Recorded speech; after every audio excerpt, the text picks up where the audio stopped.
Welcome, everyone, to episode 6 of Austin by Starlight.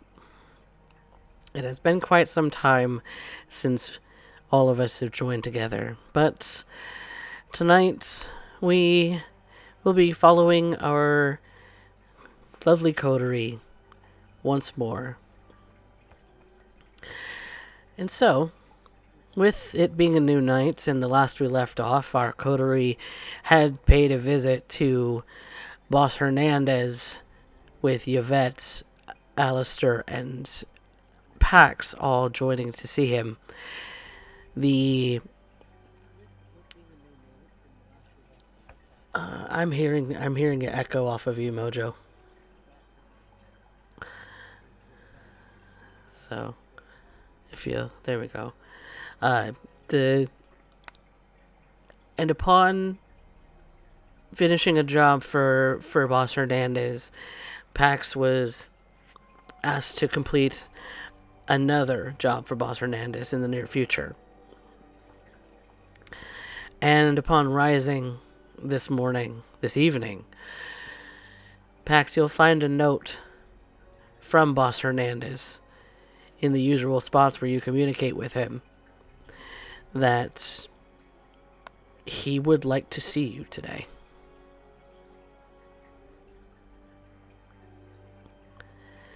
And so, depending where it is that you wake, you and your coterie may meet prior to this if you would like. I think after would be more appropriate. After all, that's the first thing that I tend to do in the morning. Evening. All right. So in that case, I would like everyone to make rouse checks.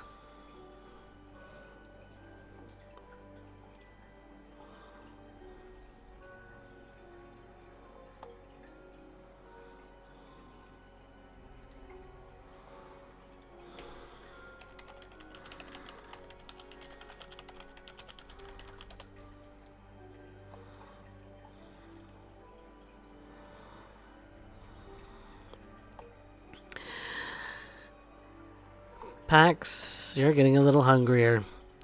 It might actually be a good thing that you're heading over to the boss's.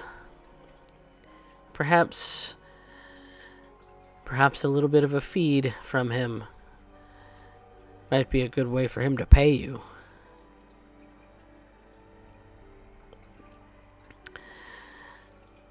So, you make your way towards Boss Hernandez.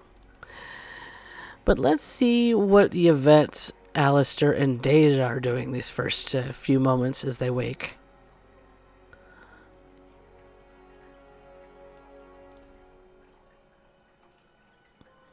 The soir, I will end up taking time to end up going out hunting. Alas, I will not end up spending much time with Dale and Chris. I have to end up being on the move. Little more than grabbing hold of some buttered toast and hoping to be able to end up getting out soon enough before my hunger takes the best of me. I am famished and trying to end up finding myself a appropriate time to end up hunting. Best to end up doing so early in the evening, The hopes is that everything will end up going smoothly, but I already know that the beast is starting to end up getting the better of me. It definitely looks at Dale with those hungry eyes. In more ways than one. And yet, I could not end up imagining myself waking up to the sight of his innards spread about. There's a certain emotional detachment that I must end up maintaining in order to maintain the ruse. C'est compliqué.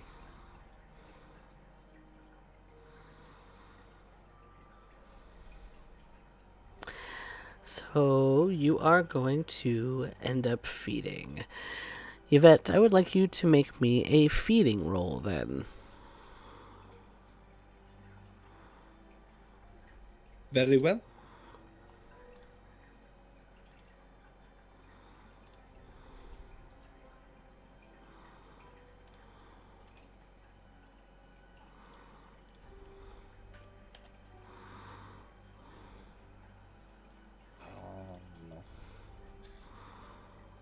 Do you have any willpower to spend, or would you like to succeed at a cost?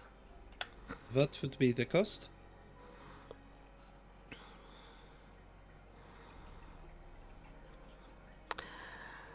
A point of aggravated willpower.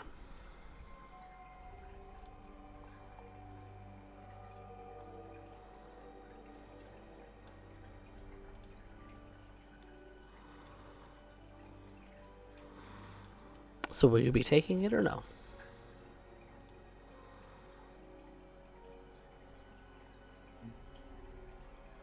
We. All right. Then mark that you have collected. That you have an aggravated willpower marked, and we'll shall proceed from there. Alistair and Deja, what are you up to this first thing in the morning? Ish. Deja is loading some supplies into her truck to begin working on fixing the house, particularly the hole that was dug and where the spirit decided to try and kill Pax and I. And Doc. Hmm.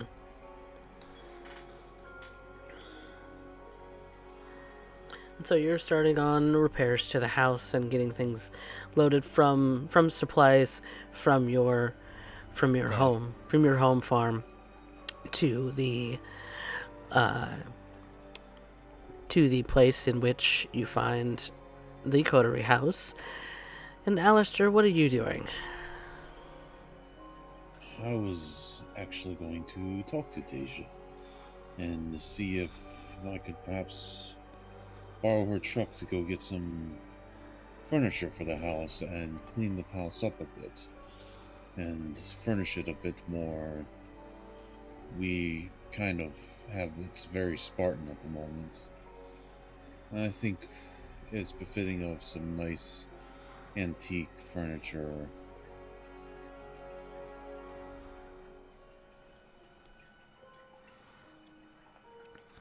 All right. So you two can set about doing so. Getting some... You say antique. Now, are you planning on going out of your way looking for antiques, or are you just looking for something in a somewhat dated A aesthetic? certain style, yeah. I'm looking for more function and form rather than trying to get the new hotness. I'm looking for something that befits the house. Fair enough.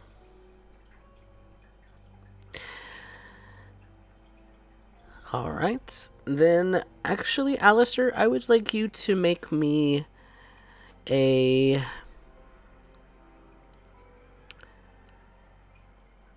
quick... I'm going to call this an investigation and resolve roll. This is you kind of scouring some of your contacts and papers, much like you would for the store and some of its oddities, but you're doing so for the coterie house this time around.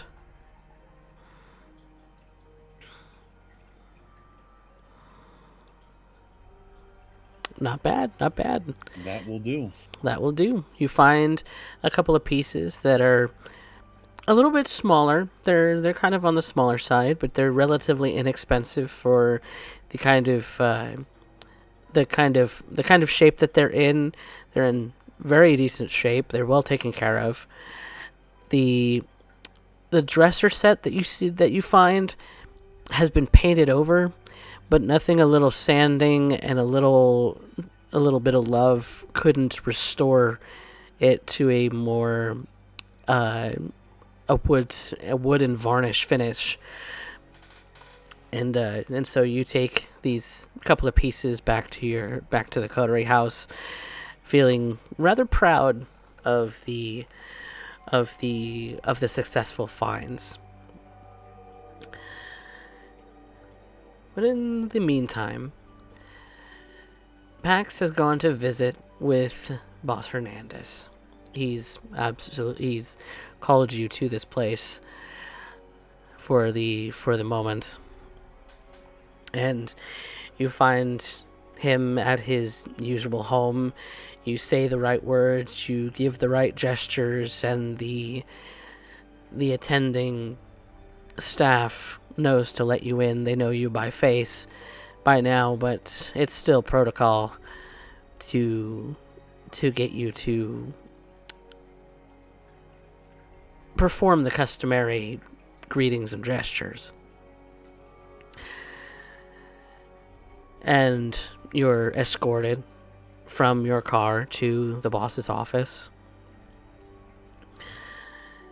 And you knock on the door as you customarily do. And the door opens. And you don't see just the boss inside. You see two other figures who have entered into the office, both of which you don't recognize. But the door is quickly closed behind you as one particular gentleman, who seems to be dressed in a chauffeur's uniform, is actually rather hideous to behold.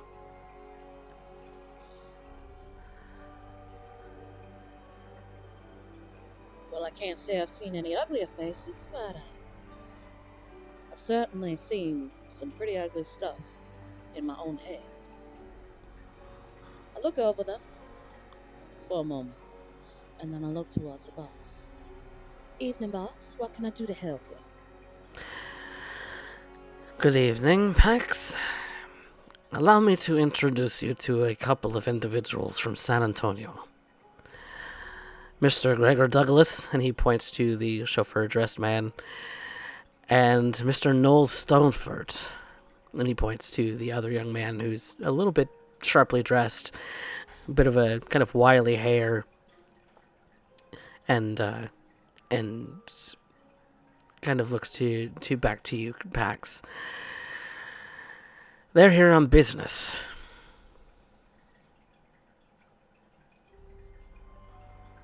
I see. Rather personal business to myself, actually. And I wouldn't mind if you were to find them accommodations in the city. Of course, boss.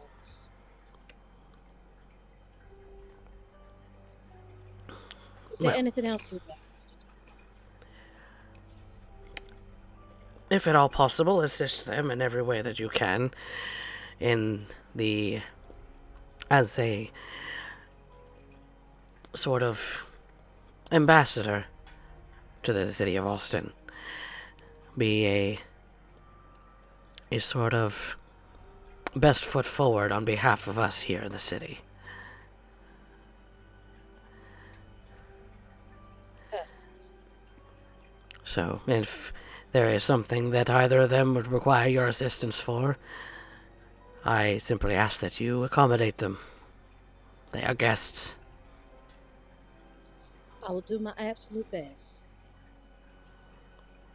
Much It is, appreciated. of course, a pleasure to meet you, Mr. Douglas and Mr. Stoneford.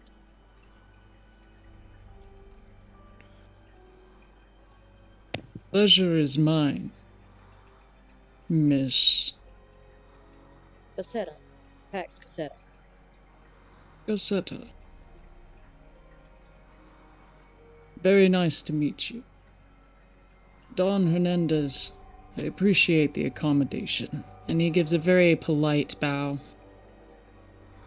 One hand draped over. In a very, right angle. And on a swivel of his heel, he turns to Cassetta and waits for Don Hernandez's leave.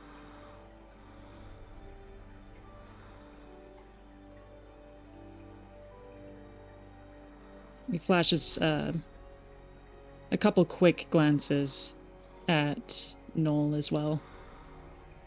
Not necessarily trying to hide it, but more of like an acknowledgement. Noel would also speak up at this point, giving a small bow himself. Likewise, it is a pleasure to make your acquaintance. But I think the moonlight burns and we should get to work. Yes, do not let me keep you from your duties. Of course. Boss, if I might have a moment of your time before I leave, is that alright? Yes, my dear. And Boss Hernandez looks over to Gregor and to Noel and kind of motions towards the door for more or less requesting them to leave.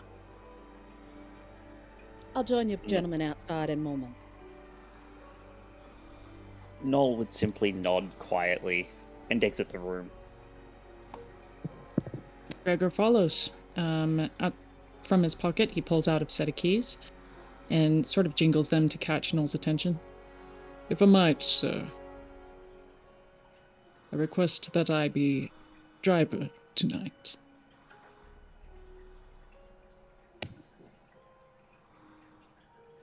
As you wish. There's just a couple of things I'll need to grab from the car first before we make that the case.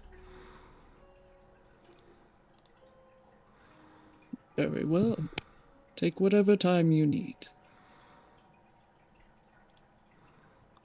And back in the office, Pax, you wanted to speak with Mr. Hernandez. Different business, I assure you. Boss, I was thinking about setting up a racket of sorts. And I was wondering if there's anywhere that you would like me to not touch at all. I don't want to step on any toes or anything like that. Well, your concern for that is much appreciated. What kind of venture were you considering? I was thinking of maybe some kind of bar or club where I could go with a silent partner approach. Mm-hmm. Maybe set up a little gambling ring in the basement or something. Well, 6th Street is probably the most populous when it comes to the bar scene here in the city. And believe it or not, the city officials like everything that's done above board, if you get my drift. Gambling isn't exactly the most legal in the forms of the direct exchange of cash. Of course, we have the lottery and we have the different things that people can purchase from different stores, but that's not gambling. You're thinking more underground casinos, am I correct? Exactly. I think we've had many who have tried such a venture and haven't been terribly successful in keeping it quiet, especially on 6th Street.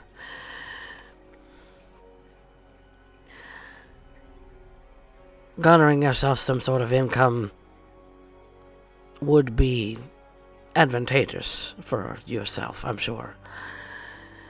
It is not necessarily required out of the fact that we are the living dead now. But if there are things that you would like to purchase,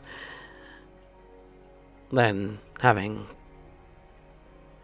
the funds to do so is desirable, even amongst the black market. Well, money does make the world go round. And 6th sometimes it makes mortals a little bit more flexible. 6th Street has also been more or less declared a neutral zone. No one is to claim turf there, because, well,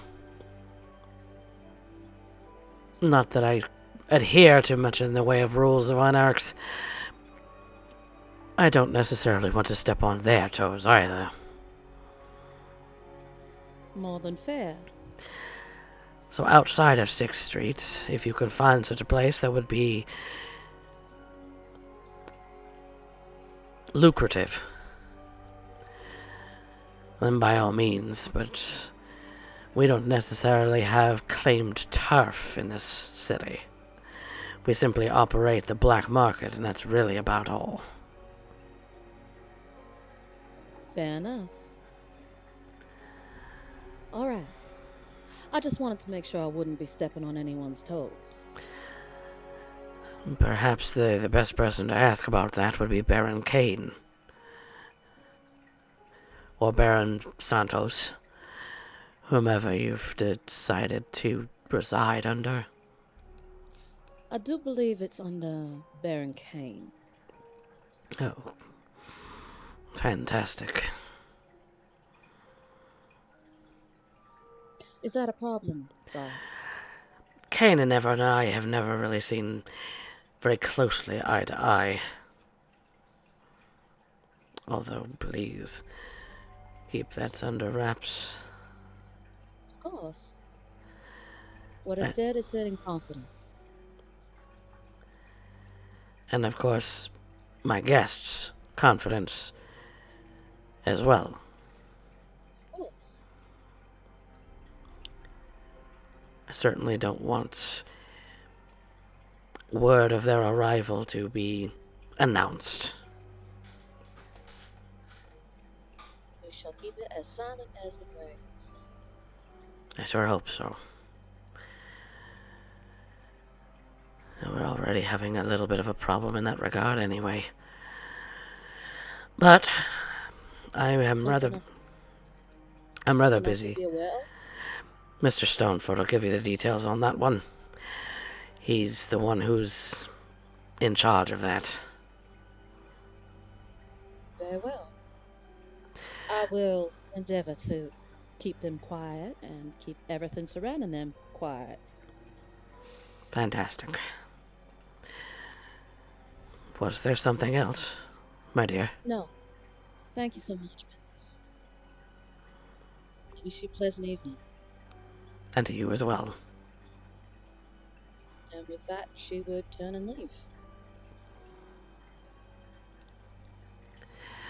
And as you all come out to the exterior of the place, as Noel would be the first to arrive and Pax shortly after, you would see that there is a vehicle that is actually very nice. A pristine black Rolls Royce. Well, that's gonna stand out. Like tits on a bull pig. Okay.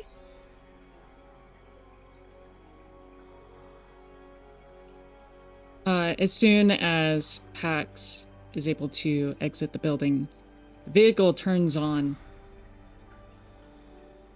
She will, depending on how Noel wants to play it, he may or may not be in the passenger seat. But alternatively, she won't really necessarily see anyone in the driver's seat. She sees someone in the driver's seat, but doesn't necessarily acknowledge them. And Pax, you would notice that the windows on this car are tinted about to the maximum legal limit. Smart idea. She gives the vehicle away, makes her way to her own vehicle. Jumps in, starts up, and pulls out. And should take them back to the Coterie Haven.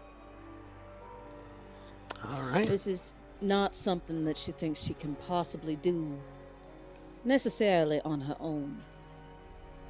She is definitely going to need help.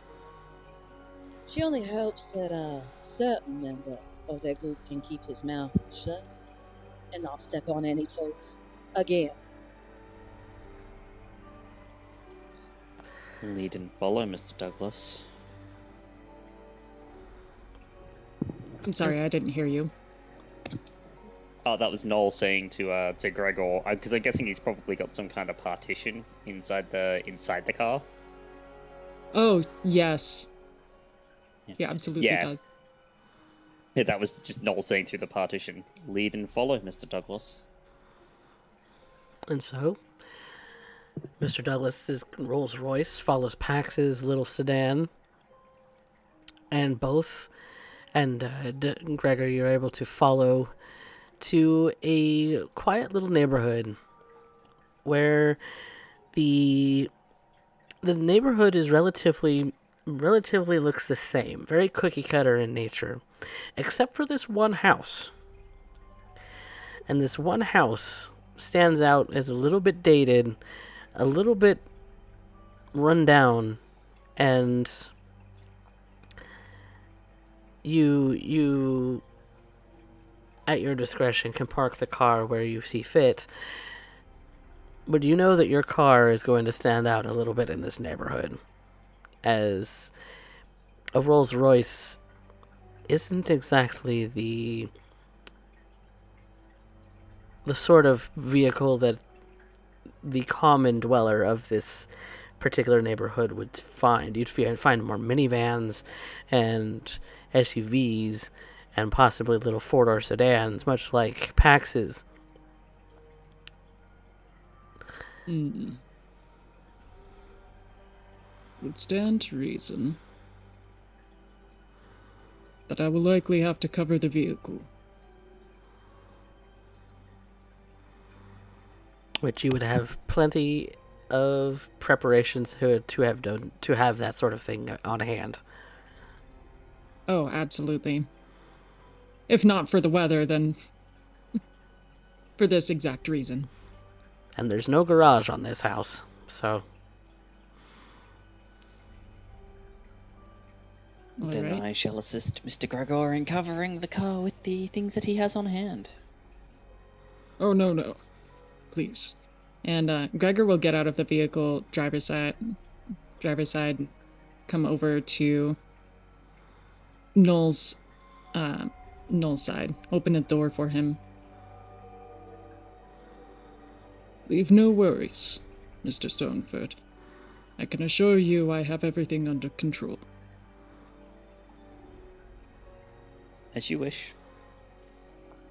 And he would get out of the car then if the door is being opened and he's being escorted out.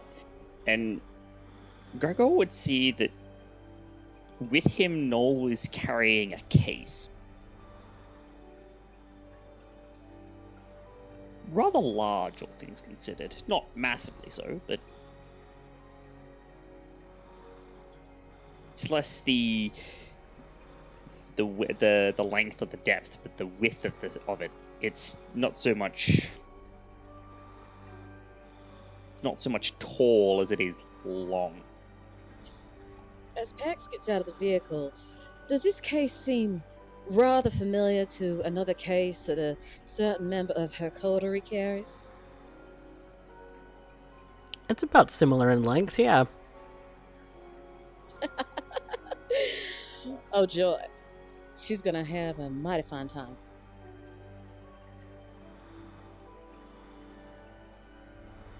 Gregor finishes up fixing the car and spots Miss Cosetta.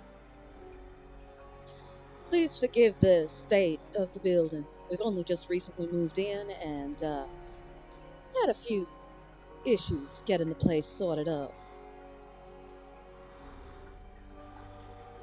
I have no concerns, Miss Cosetta.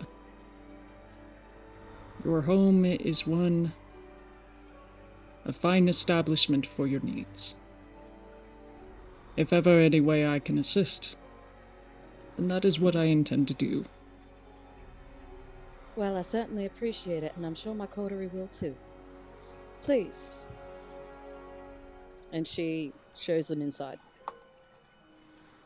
and went inside. The whole group is now together, all 6 at this coterie house. Yvette and everyone else is available at this here.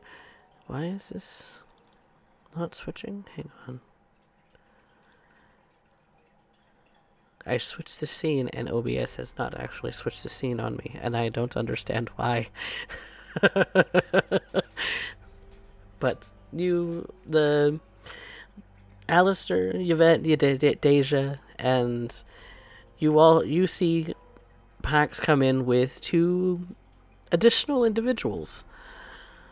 A chauffeur-dressed man and a somewhat shorter young man with a somewhat long case in his hand. Pax? Who are your friends? Well, I was just about to make introductions. This is Mr. Noel Stoneford and Mr. Douglas, and they are both here on business for the boss. Now, I've been asked to organize lodgings for them and to help them out in whatever way they might need while they're on their business. I've also been asked to keep this as low-key as possible.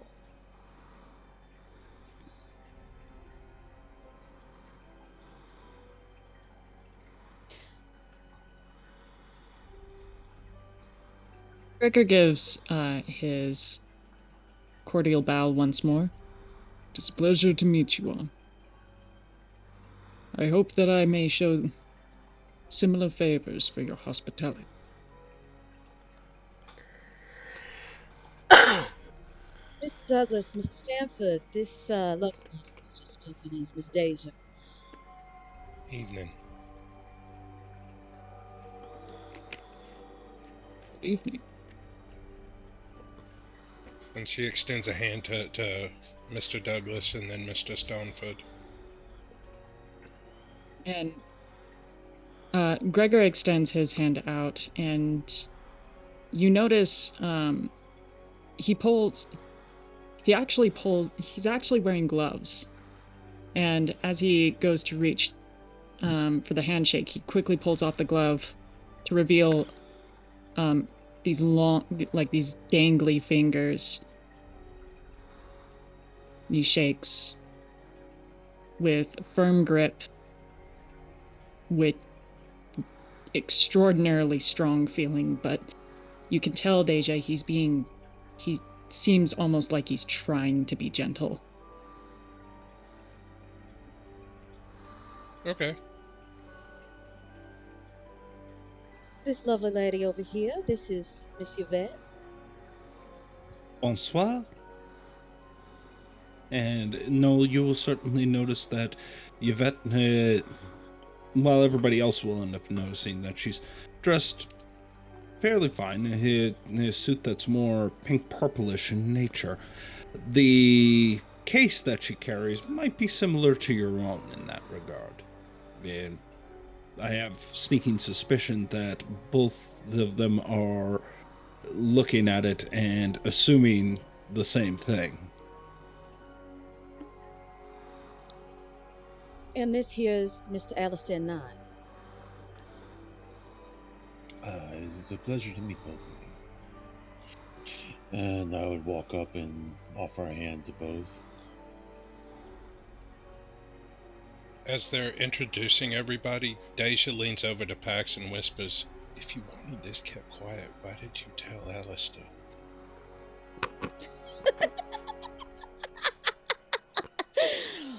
I've decided he needs to be given a chance. Let's see if he can't hold to it this time.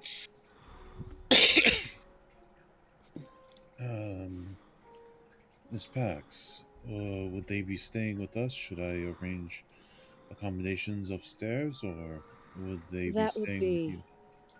That would be wonderful if you could do that. I just picked up a bunch of furniture, actually. We'll set it all up. Wonderful. Alistair will go off and kind of doing the mental notes in his head of what should go where and probably ask Deja for help. Now, before you run off, I need to find out exactly what these two are here for, since the boss left it pretty bare bones. Ah, of course. They must have business. Alistair would walk over and have a seat, but gesture for everybody to do the same. And Noel, you would actually find it surprisingly comfortable, since this place now has a sort of library to it. It has several shelves that have actually several books that you might recognize and might otherwise not recognize on the shelf.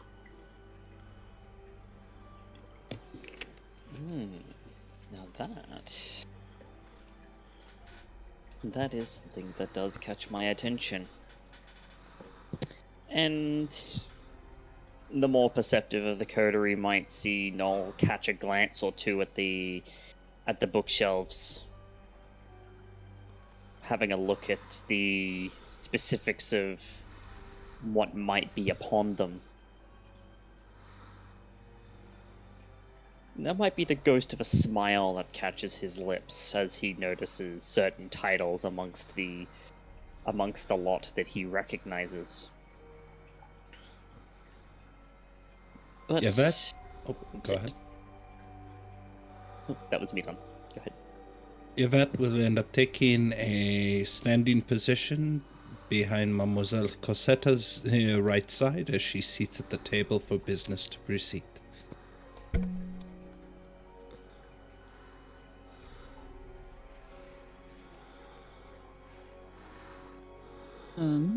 Gregor will take a cue. And he stands rather firmly, just sort of awaits what everyone else is doing, watches, observes after all greetings have been done.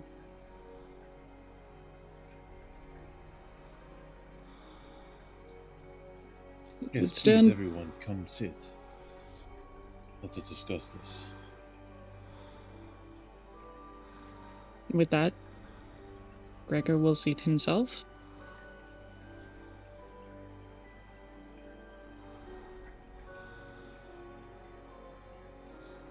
I suppose introductions are first in order, more appropriately.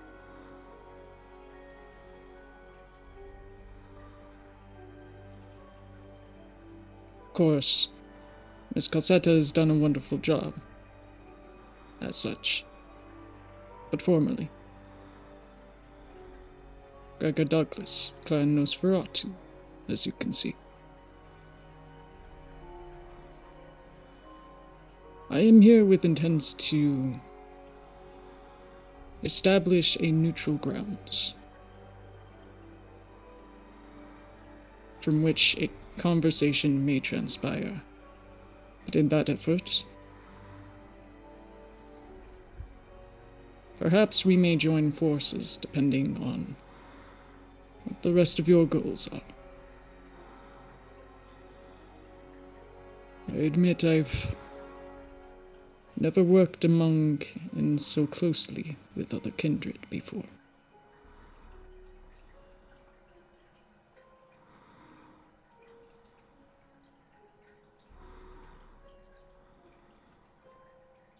You'll have to forgive my asking, but what do you mean by neutral ground?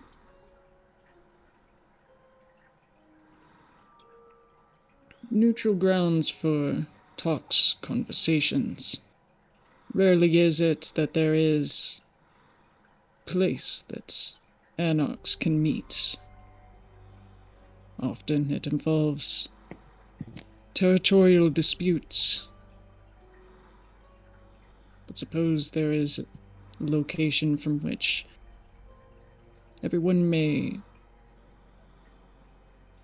simply have conversation without expectation.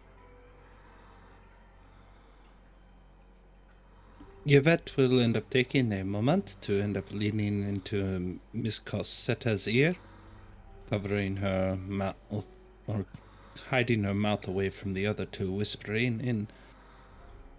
This sounds awful lot like Elysium. Perhaps it is best for you to be absolutely sure this discussion is simply amongst anarchs. After all, peace is only offered to one's enemies. More details may be proving more useful to you, mademoiselle. And she leans away, back in the standing position. Yes. Mr. Douglas, are we talking between cities or in our own city here? I'm aware that you're from San Antonio. Hmm.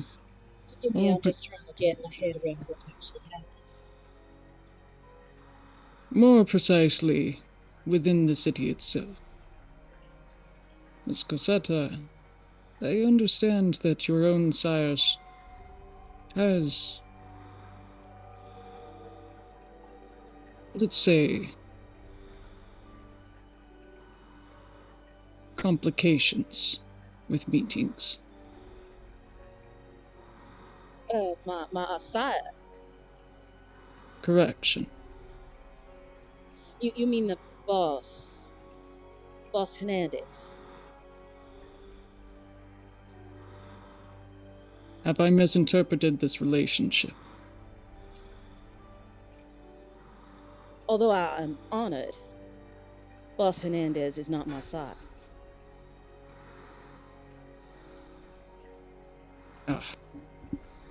My apologies for the misunderstanding. No, I am of House Malkavian.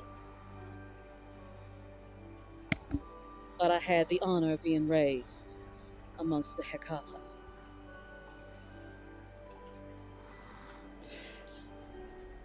No. But At that talk, sorry, at that mention of having the honor of being raised by the Hecata, Noel, there's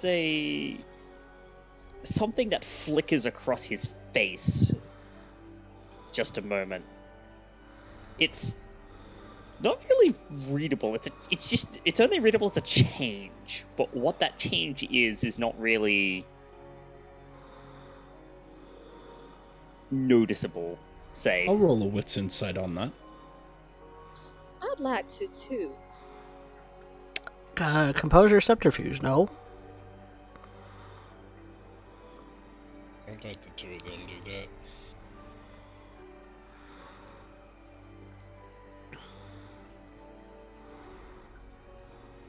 That's a messy crit. Unless the Pax wants to willpower it. Nah. So, Noel, what does Pax see that changes? So, it's this look of it's one of those it's one of those looks that kind of screams, and it's only there for a moment. It screams weird flex, but to each their own. There's no judgment in it, but there's this look of he knows that quite a bit more. He knows quite a bit more than he's letting on, and he has feelings about what he knows. Have I caused you some kind of offense, Mr. Stanford? Oh, I just simply no, noticed not at all. Expression. Not at all. It's just, it is not, simply not something that I would expect to hear, is all. By what do you mean?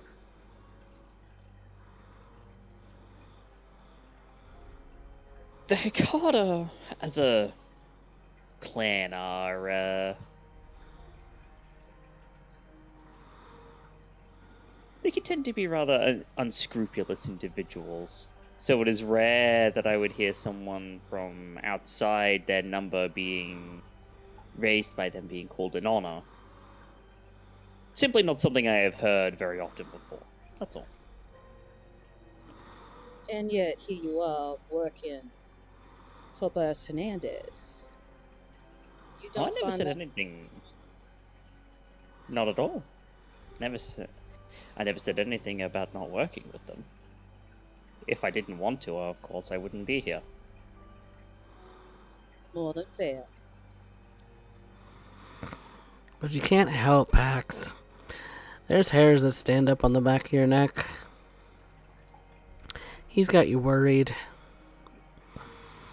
But you also can't help but wonder, what clan is he, and what does he taste like?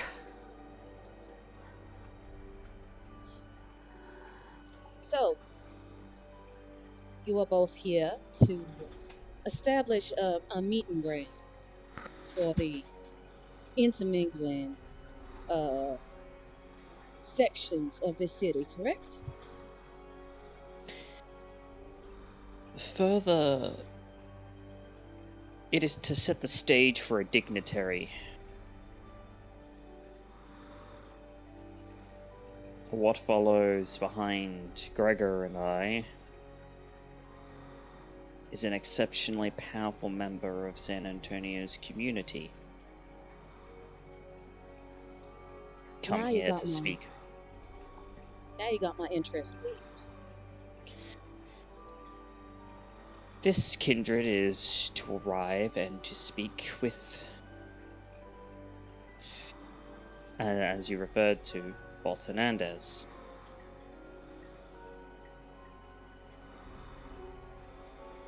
Gregor's objective here is to make sure that this meeting ground is set up in a way that is suitable. And that this dignitary and Boss Hernandez are able to talk with impunity. By all technicalities, this would put me under the employment of Don Hernandez as well. My objective here is related, but different.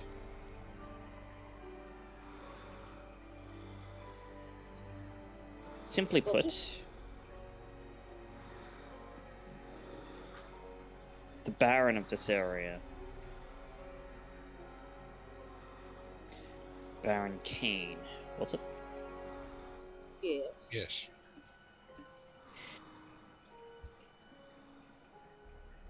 If word of this meeting were to get to his ears,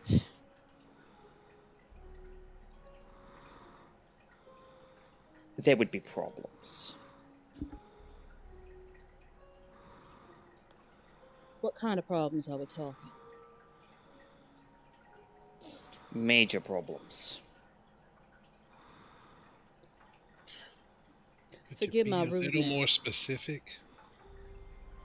Forgive my rudeness, but I asked what kind of problems, not how large the problems would be.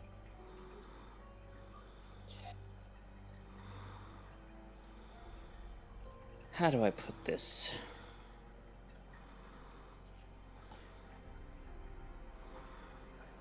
I couldn't tell you of the form that the reprisal would take, but it would be large, and it would be directed at Boss Hernandez, and it would threaten his interests quite greatly, to say nothing of his own personal well-being. Pax, that's sounding so very much like a threat. Does I this have mean- been informed that there is one of Kane's number who answers to him that has become aware of this meeting that is to happen and plans to tell the Baron about this. This is a problem. I am the solution to that problem.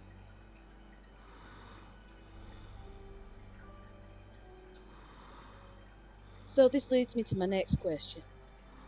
What can we do to help you? This is the task that I've been given. Well, that is very simple. I need to locate this kindred tonight.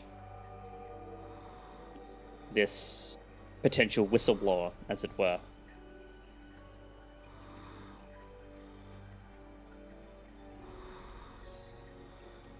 We need information then. Who it is, whereabouts, something that'll lead to go on. What do you have? So the question is, what do you know so far? Clearly you haven't come to the city with no information whatsoever. I have a name. A name. Well, that's better than nothing. And Noel will give them the name of that kindred that I'm sure you have in mind, ST. Let me think.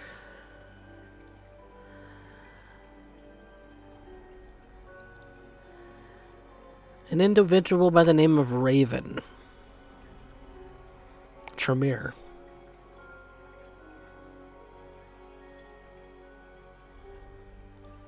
Does Deja or anyone else in the coterie know this name?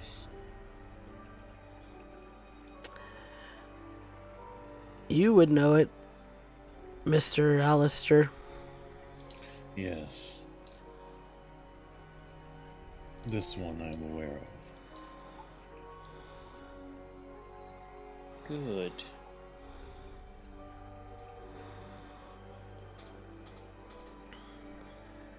She's always had a little bit of a bug up her ass about some things that you and your sire may or may not have done to her. Yes, she is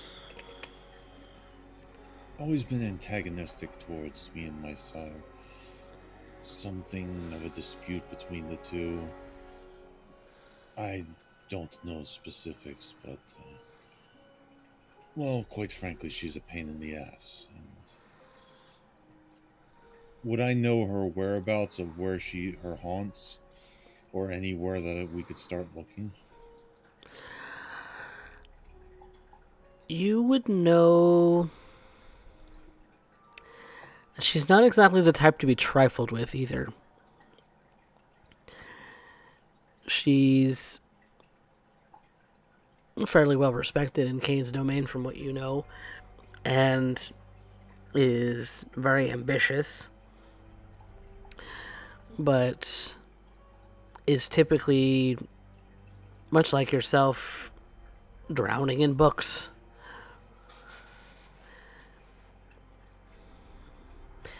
And so her usual stomping grounds can be the University of Texas or any other such large library.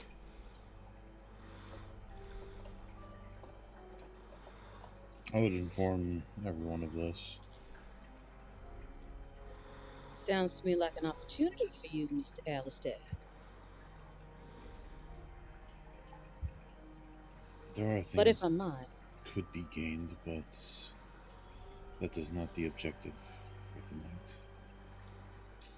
But if I might, this puts us in a rather precarious position, if you don't mind me saying. We are, of course, in the domain of said Baron, and as such, we have certain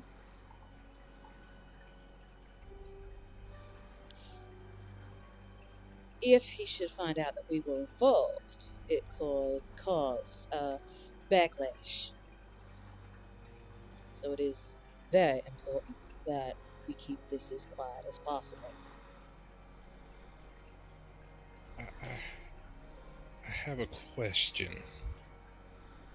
You mentioned neutral grounds for this meeting between whomever it is you have from San Antonio and Boss Hernandez. Does this mean you wish to set up something not necessarily in the city but away from prying eyes as well?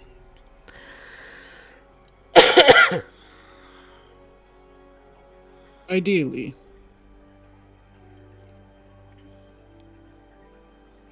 The location is intended to be as discreet as we can manage. I may know of a place that you could use for such a thing.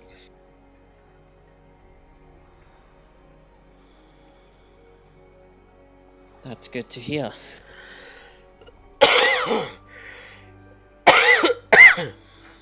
But, regarding Raven, you didn't worry about your involvement. Now that you have informed me of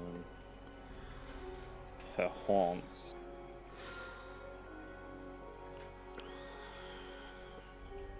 nothing else need to be said. Perfect. And, well, who knows? Alistair, was it?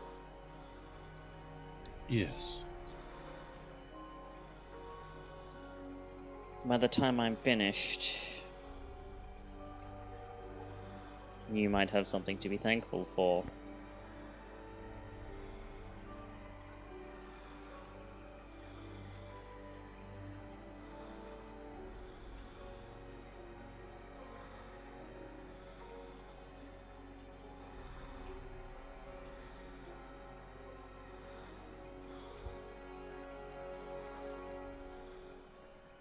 At that point, Yvette will lean into Pax again.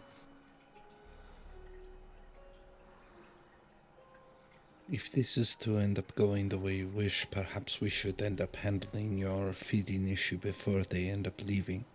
I can accompany Monsieur Stoneford upon his attempt.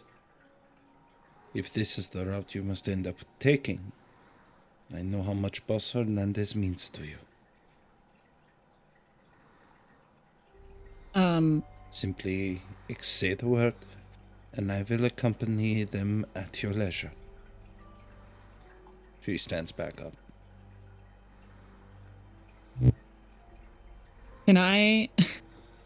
Is it possible that I can try and hear that?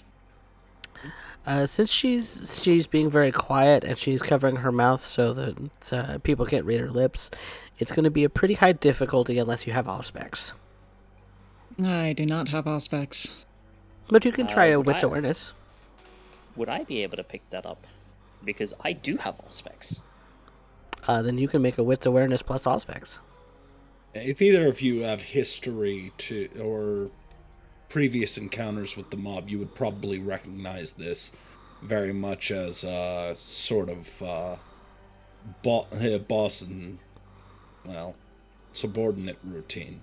Yvette's not speaking out of turn, simply relaying to Pax, but Pax clearly is the voice here.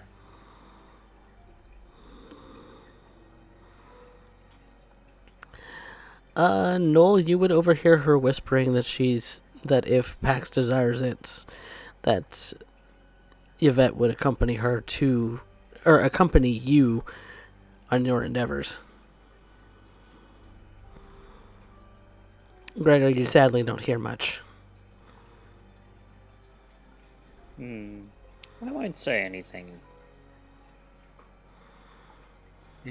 Mr. Douglas, does Mr. Stoneford require your assistance this evening, or are you free to take a little ride?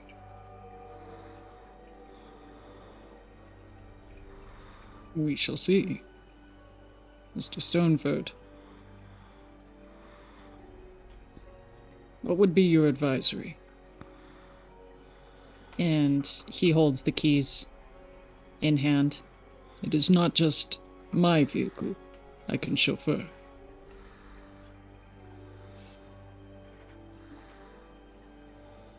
If I might, if Mr. Stoneford is in need of assistance, might I offer a lovely Yvette? She is quite experienced with such things.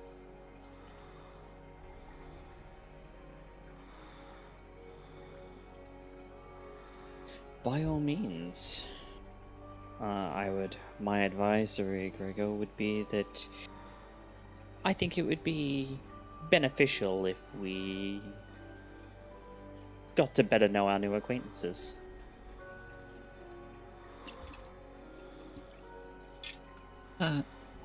Gregor nods.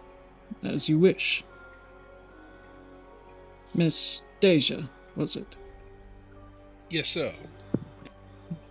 My night is yours.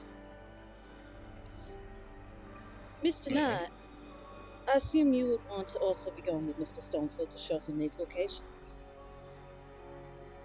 I was just about to ask if that is something you wish. Plus, I might be able to keep my eye out for certain dangers that might be involved with her.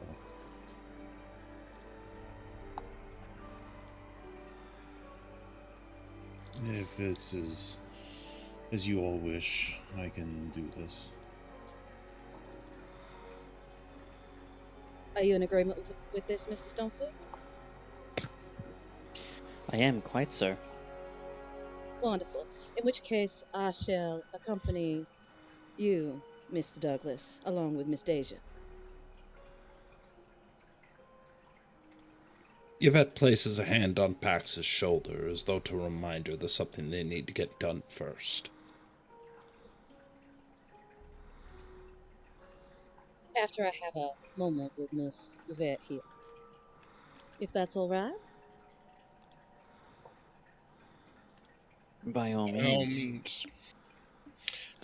Deja is going to step outside and make sure everything has been removed from the bed of her truck.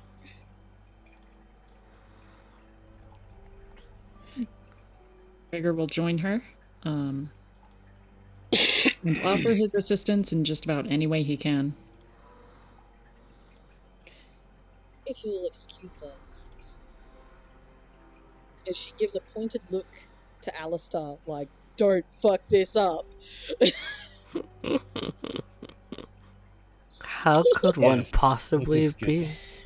Then I think I shall leave the room to the two of you, and Mr. Knight and I may have a talk outside. I appreciate it. And What Noel I would have stand noticed. and Oh, sorry. Noel would stand and turn on his heel and head outside, looking back at Alistair to see if Alistair's gonna follow. What I've noticed when Noel kind of, for lack of a better word, I fucked my book collection.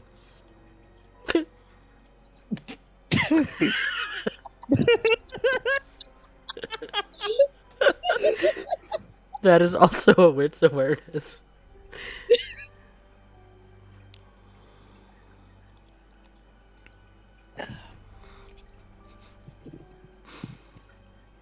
That fucking cracks me up. 3 successes. How obvious were you being, Mr. Stoneford? He wasn't hiding it. You can definitely tell that he was particularly interested. Okay, I would just get up and follow him outside.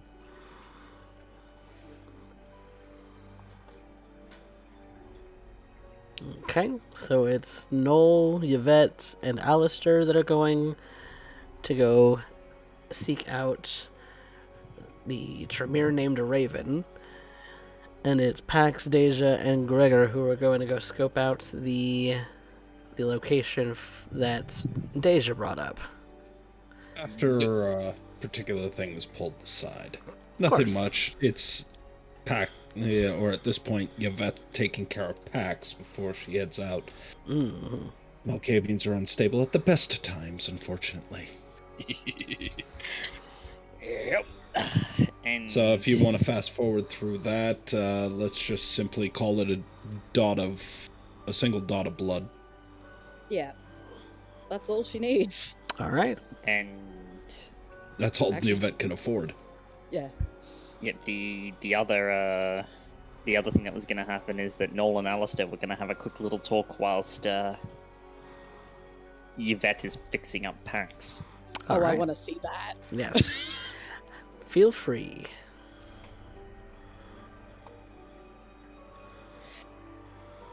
So then, Mr. Knight.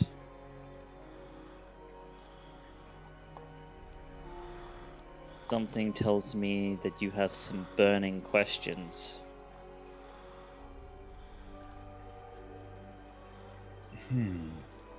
Please, speak with candor.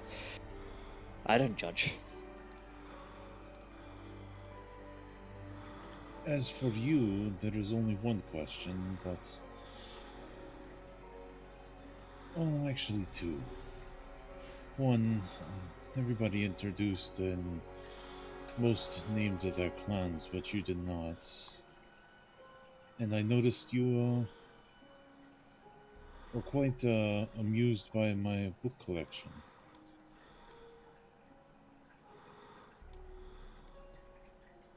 There is a very distinct reason why I did not.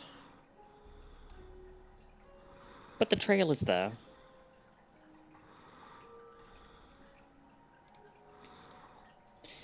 As for your book collection, it's a library that much reminds me of my own.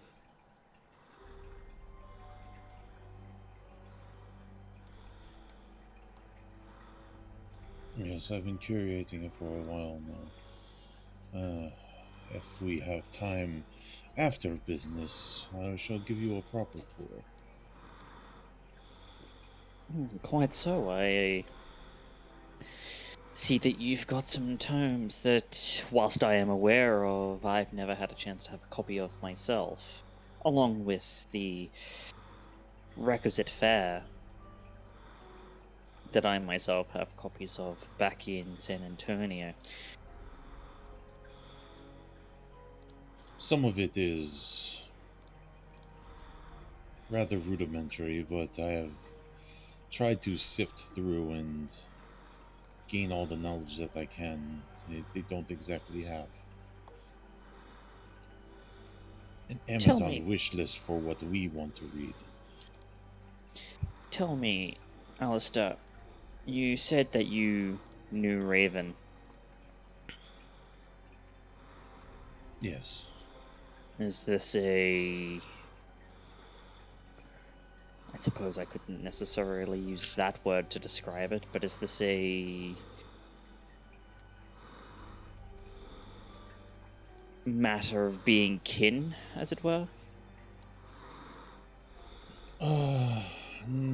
She had dealings with my sire. They had some sort of falling out. I do not know the exact details, nor would I want to air dirty laundry for my sire. But she has always taken great strides to impede us or, well, generally be a bitch in any way that she can. Well then, Mr. Knight, all I can tell you is that tonight is your lucky night.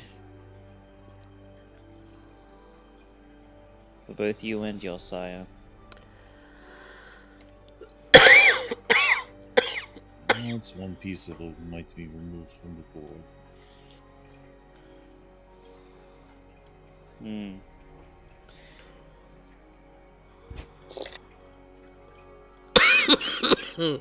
Pardon me. You okay, ST? Yep, I'm alive.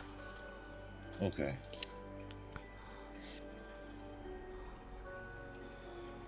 So, as a final question, call this a piece of curiosity, but I would consider that given your library, you have decided to,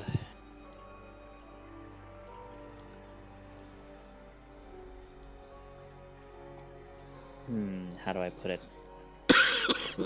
walk your clan's path, so to speak. I simply have a thirst for knowledge, and I don't think I'll ever satiate it.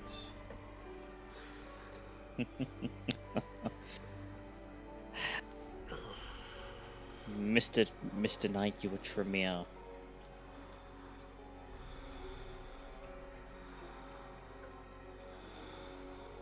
I know you'll never satiate it.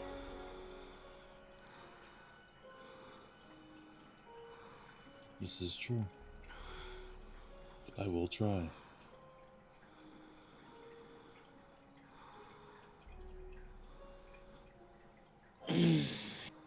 But now we wait for Yvette, and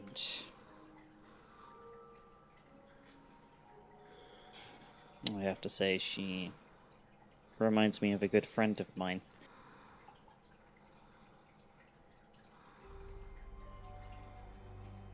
She's a very capable woman. We are lucky that we have assistance.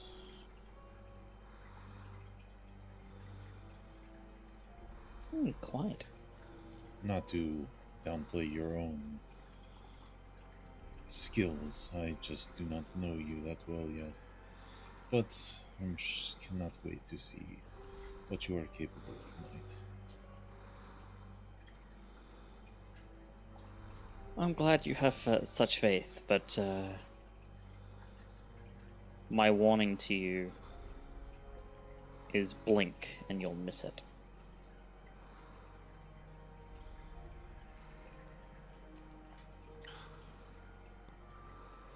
And with that, Pax and Yvette come out from the room that they had set aside for each other themselves, and you each in the set of 3 may go about your business. Which one should we do first? Do you guys want to go scope out the location first, or do you want to? I'm happy to figure out what Deja has in mind. Then I think we should do that first. All right. So, Deja, where are you leading our little group? Where are you taking them? To my farm. Ooh, to your farm. Out of the city, away from prying eyes.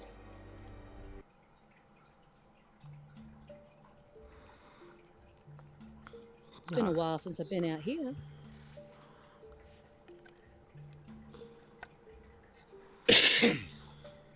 What kind of farm is this? A very large, sprawling pig farm.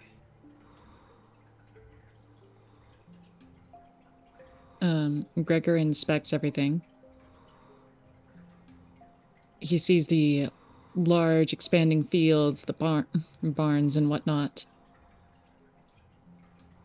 This is certainly away from prying eyes. You'll have noticed as we pulled through the gates, the name of the farm is When Pigs Fly. And Gregor will make a small chuckle to himself about it. Rather apt.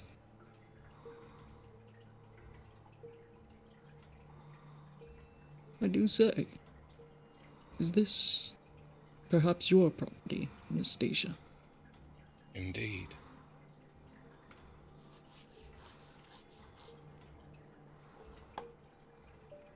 It is rather bold of you to be presenting your home, a place of living for such things. Unless you don't live here.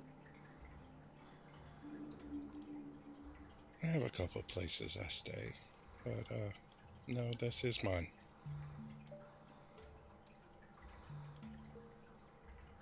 And neither Baron can lay claim to my property, so I assumed you didn't want either one of them knowing what was going on, and Boss Hernandez knows the place very well.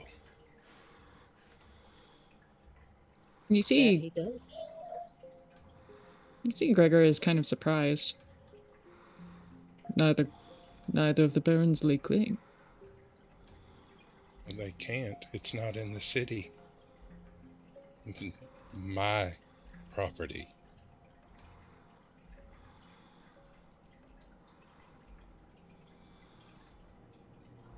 Your accommodations are most appreciated, Miss Dacia.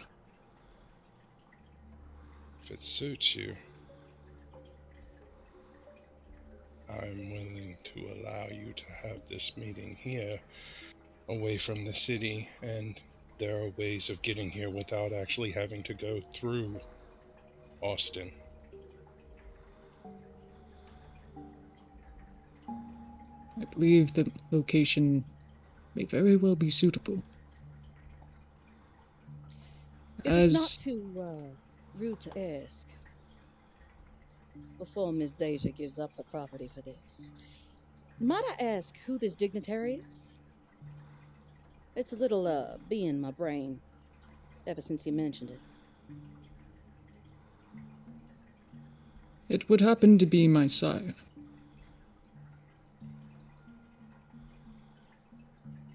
Decide.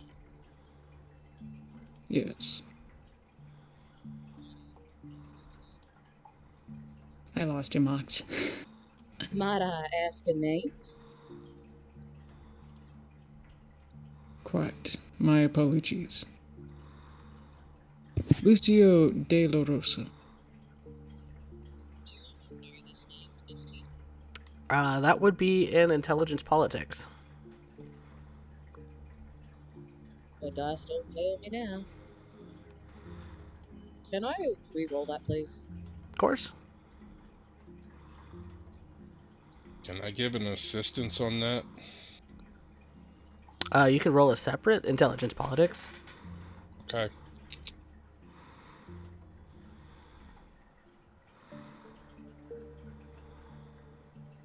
Oh, did you find your real dice? Yeah, I found some of them.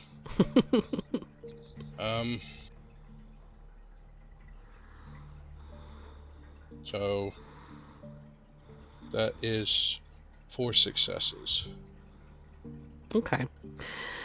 Given that you both are from Austin, the name doesn't particularly ring that big of bells in your head, but he's got to be somebody important if he's considered, at least by his own child, or maybe a dignitary. Lucio della Rosa. I'll keep the name in mind. Although I can't say I've ever heard of him. If it provides a little more context, to my understanding, your sire and my correction, Don Hernandez and my sire have long been in contact with each other. Business partners, if it were. As the nights become more complex, there are more precautions necessary and needed in order to ensure the safety of their own collaborations. Well, that I can completely understand. Much as you would like to guarantee the safety of your sire, I would very much like to guarantee the safety of Boss Hernandez. So, I think I personally am happy with this place. To that extent, I would like to use premonition to see how well this might go. As far as the meeting? Yeah, offering my place as a meeting between these two people. All right. Then roll me a premonition and a rouse. Okay. Rouse is a success. Fantastic. So I'm not going to get any hunger. Premonition is resolve plus discipline. Yep.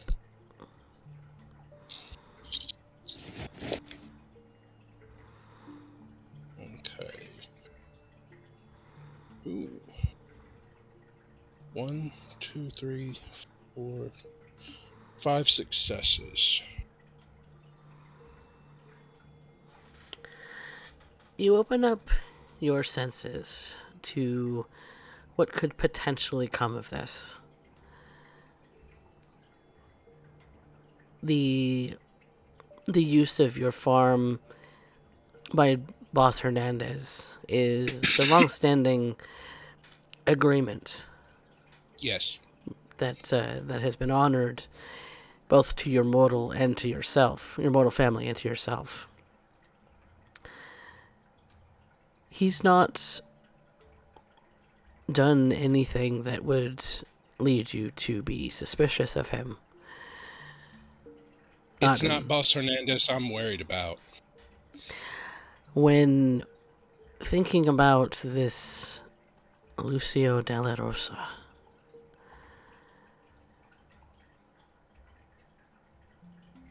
though the name doesn't spark any kind of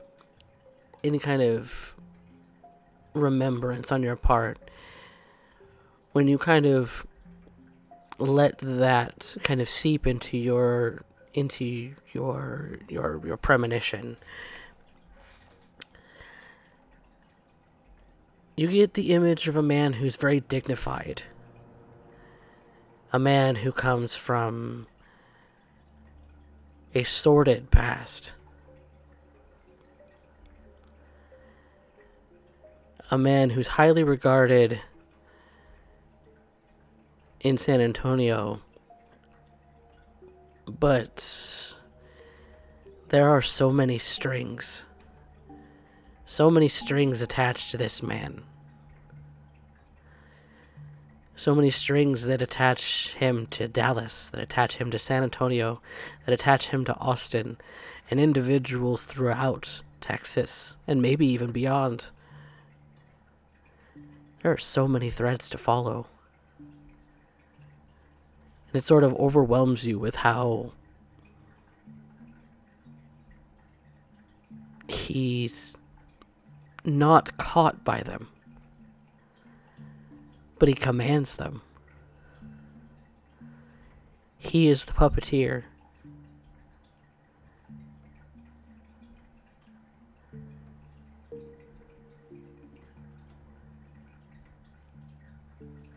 And the vision fades.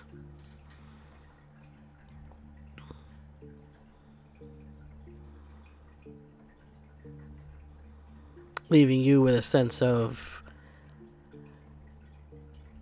a sinking feeling in your gut that this man is so well connected he can't be touched by anyone.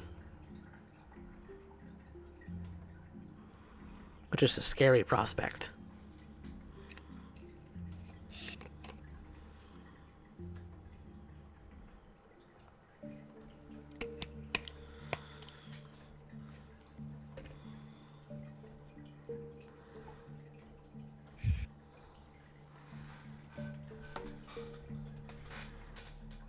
I find, at least in terms of distance, the land is suitable. Though I do have concerns of security. I trust in my own capacity to protect and defend when necessary.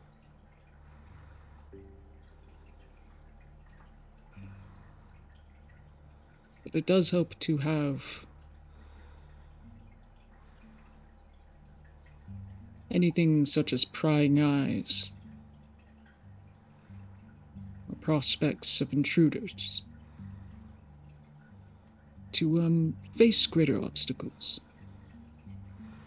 Miss Asia. Yes. My apologies. I cut you off. No, I was just going to say, you will have noticed it is quite a distance from the gate to the house. About a half mile from the gate to the house. Mm. This is a very large, sprawling ranch. There are some crops grown, but they're primarily used as feed for the hogs. Sure enough. But also, Gregor is a Nosferatu. I get it. No, what were you asking? Deja was lost in thought. Still lost in thought. Anastasia, if you will allow it, I hope that I can help support the security of your pig farm. Of course, once these accommodations have been made, and the meeting is completed, those securities will fall under your control. If you have any questions about it, you could talk to Boss Hernandez directly. What kind of securities are we talking here, Mr. Douglas? He thinks about it. Coffee. Mm-hmm. I also don't necessarily know the stats or circumstances of this place, how it's set up currently. So, in mechanical speaking, this is not a well stocked or well secured sort of location. Its only real advantage is that it is kind of in the middle of the ranch areas here in the outside the city of Austin. However, as far as additional security measures like any kind of cameras or personnel or anything like that, there's nothing else here. As far as being able to get information much or any kind of feeding or anything like that, it's not stocked enough in the realm of animals to even make it, to even really make it look as if it's just a casual death amongst the herd. It's a fairly big as far as size ranch, but other than that, that's really all it's got going for it. Big in size, but pretty empty. Big in size and pretty empty for So any uses. sort of activity that would transpire would be pretty noticeable. From anyone who's on the grounds, yes. My primary concern is making sure that any sort of, as I said before, prying eyes would be discouraged from investigating. Security could range anywhere from pets that we maintain to such as animals, or, if you will, it's people who could be bought for such things.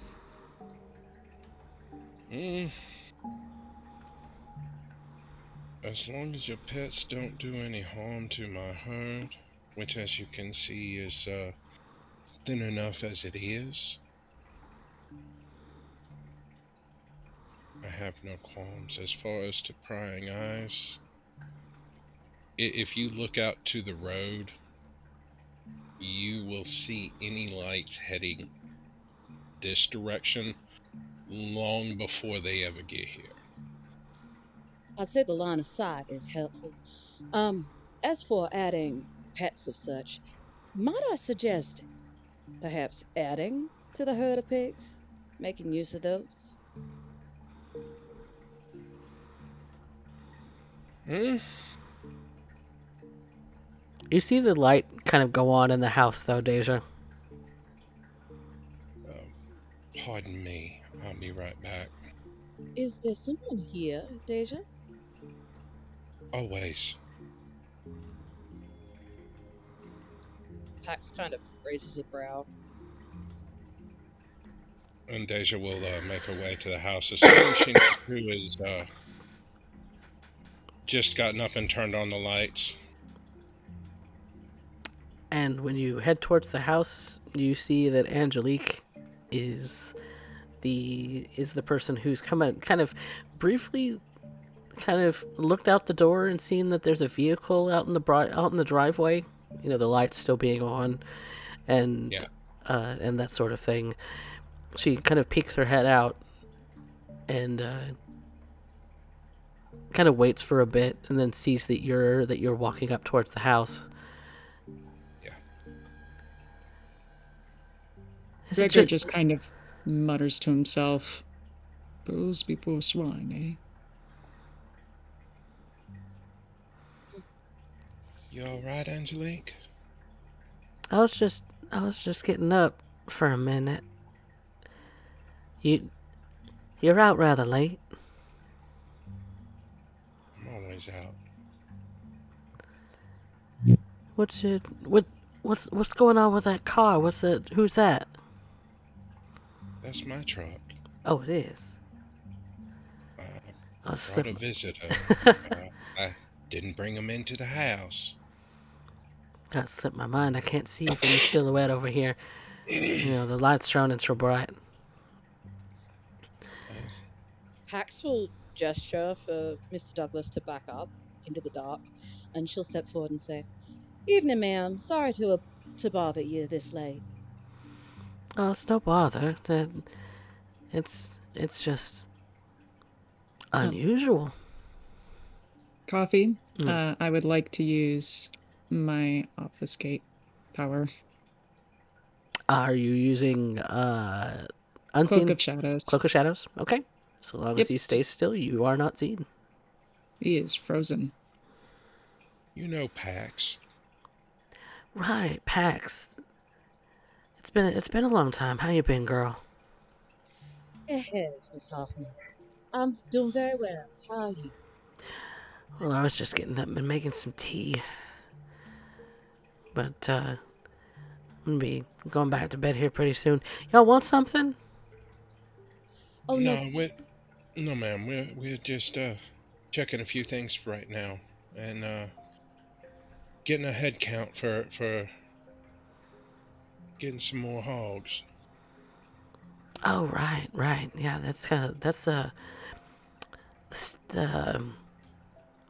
sales are starting to come up pretty soon. Yeah, I need to replenish the herd. We've cleaned it out as best we can these last few years. It's about time we start the breeding program back up. We got several sows starting to come into heat. I need to find a few more hogs. Yep, that sounds Probably need to find a few more sows. Well, you ain't gonna find sales or nothing going on during the night, are you?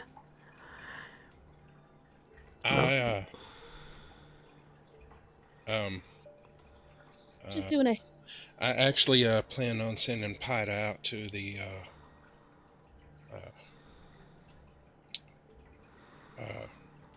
sale next week. He's pretty good at spotting some good ones, but I think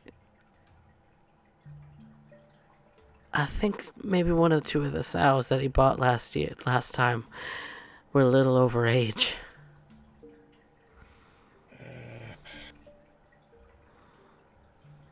I may need to see about getting another hand to help Pida out. Maybe. Are you sure you don't want some tea? No, ma'am, thank you. You go take care of yourself, and we'll be done here soon. All right. Just maybe angle that car in some other direction so it's not shining in the house. And blush of life. Oh, yay! That's that. Deja's gonna lean over, give Angelique a big hug and a kiss on the cheek. You go back in, and I'll go take care of that. And all right, honey. After giving her the hug and the kiss, she's gonna go out to the truck and just turn the lights off. Sleep well, Miss Hoffman. You have a good night, Miss Cassetta. She forgot she was angled right at Angelique's bedroom.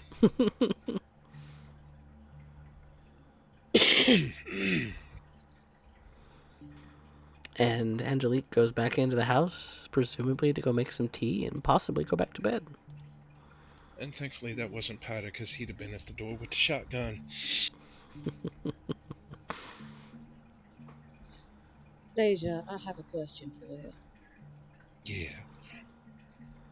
Nosy models plus a meeting of kindred doesn't necessarily go well. They will not be here that evening. I will make sure that they are out for the evening. That sounds like a wonderful idea. 'Cause that could put a And as I don't know when this meeting is, I'm assuming I have a little bit of time.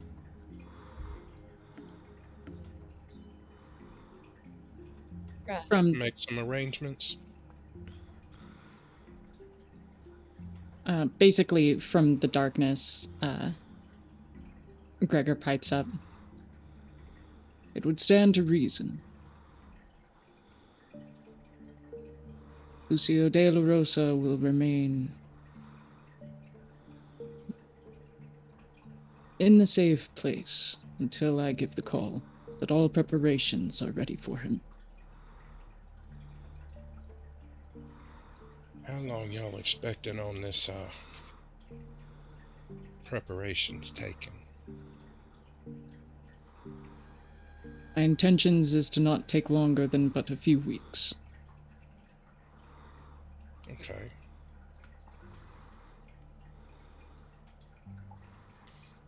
That gives me time to get everything set up and replenish some of my herd and make some arrangements to have Potter and Angelique not here that evening. A little Hey, bit of Deja, a vacation. Yeah. I was mentioning the sales. Is there perhaps a sale in another city that they could take part in? Get them out of the All, house for a few nights? all the stockyard sales are out of town. That's what I was talking about.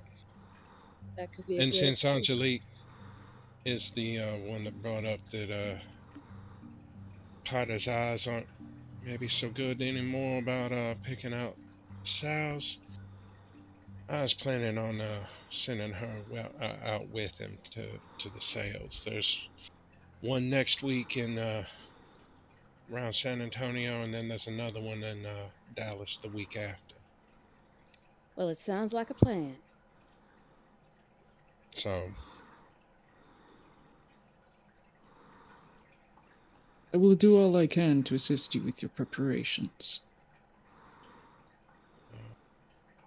if you're looking on having anybody with guns out here beyond a couple rifles and a shotgun, I can't help you there.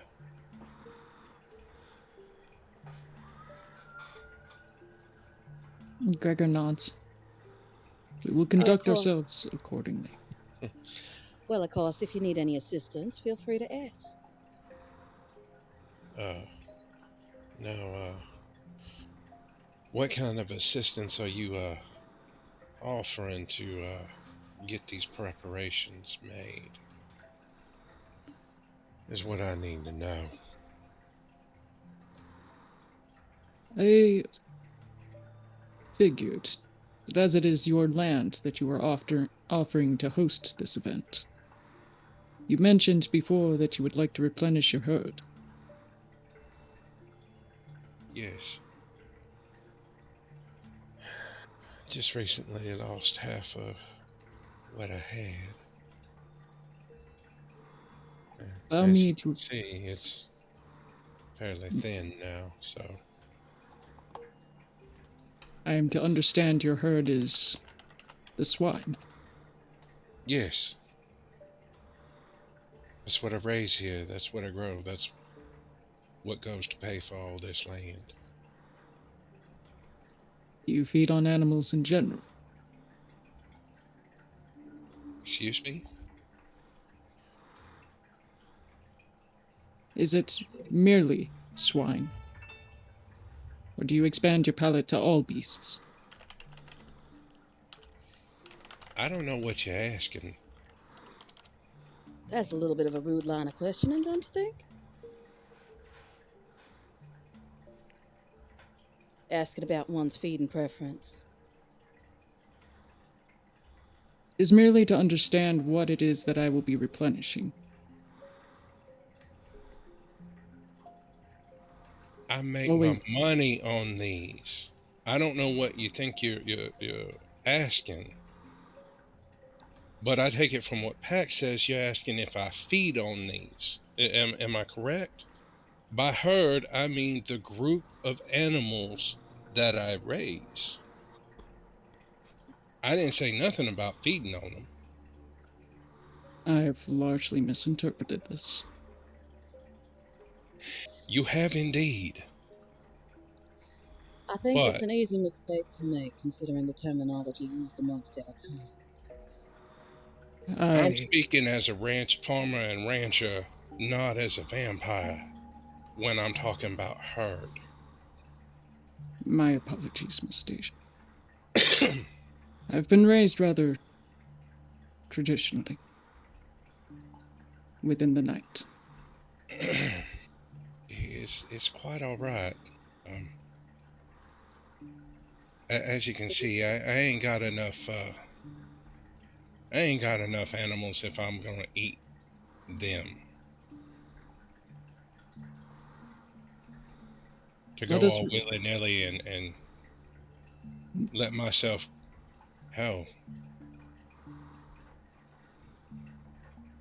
if I got hungry, just taking one of them could be the difference between whether or not I got the ability to put bacon on the table or not.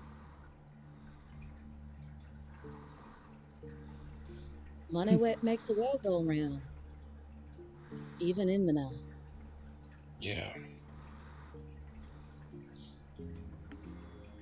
Mr. Er, Douglas, the herd here, it's a financial buffer. I'm sure you can understand that, even as you are raised in the night. I can indeed. So, proposal. I intend on putting a little bit of money towards this venture myself.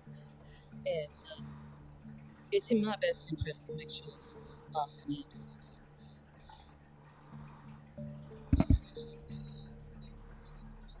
We're losing you. If we have a herd available for use, perhaps, with the talents of your kind, I do believe you have the talents of being able to commune with animals somewhat. We were losing you real bad. It did not come Oh back. no! I do believe. Can you hear me now? Yeah, we can. Keep I going. can. I do believe that, from my knowledge, you have the ability to commune with animals, your kind. Correct? Some do. I do not. I see.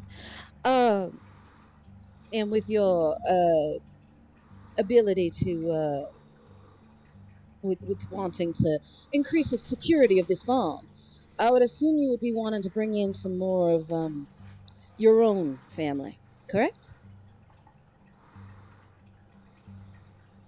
It After would all, you do have the ability to go unseen.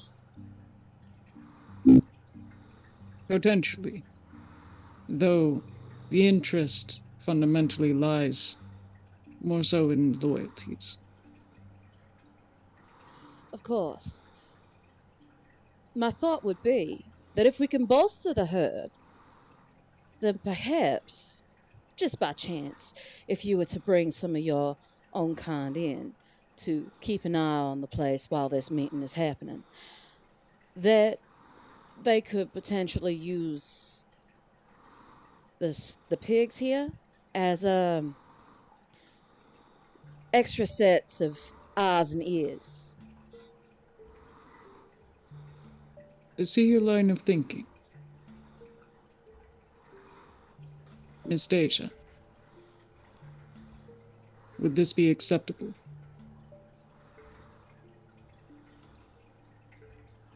I don't see it as unacceptable at this point. And if you're talking about helping lend a little capital to get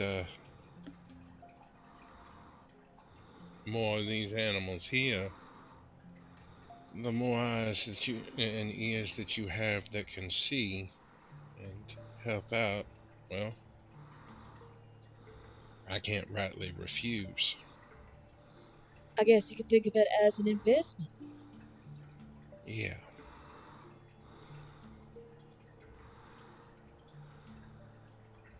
And I will endeavor on this project for the next few nights. Again, I appreciate your accommodations, and he looks embarrassed for a moment. I'm sorry about the confusions.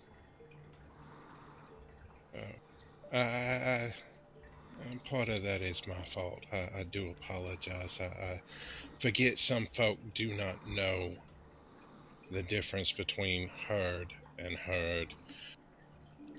I'm speaking as a farmer and a rancher, not as a vampire. Uh, I don't know how everybody feeds, and I never make presumptions in that case. So I don't ever stick my feet in my mouth. I do believe, is it not a commonplace amongst the Uh, underground folk to use what they can get to their advantage? Sometimes this includes animals, as far as I'm aware. Please forgive me if I'm wrong. So it's an easy mistake to make. Yes. Many of my brethren and sisters have done and performed such affairs when feeding. I have seen, even at times, hordes of animals, even estranged and bolstered by the blood, only to be fed on later. It is not of my taste, of course, but it is of no disrespect to any who do. Of course, everybody needs to eat. That's the shared thing amongst everybody, human and kindred alike. I believe Gregor. that is where we're going to take a quick break. And we'll come back to more of Austin by Starlight. So don't go anywhere. We'll be right back.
Welcome back, everyone, to Austin by Starlight. Where we left off, our coterie had split into two groups. One to tackle the acquisition of a suitable property for the arrival of a dignitary from San Antonio to meet with Boss Hernandez of Austin. In the second group, it's Alistair, Yvette, and Noel who have come to this particular portion of the setting here. And in the following some of Alistair's notes in where this raven could be found, the coterie finds themselves in a sort of waiting room where they're potentially waiting the arrival of Raven, as they're passing through this area as perhaps late night students who are looking to study overnight.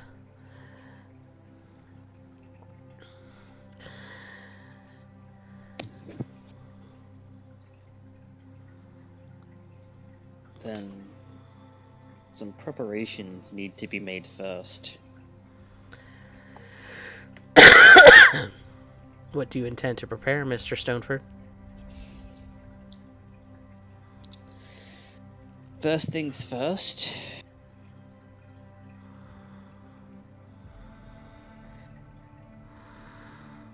I have a quick ritual I need to perform before we enter the building at all. Alright. That's clinging of the insect. Alright. Give me a second to look up how to perform a ritual. Intelligence, blood, sorcery, difficulty, ritual level +1. Okay. So I will quickly rouse for that.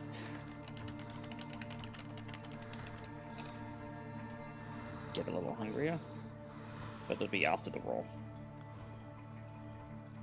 I'm looking for difficulty 2, as this is a level 1 ritual. Yes. And you success. Which I make with a 3. But as you swallow down the bits of spider, and you cause the blood in your veins to rouse to life, that pit in your stomach gets a little bit emptier. You can feel your tank starting to wane a little bit, Mr. Stoneford. And I'm not even done. You know this is going to be a taxing night. Mm-hmm. This is going to be a taxing night. But then I came prepared for that. You are here to punish the transgressions. Second is the application of Scorpion's Touch to the blade, which is a rouse.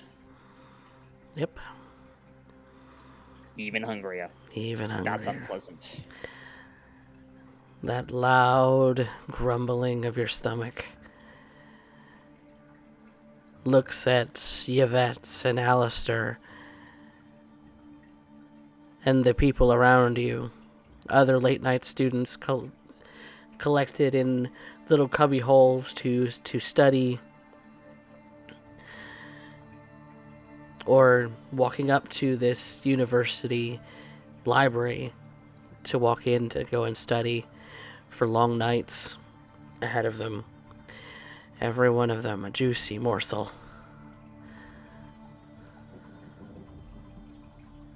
And finally, I'll have to wait for this, because I need to find a place where I can make myself invisible. So that's slated, but I'm not going to do it just yet. ST, Mm-hmm. I hear echo from something. And I'm hearing... That's from Mojo's. Yeah, Mojo, there's a little echo from you. I thought I muted him, but I didn't know if that muted him for everyone or not. There you go.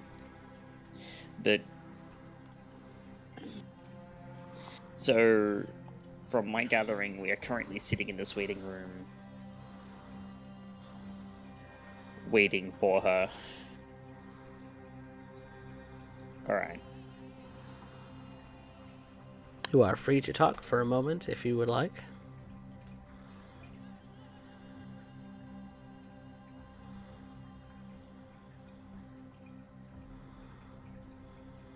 Yvette is simply preparing herself. This is Monsieur Knight's ordeal. He knows the target of Monsieur Stoneford. Yvette is simply security and advisor to Monsieur Knight. Though her eyes do occasionally wander onto the case that Monsieur Stoneford has brought about with him. There's an obvious curiosity, but it would be presumptuous to end up doing the childish, you show me mine, I show you yours, or you show me yours.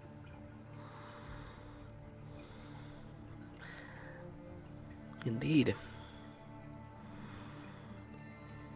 But you're waiting for a little while.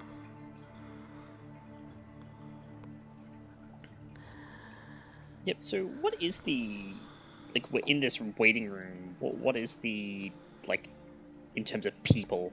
What is it like? Is it empty besides us, or The library of the university is mostly empty at this hour. You have a couple of students who are by themselves studying from textbooks. Others seem to be writing or typing up something on a computer, their laptop or something, but are otherwise preoccupied in their own business to pay you any mind in this sort of a little bit more of an open area when it comes to the library. It's more of a sitting room that's got some nice couches, kind of in the lobby-ish portion of this library. And this library does go up several floors. This is not just any old library. This has a large collection of usable and student checkout able to be used. You suspect that there might be an even broader collection of some of their more uniques elsewhere in the building, but the larger, more student-oriented or public portion of it, that spans several floors, and so you're not even sure if this particular spot is where she will be, ultimately, but this being the sort of gathering space or lobby area is a good place for people to talk in sort of hushed voices, so as not to disturb others.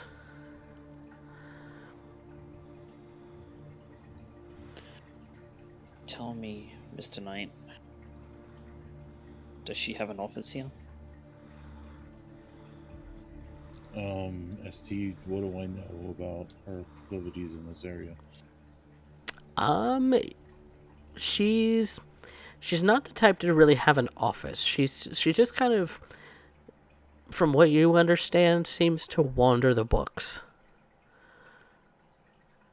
And doesn't really strike up, much in the way of problems. She doesn't strike up much in the way of conversation. She just simply comes here on the occasion and doesn't normally leave with anything.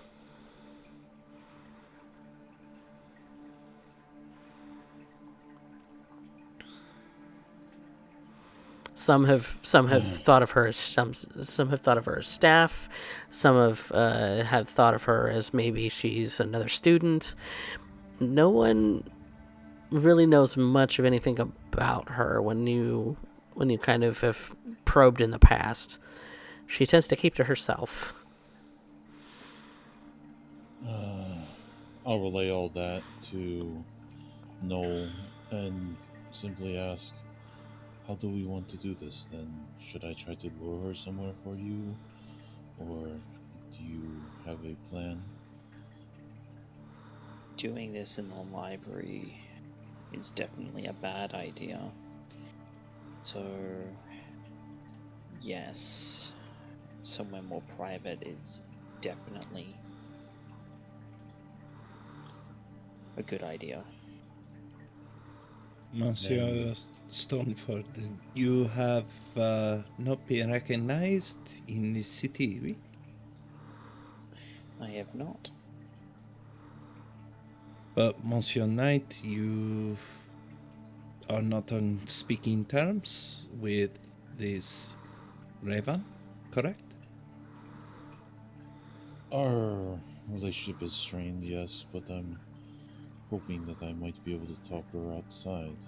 Perhaps you should leave that to me then. If you are the one with the way with words, then by all means have at. That is what you wish. They will end up walking with me into the back seat of your vehicle, if everything goes smoothly.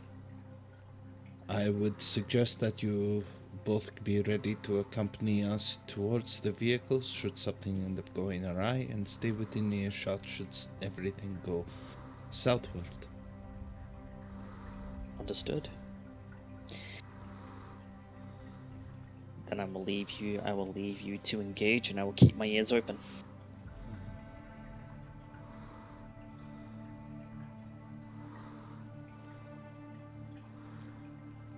Monsieur Knight, I would like you to give a physical description, and, if possible, an additional set of eyes. Simply point me in their direction, and I will have discussions.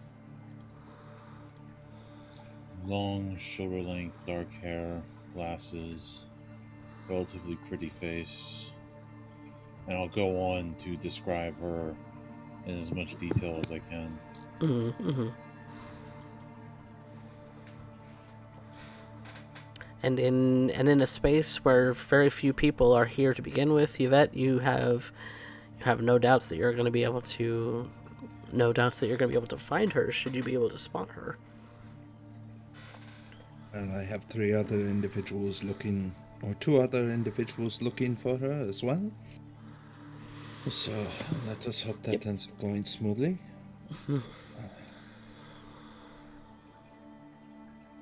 Unfortunately, the banquet placed before us is wholly unappetizing.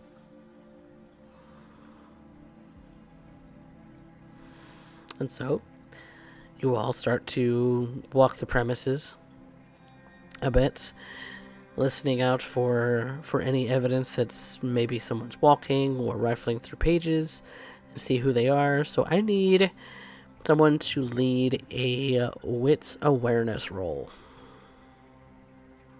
I believe Monsieur Stoneford is the most eagle-eyed of all of us. What are we looking at here in terms of teamwork?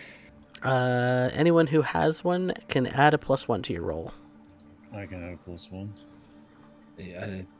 Moi aussi. Okay. So, with heightened senses as well, for Pop to do this roll, obviously. All right. It'll be a +3 total.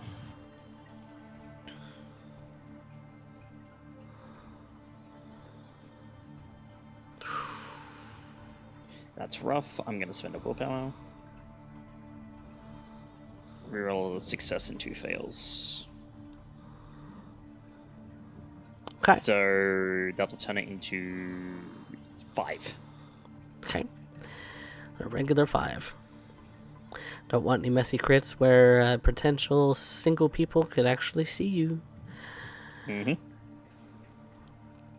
You listen primarily, Noel. You listen to see if you can overhear where individuals are in the space. And when you reach those spaces, you often find that the person there doesn't fit the description you were given. And so you move on to the next, and to the next, and to the next, until you find a woman sitting in one of the solitary kind of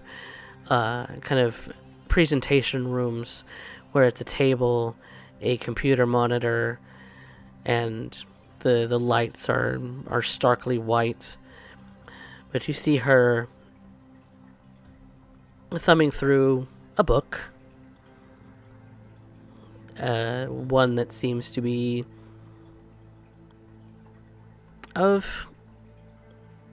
it might be fiction. It's really hard to tell from here, even with your heightened senses. But you do see she has the long dark hair, she has the glasses, the pretty face. She's wearing a kind of woman's suit where she's got heels, she's dressed nicely. It's kind of a nice, very kind of flowing blouse underneath a jacket, with pants. And she just looks like she's enjoying the reading.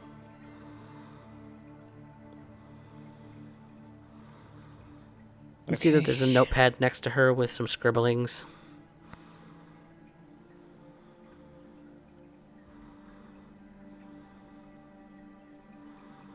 Well, gentlemen, I will see you in a moment. Please do keep an eye out. And Noel would give Yvette a nod and move into position to a place where he can unsheath his sword, basically take the sword out of the case and hide the case and himself, whilst keeping an eye on things. Mm-hmm. Yeah, Alistair would go and try to find a place where he can be out of sight, but be able to listen in and see if he's needed. Okay, I would like both of you to make a dex stealth. I'm gonna pop silence at death here. Okay, I'll keep that in mind. You know what? I'm going to rouse the blood for this. Because I'd like to roll more than one dice.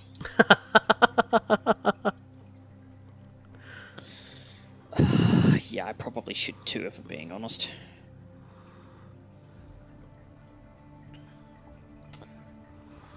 Nope. All the more hungrier, Mr. Stoneford. Your target is right there. Right there. You could pounce on her right now and devour her whole. And wouldn't that be a glorious and gluttonous feeling? Oh, well, that shouldn't have been like that, actually. I added that before I rolled. So let's try that. Let's try that. That should be 2-3 as a roll. Let's try that again.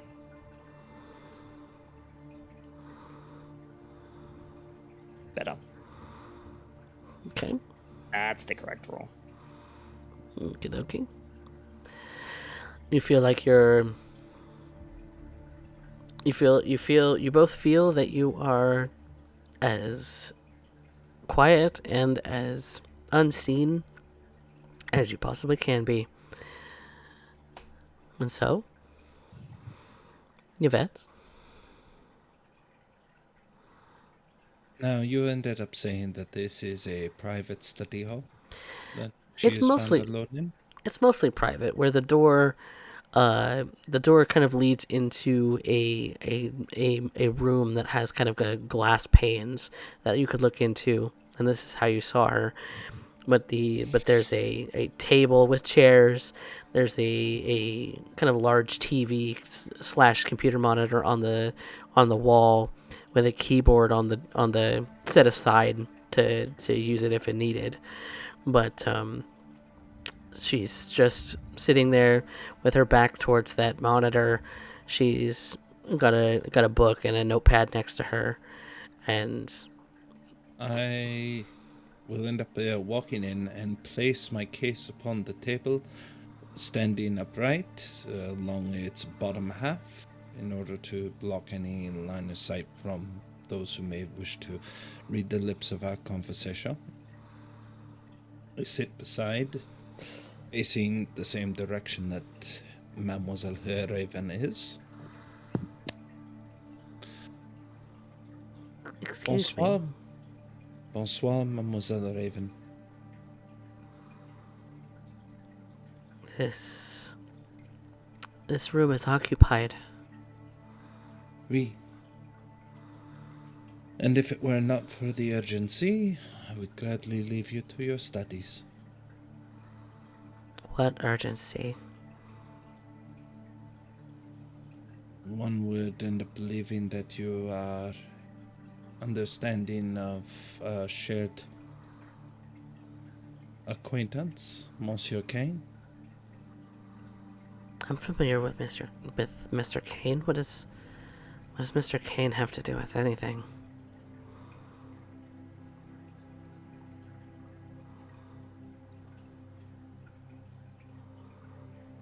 I am told that you may be knowledgeable about a particular meeting that will be taking place. What? And at that point, I'd like to end up reading, does she actually know what I'm talking about? Or is she feigning ignorance at this point? What's insight? 3's not too bad.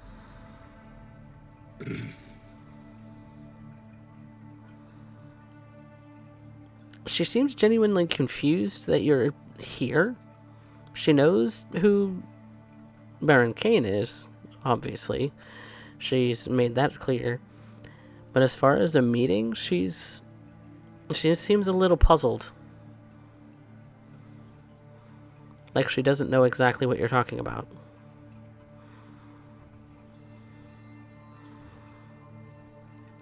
I don't know of any meetings, and I'm not meeting anyone. I'm surprised to see you here. That was a concern. And I'm sorry, At this who are point- you?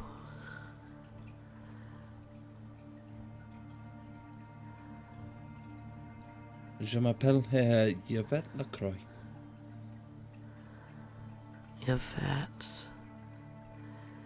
Pardon me if I'm not nearly as kept up on things. I tend to have other things on my mind. Has it been a long night for you then? I've just been here. I don't know what it is that you've heard about me. Concerning. Concerning how?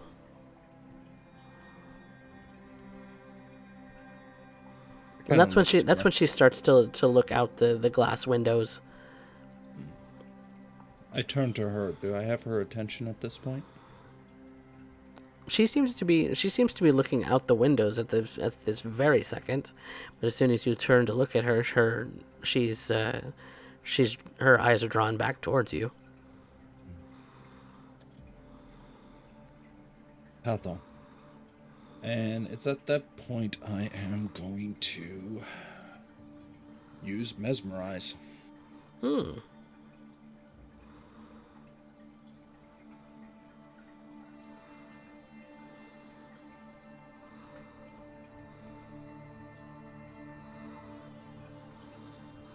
Okay.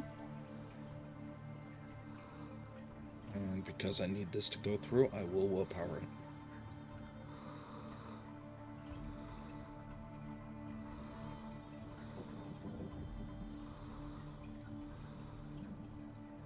Mademoiselle Raven, you will accompany me, grabbing You will grab your things, pack them away, accompany me, and sit in the back seat with me in the car that I go to.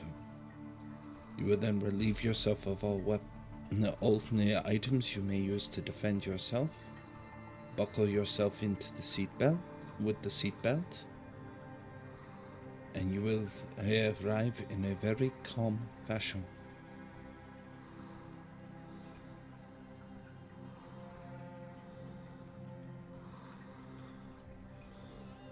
And what is the defense roll for that typically?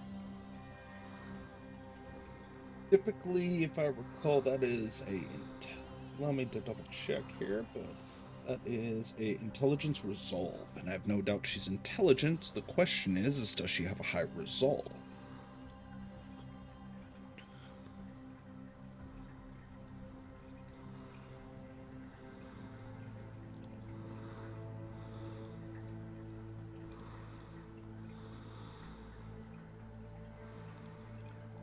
Let's see.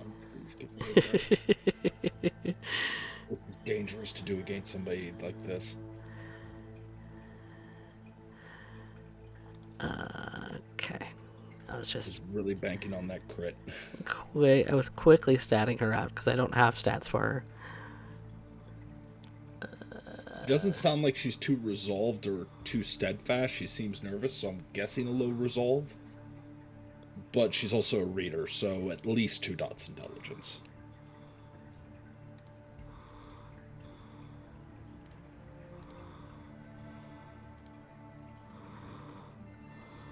No.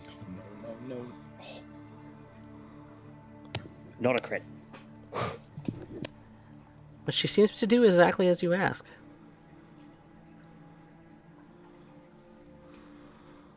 Well, I'm uncertain the dice roll. Yvette is certainly confident as she simply stands up, grabs hold of her case, waits for Raven to collect her things in a very calm, ordered manner. Mm-hmm. And she will follow me directly into the back of Alistair Knight's car, where Alistair and Noel can observe Raven following Yvette. And it's before she gets in the car that she stops.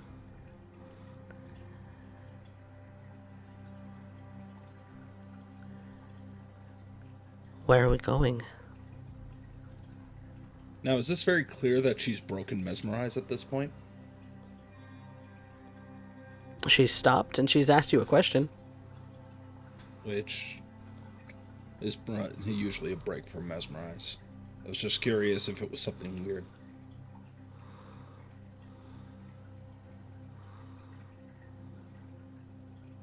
Things are not adding up here, Mademoiselle Raven. And I cannot afford anything untoward to happen in a public gathering. Now would you be kind enough to enter the vehicle?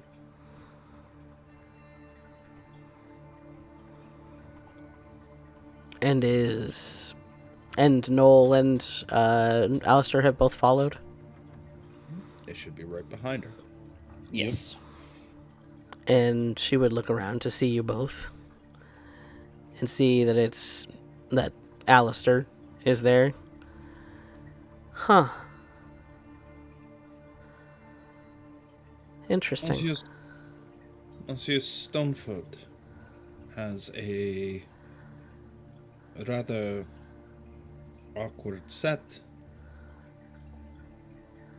There are charges laid, and I must know the truth. Well, I suppose you have me at a disadvantage then. Alright. I'm keeping my eye out for her to be ready to cast anything, looking for wards that she might have on anything that she has.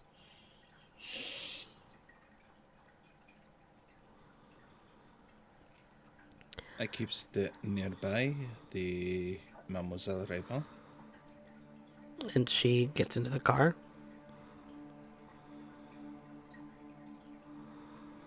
She buckles up like you asked. Yvette extends her hand, expecting her to remove any item she may use for self-defense. She pulls out a pocket knife out of her pants pocket.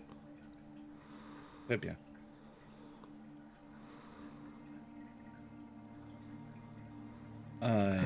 I will be honest, did not expect... I did not expect this from you, Alistair.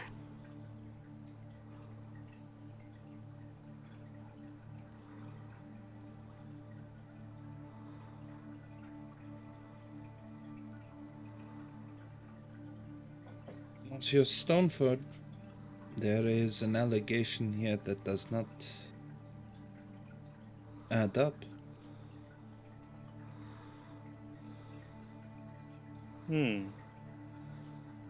You earlier said that the Mademoiselle had information concerning your benefactor.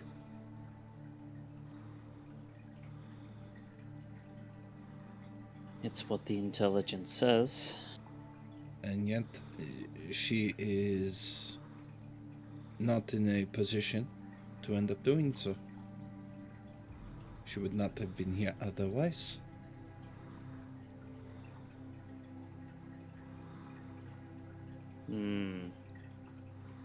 What is this about?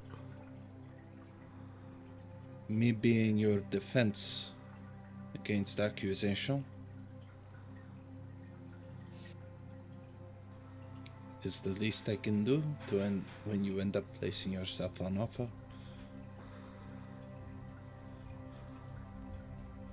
Well, when I'll put it very simply. Raven, was it? Yes, that's me. Now, looking at her, do I recognize anything of her?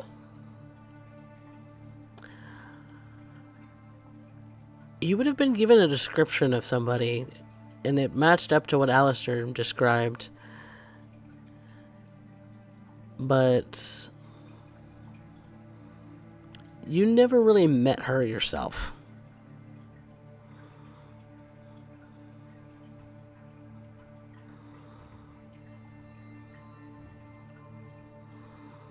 I'd like to ask you a question, Raven. I'm all yours, apparently. Does the name Lucio Della Rosa mean anything to you?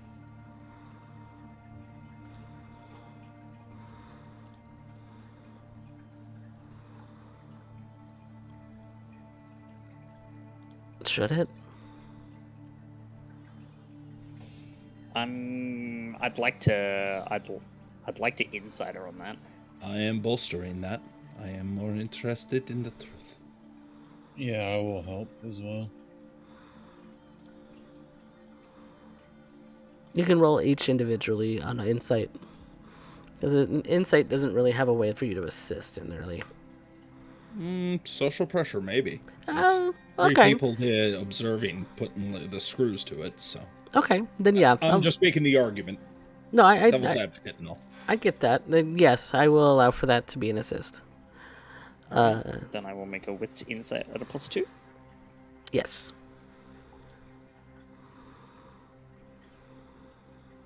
I have heightened senses popped. Would I be able to apply that as well for reading body language? Wait, I rolled the wrong thing. Please tell me it's less than Oh, no. that. No. Hang on. Okay, subterfuge. I had gotten confused. Go ahead. Make your insight roll. Yeah. No, I was just asking, would I be able to pop heightened senses here as well to keep an eye on her body language? You didn't tell me you turned it off, so I assume it's still on.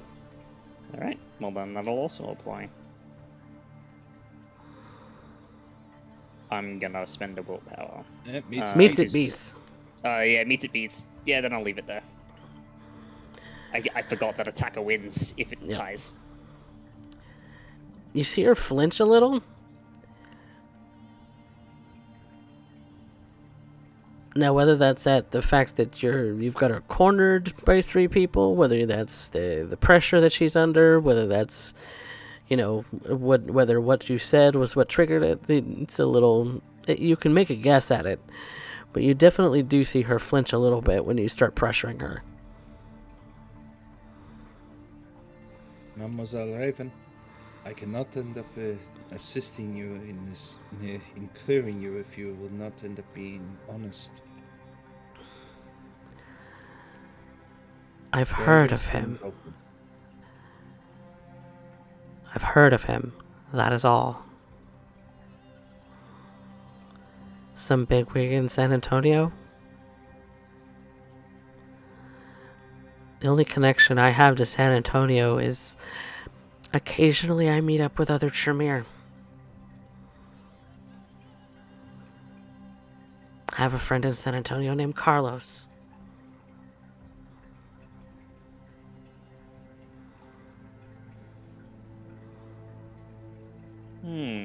Would I know Carlos? Noel might know Carlos. Intelligence Noel politics. does know Carlos. Oh, there, yeah. That's not an if. That's a definite. No. Noel does know Carlos. Because he is very aware of the low birth solution. Mm-hmm. I'd also like to point out that Yvette would also know that name. Because Doc did bring up a Carlos before. Right. A brother named Carlos, if I remember correctly, is what she said.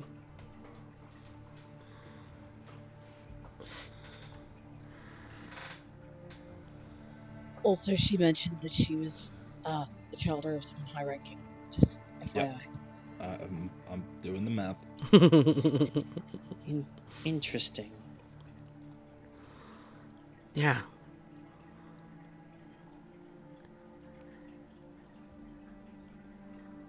Monsieur Stoneford, I believe I have heard enough.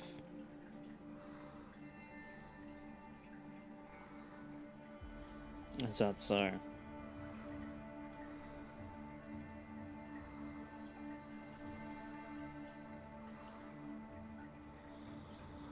Then by all means. If he insists. She pulls out her pistol and puts it to his head while he's sitting in the passenger seat. Mademoiselle Raven, grab your belongings and go. Consider this matter settled. And do remember the spit of kindness. I hope it will not be wasted. Thank you. And she... Thank It's good seeing Alistair. you again.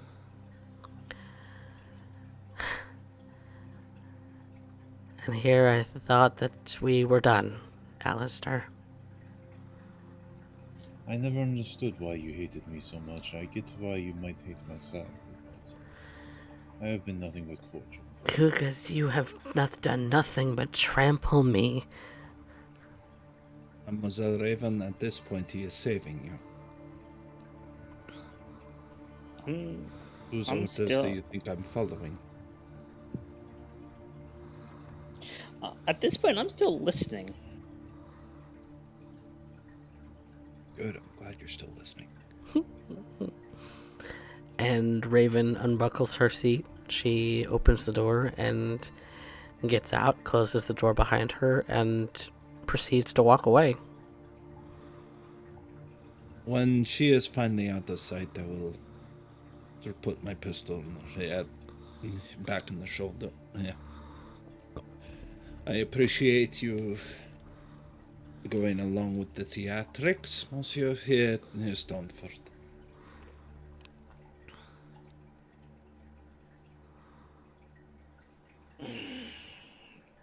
You're welcome. You are a man of intelligence, oui? Very much so. You were sent in to end up removing Raven on false intelligence. If she were to end up holding such things, one of two things would have been true. If it must have happened tonight, then it is either already happened and it becomes a moot point. Or 2, she does not know. If she does not know, there is nothing more to end up discussing. If she does know and is already told, her sudden removal allows you to end up knowing that they are on to you. However, if she already told and did not, now she believes she is security. Exactly, you. I did get the smell of a scapegoat, but I didn't think that you'd pick it up so quickly. Austin's in good hands, it looks like. Either way, you are in no position to end up continuing your search. I regret that we cannot end up sharing a meal, but at this exact moment, there is nothing more to be done that would not compromise the operation of which you ended up requesting.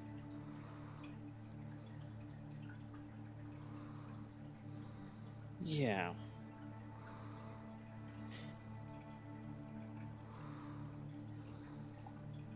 Mr. Knight, how good are your eyes?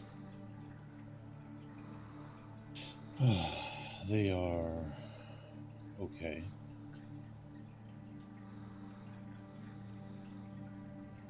Out of character, what are you asking?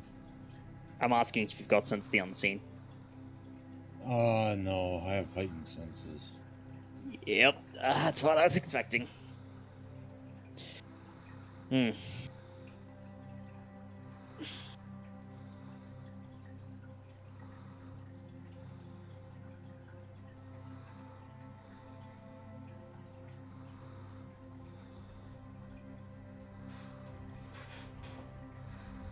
This does need to be kept an eye on, because if she's a scapegoat, then I have the very distinct feeling that someone's going to be listening. Perhaps, but that is not our problem now, is it? Can I look in the back seat and see if she left anything? Nope, she was pretty thorough in making sure she took everything that she had brought with her. Okay, I just wanted to make sure she didn't leave something to either track or listen in.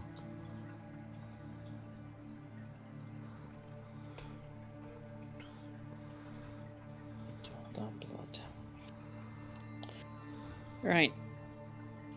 Now, your assistance is appreciated, Monsieur Stoneford.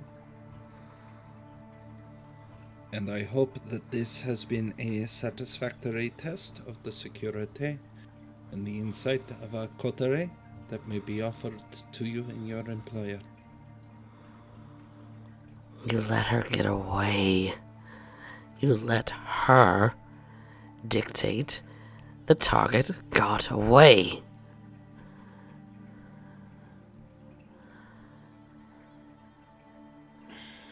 Scapegoats.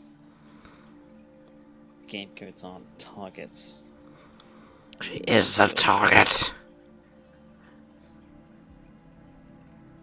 Are you sure? Because I'm not. You could see if she could sweat, she would have been sweating.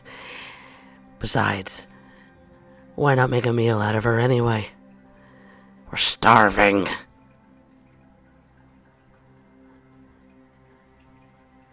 All that blood to waste. Why not? Because I've diablerized one Tremere and I will not diablerize another. Oh, but Tremere are so tasty.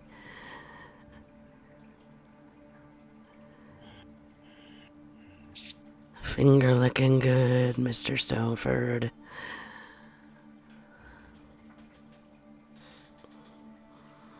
We could go after her right now.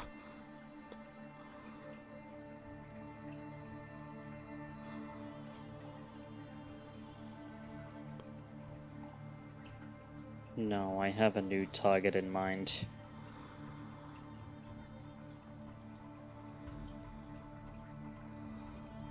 For some odd reason, he is looking into the rearview mirror to look at Yvette at that exact moment. So, what are our plans for the rest of the evening? I believe we have entertained Monsieur Stoneford. The least we can do is show him their hospitality and hope to feed. Yes, and I have something else you might like to see, Mr. Stone. I think that's a good idea. It's a lot of expenditure for not a lot of action. It's a waste. Yeah, I think you would prefer the action to be in appropriate position. If nothing else. Good.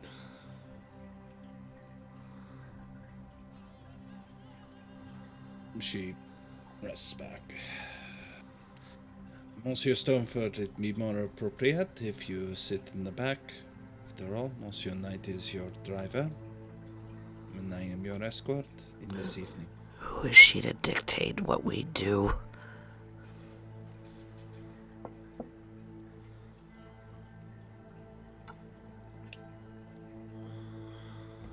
Noel does get in the back with this and to the internal voice screaming at him.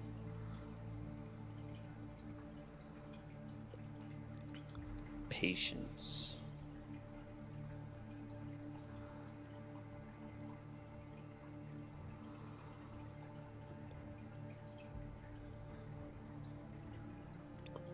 And maybe there's a slight snarl in the back of your throat. Yeah. So where to? Well, first we gotta get him fed. Then I have a place I want to take him. Fantastic. Alright. So y'all head back to your domain for a quick feeding. So how do you go about doing it? Well, normally I'm a bagger, so I normally hunt with intelligence streetwise. Mm-hmm.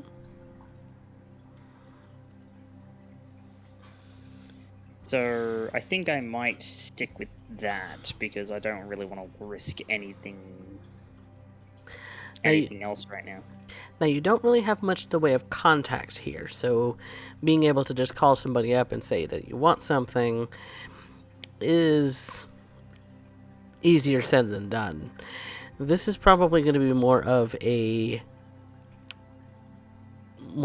chase down an ambulance kind of a thing, where you're going to want to swipe something from somebody else. Oh dear, okay.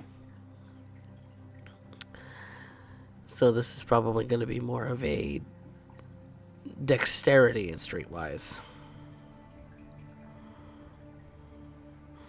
But it is going to be in the domain of the coterie, and they know some of the hot spots as far as where ambulances get called the most, and so that you could swipe something should you need to. Yeah.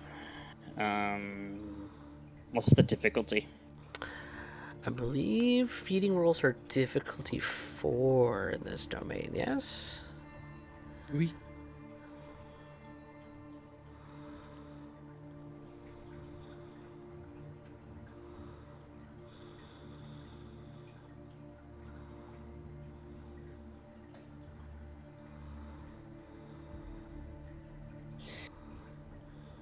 Okay.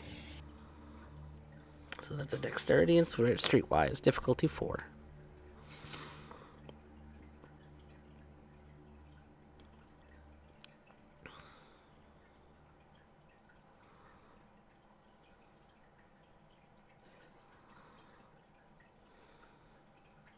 I gotta spend the willpower. Or you can succeed at a cost. What's the cost?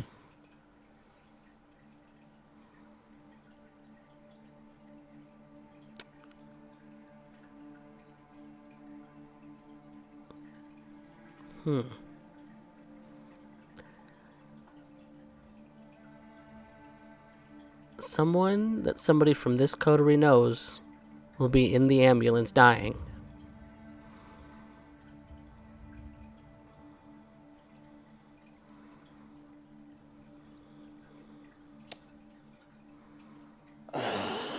And if I know you at all, ST, that's probably gonna be a touchstone.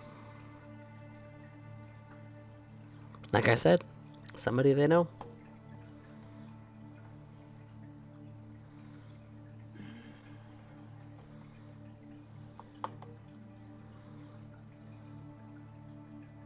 I'll take the success at a cost and attempt to hold it together. Okay. You find an ambulance in the neighborhood. They've been called to a hit and run, it looks like.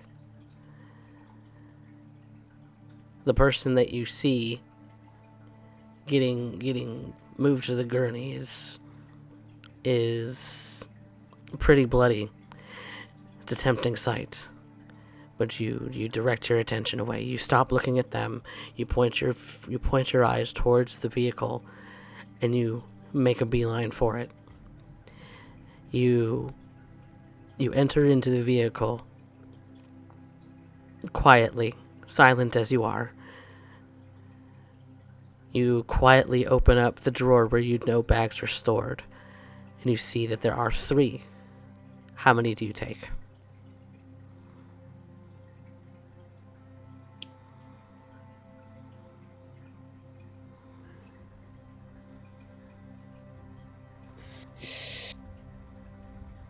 I'll take...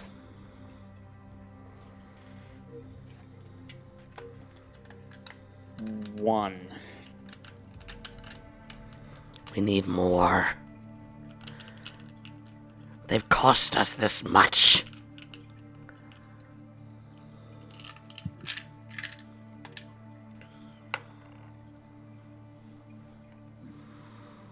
Take it all. Take it all. Do you remember what happened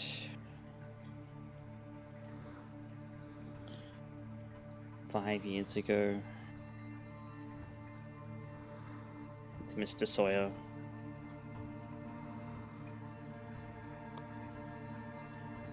Fucking twat.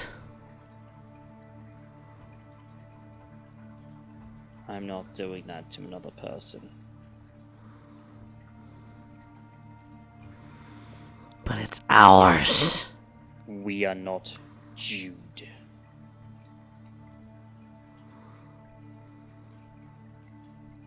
And he's going to take the one and sneak away. All right.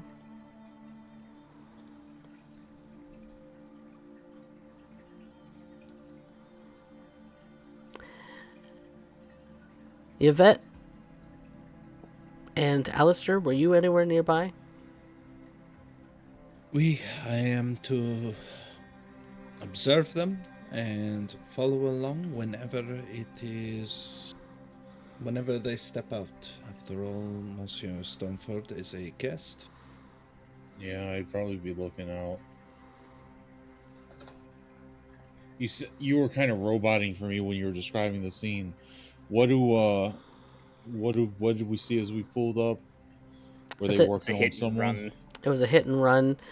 The person on the ground was being put on the gurney, and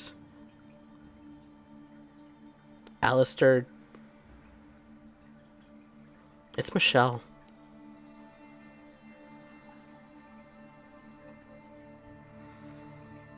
And I see this? That there must have been a hit and run. She's in the gurney. She's being strapped to the gurney and wheeled over toward the ambulance.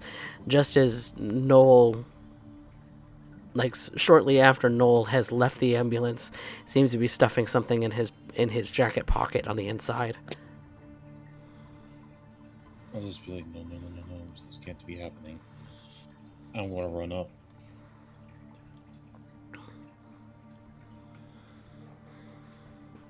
And I'm going to blush with life in case anybody touches me. Okay.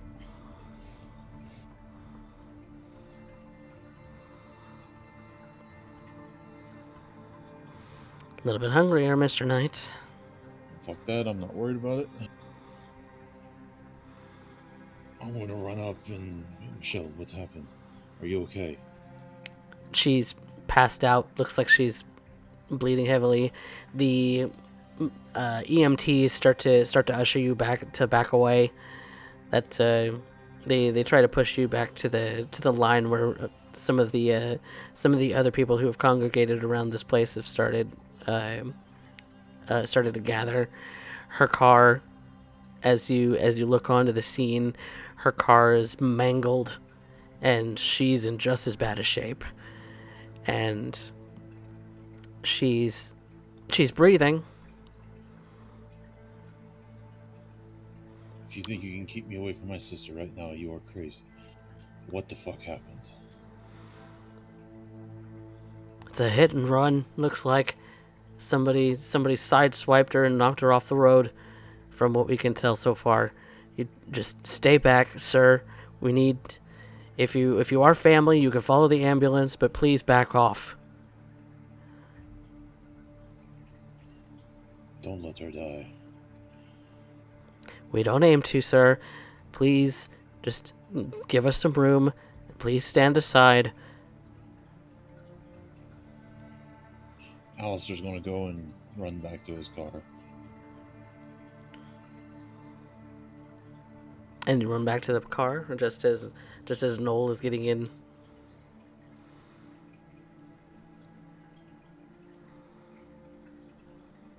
I have to go there. I don't know what you two want to do, but I'm not leaving her right now. Leaving who? That was my sister. And you can see, like, Alistair is white-knuckling the steering wheel, damn near ready to tear it off. Monsieur Knight? She places a hand on his shoulder. Now is not the time for reckless driving. Keep it slow. We are not the ones in a rush.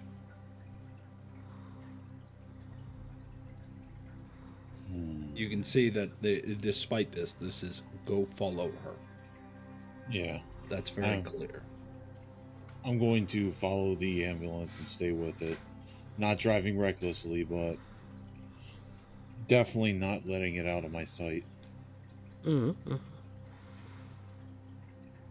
And so, once she's loaded into the vehicle, you see that they close the doors, they get the sirens going, and they start speeding off to the nearest hospital, where you tail them at a more speed limit friendly pace, getting an idea of what hospital they're taking her to.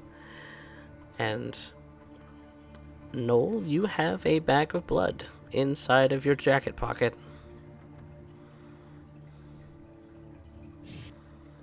I'll need to have it in a solitary place.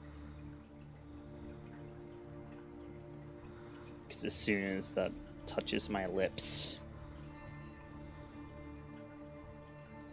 it's gonna be a little rough.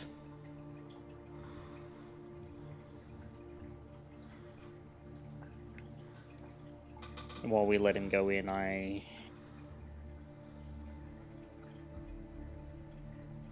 look to Yvette.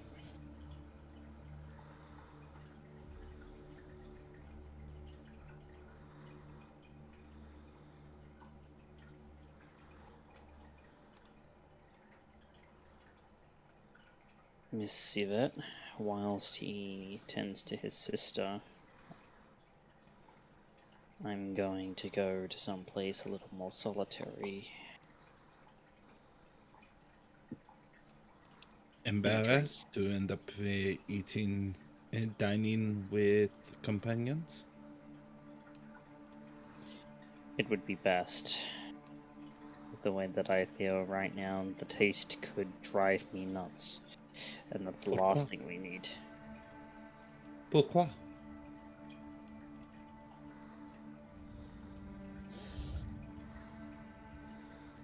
Over my years, I have come to know where my limits are. And whilst I have quite a good hold on my composure, this is a just in case. Because if things go south, they will go south very, very quickly. And in this sort of situation, that cannot be avoided. Monsieur Stoneford, I appreciate your caution. By all means, do as that will. But I would also like to allow you to understand. You are worried about things going south. And yet, I come from south of heaven. I'm very familiar with south.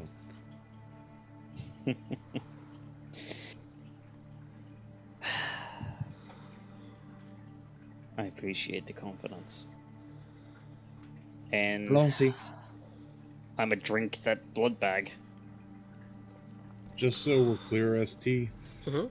I followed the ambulance directly to the ambulance bays, Mm-hmm. the emergency entrance, literally Oh, yeah. pulled up right next to it and got out and was like, threw the keys to Yvette and said, I don't care, and walked straight to the door, waiting for them to get her out. In which case, knowing Yvette, she probably would have parked it in a safe spot. Absolutement. So it is quite a walk away from where you parked. It's not in any kind of directly illuminated space. ST, Mm-hmm. have a frenzy check. Yes, you do. Difficulty 3, my friend. Yep. I hope you're better at these than I am. Are you kidding? Yvette's the one with the biggest dice pool, and I still screw it up. I'm sorry, how many bodies have you caused in the last 2 campaigns? By accident? I think you forget that Maria is a thing that exists. But That was would I three. have a That was +1 2 due to a campaigns controlled ago. environment? If you want Yvette to be able to wrestle you into a calm state, you can either take. He said he was doing going to do it on his own. All right, yeah, I said, did. go ahead. She's just giving him a reminder of she's very familiar with things going south. Yep. So Yeah. so you will not Just be getting a fine. +1. She is going to be there in case shit. Yep. Oh my god. 2 ain't gonna do it. You pierce the plastic flesh with your teeth. It is disgusting to taste upon your lips, but as soon as you get that first taste in your mouth, your inhibitions let go. You lose control. The fluid won't come out of the bag fast enough, and so you start ripping at it with your fingers to rip it open even more, to essentially dump the contents into your gullet, getting more and more of it all over yourself instead of down your throat. And so while you're able to slake a little bit,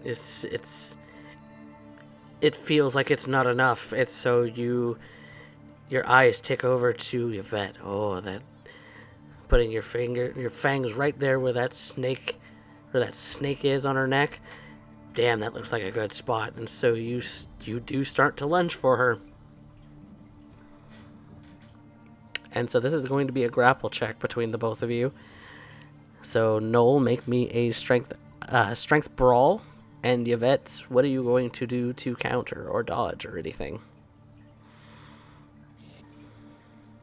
I believe this will also be a brawl. Yep, you can Strength Or- Brawl if you'd like. To subdue him.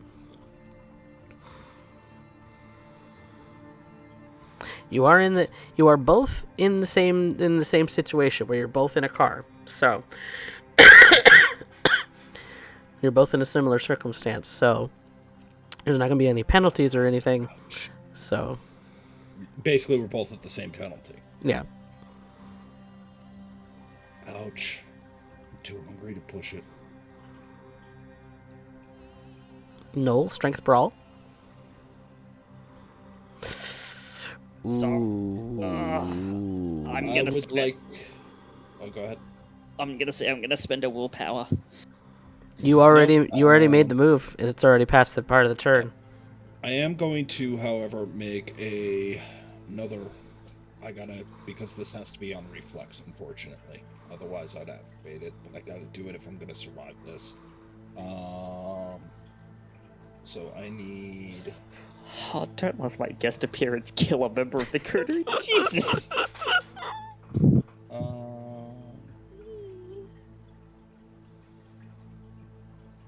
Do it, you know you want to. Yeah. Oh, no. The funniest thing is, one phone call Browse really check. would have helped this.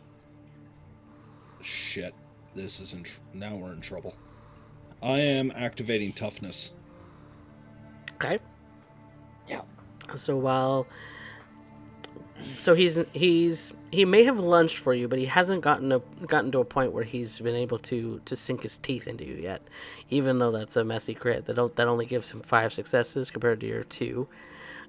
So 3 subtract from 2. He it's then halved, so it's 1.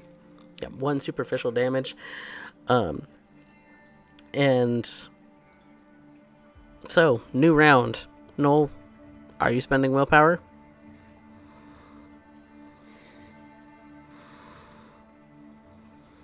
Or are you rolling a frenzy check? I'm rolling a frenzy check. Okay.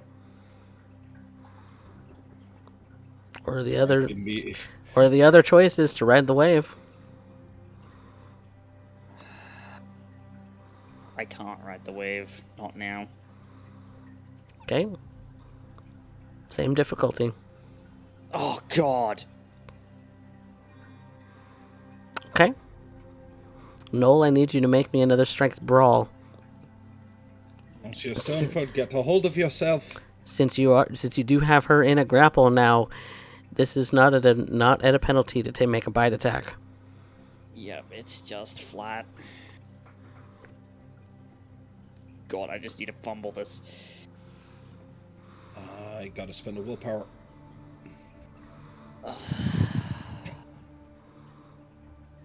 That is bite. Now, is this to drink or is this to rend? to It drink. would be to drink. Okay, Which you means get one, I need to make you a get 1 bane point. And Yeah, he I get does 1 need to point, make a yeah. bane roll. I am at 5 hunger. Yeah, which means if I drink another dot, you're torpor. And I'm trying not to do that. Alright, hunger frenzy check. Difficulty 4.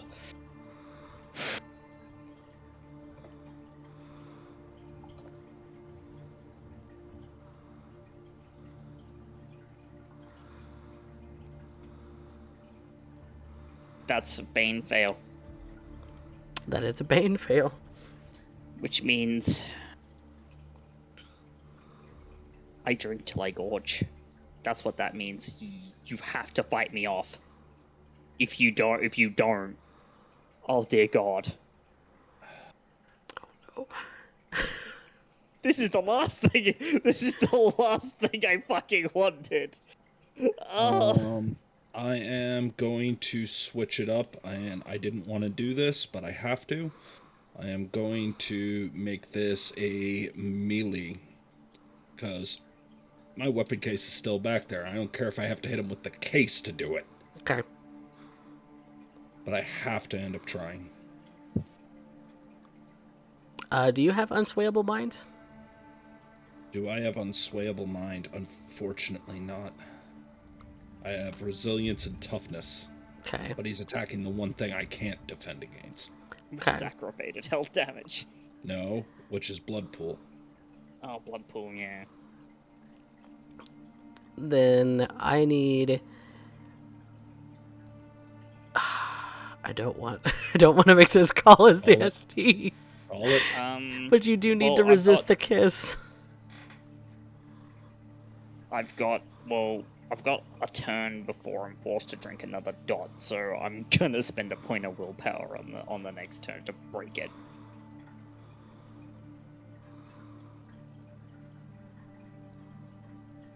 I still need Yvette to resist it, though, so she can act on her turn. Resolve intelligence. Yep. Difficulty 3. No.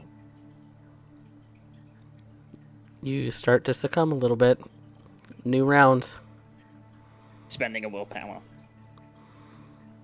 to gain hold. And what do you do with your minimal bit of lucidness? Because you still want to gorge. I need to pull. I need to. I forcibly shove Yvette away from me.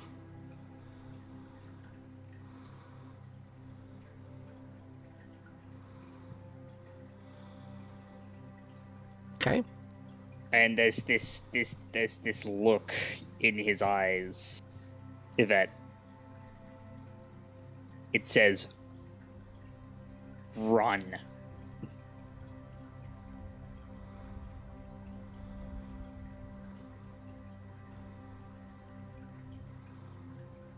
Yvette, you have a turn. You are free. You are very, very hungry right now, but you are free. Yeah.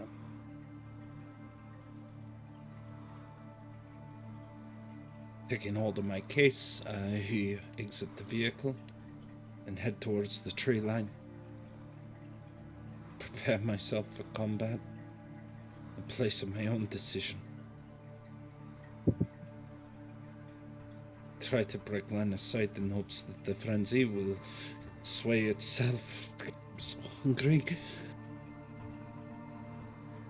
Noel has given me his curse, and it has ended up infecting me. And now my blood, the blue blood that ends up running through my veins, has now been tainted by his kiss.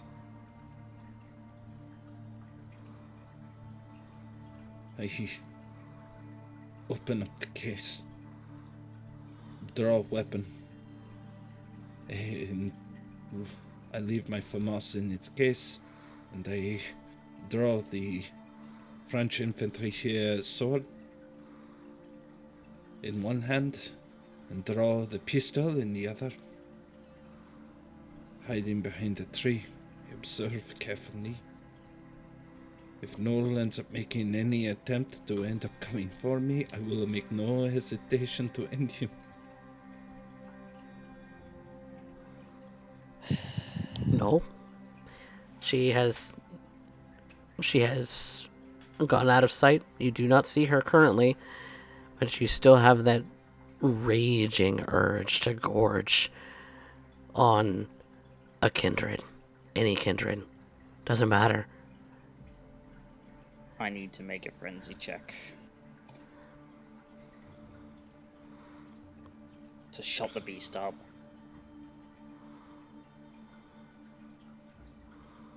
Luckily, it's difficulty 3. Which still gives a little north of a 50-50. Oh, no. Nope. Nope.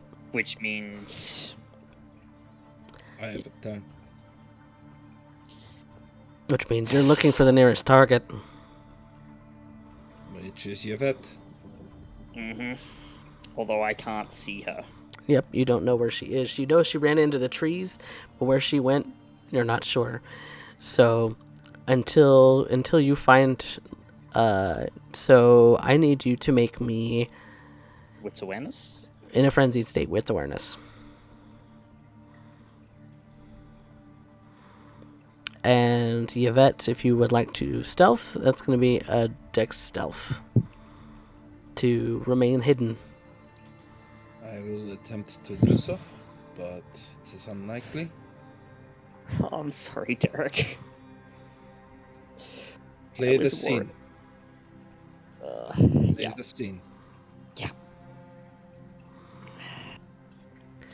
Yvette, I see something snaps. Something snaps underneath your feet. You're not sure what it was, but his eyes immediately turn to you, and he starts running. Predatory, hungry.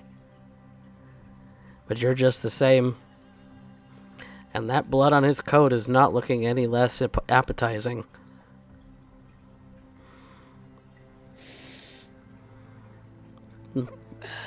So, Noel, I need you to make me a strength brawl versus Yvette. Hold on.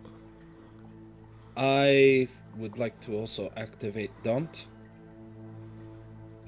Even with the beast, he has to at least overcome. Mm-hmm.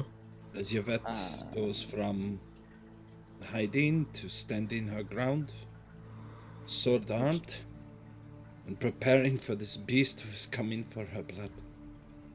Which means I'm at a resolve composure +4. Yep. I'm going to cut him down. If he does not stop, I will continue to cut him. Which I pass with flying colors because it's only difficulty 2. He seems unnerved. He seems undaunted, Yvette. So he's going to make a strength brawl, and you can make your melee attack if you'd like. This is my specialty. Okay.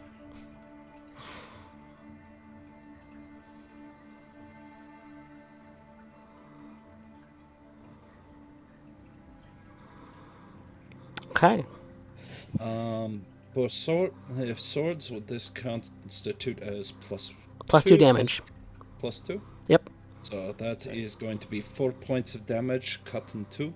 As Yvette sidesteps, the frenzy Noel, here pushing him alongside the gliding of his body along the blade, to end up here sidestepping and regaining her distance, her composure. And for some reason, she can hear the words of her sire. In all things, dignitas. In all Can't things, dignitas. She stands proud,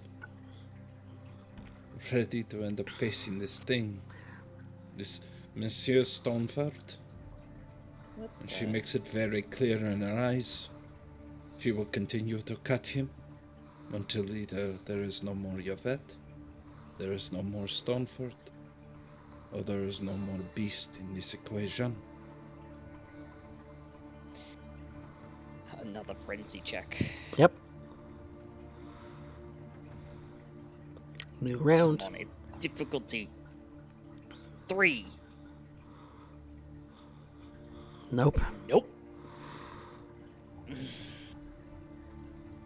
It's another strength brawl.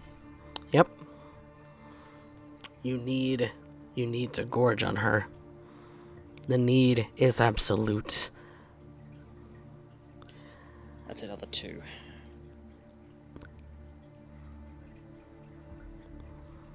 She ends up cutting him, then knocking him here low and here stepping to the side.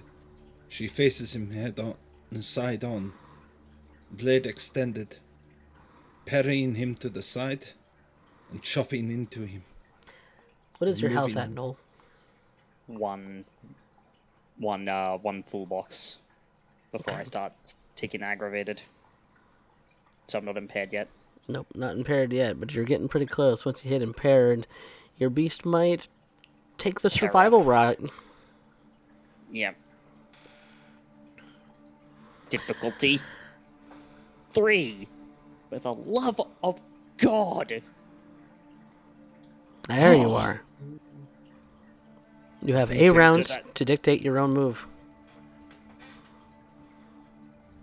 Or does that cancel it? Or does that cease it entirely? If you pass the frenzy check, it cancels it. Okay. Willpower is just around. But the second strike of the blade seems to bring some lucidity back to Noel's eyes. And he's lying there. Yeah, this is exactly what I was fucking afraid of. He places the blade at the side of his neck.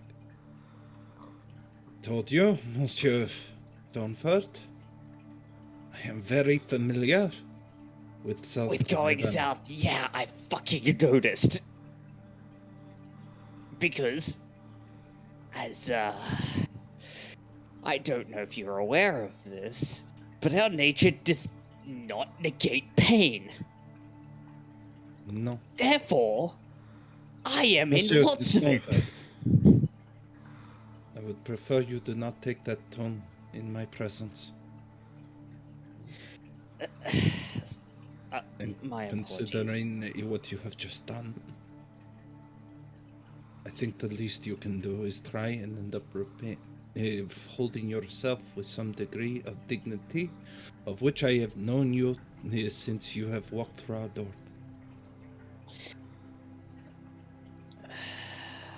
There's an obvious, like, exhale. My apologies,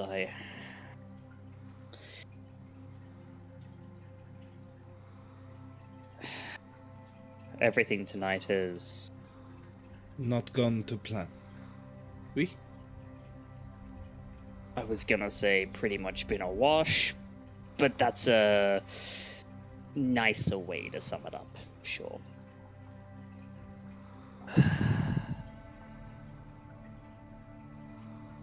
He swipes her and the blade quickly in order to remove what little blood there would be upon it, before placing it back in its sheath and placing it in the case. Before she locks it, she makes eye contact with Monsieur Stoneford, being sure he is there before locking it shut. Picking hold of it, she, in which case Monsieur Noel would be very familiar with that, she chose the quieter of options to handle this. Monsieur Stoneford, I would suggest you now get your distance from me, as I must. Yeah. Sure, And he kind of pulls himself up via a nearby tree.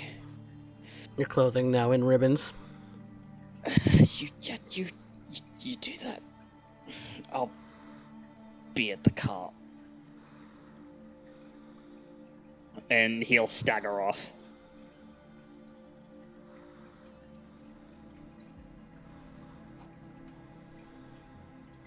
Once Monsieur Stoneford is out of sight, Yep. Yvette collapses to her knees, clinging her stomach in pain,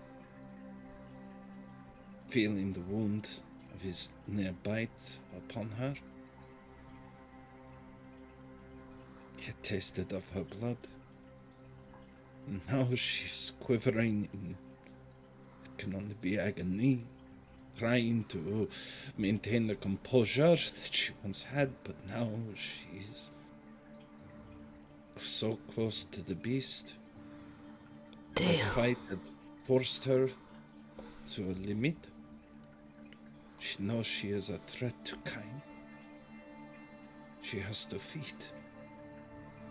Unless she do something more terrible.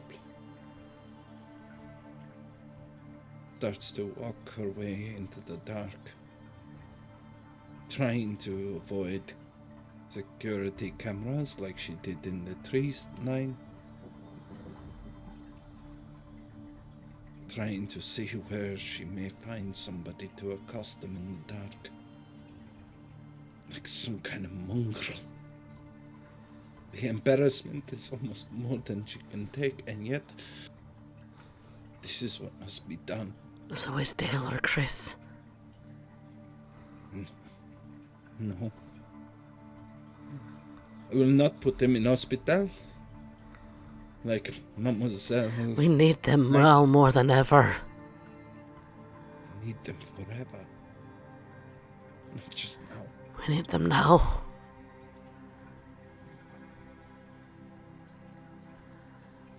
Help me, Dad.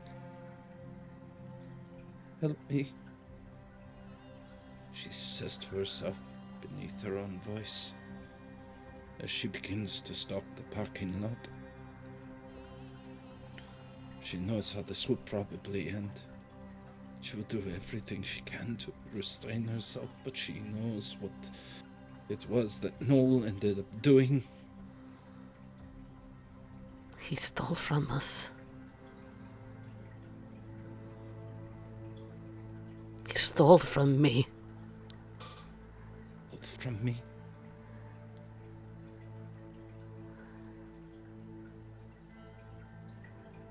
You will come to regret that. In time. In time.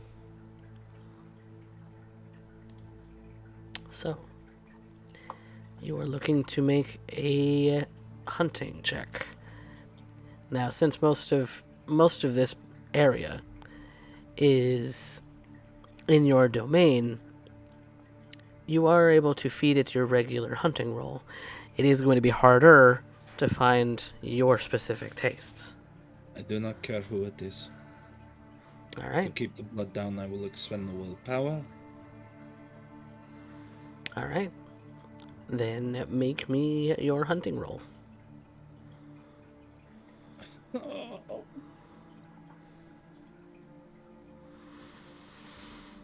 takes so long. It takes so long. This night has already been so long as it is. It's getting uncomfortably close to when you should be shutting in for the night.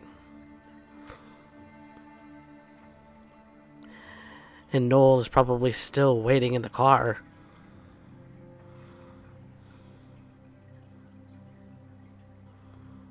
And then there is Monsieur Knight.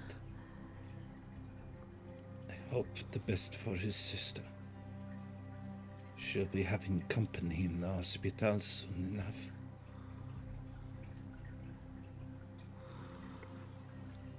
You can make one more hunting roll.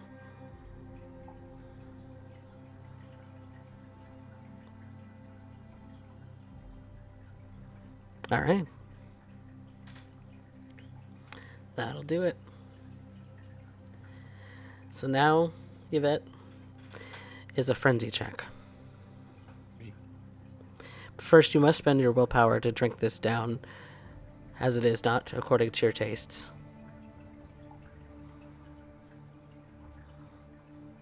Must spend that willpower. We'll spend that willpower first.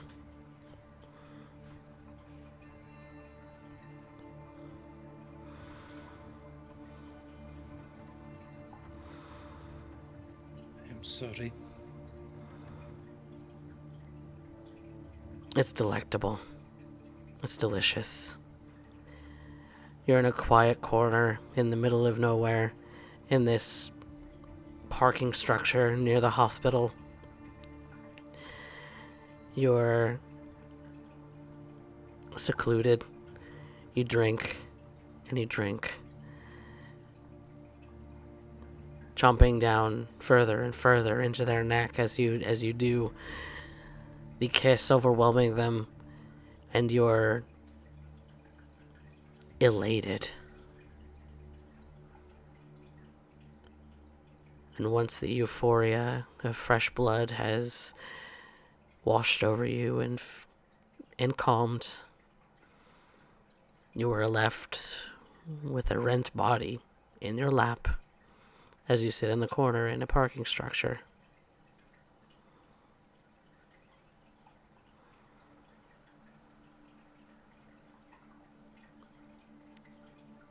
Blood covering you.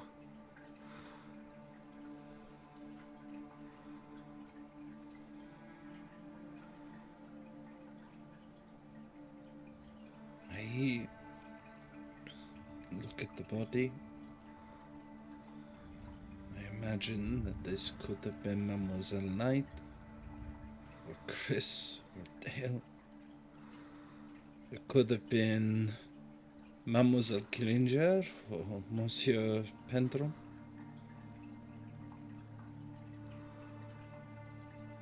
I'm grateful. They have saved their lives.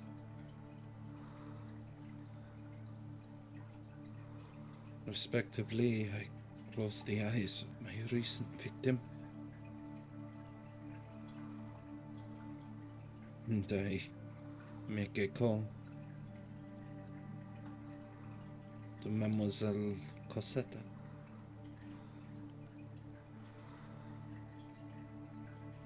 Pax, you get a ring on your phone. She answers it as she usually does. Yeah, what can I do? Mademoiselle Cosetta, the package you have requested is currently ready. You simply need to end up picking it up. I am on my way to visit a old friend at the hospital. I hope that we can walk in together. Of course. Sorry, I wouldn't have used the name Cosetta, but that wasn't. I'm a little bit up. Yvette is composure, a lot more composed than I am. Yeah, her mask name is Anna Costa.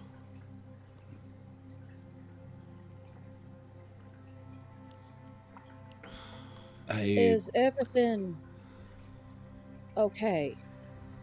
Everything is perfectly in order and as is expected. There will be an individual who will approach you to pick up the tab. Of course. Merci. I'll see you there. She hangs up the phone. She removes her overcoat, tries to wash off the blood off of her tube top. She hides the body, covering it with her jacket in a respectable manner, and simply waits, observing, waiting for anyone else to arrive. Daunt is active. It is very clear that this part of the parking garage is a no-fly zone, where she stands resolute. There is a fierceness in her eye, remembering what Noel did.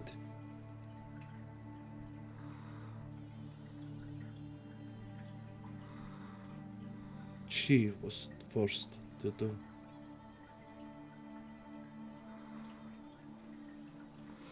You'll pay for tasting blue blood.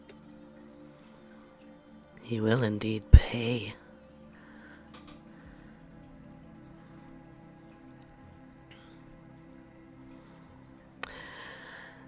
Alistair, it's getting dangerously close to needing to leave. But the hospital does say that they will keep you informed as to her condition. She is stable. Thankfully, she will pull through. Nothing a couple of casts won't cure. I'm going to grab a piece of paper from someone that I can, and a pen, and just write her a letter of, "Hey sis, I was here, I had to go home for the night, they kicked me out. Call me and I'll come visit tomorrow night after classes. Call me if you need anything." Basically, rambling. Mm-hmm. Alistair's kind of out of it, or I'm kind of out of it at this point. Mm-hmm. And, it's an incoherent letter, but he just signs it and says, "Put this next to her desk when she wakes up." And the nurse at the station gives you a nod and goes to put it in her room, and This way she'll find it when she wakes up. And when I you... would head back to the car, I guess. Okay, you head back to the car and you do find that Noel is still there. Noel is currently sitting in the back, and he's really badly slashed up. What the fuck? Get in the car. I'll explain. Where's Yvette? She probably went off to feed.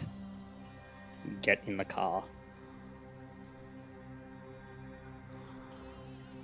Alistair's going to get a resolute look on his face. One moment. And he's going to take out his phone and call Yvette. She answers it. Bonsoir. Hello. How are you?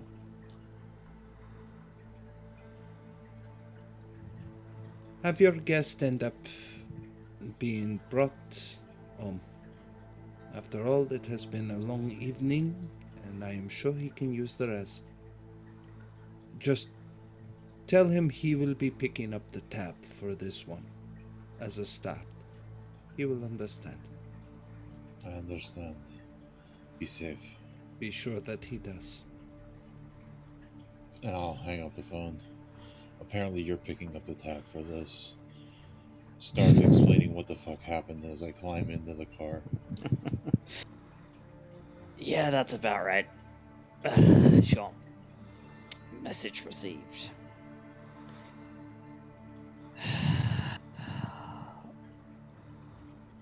That expenditure of blood for nothing left me very hungry, Mr. Knight. Exceptionally hungry. You pushed yourself too hard. And so when I fed, I asked Yvette to keep an eye on me, just in case the worst should come to pass, because trust me, I've had a lot of time to learn my limits.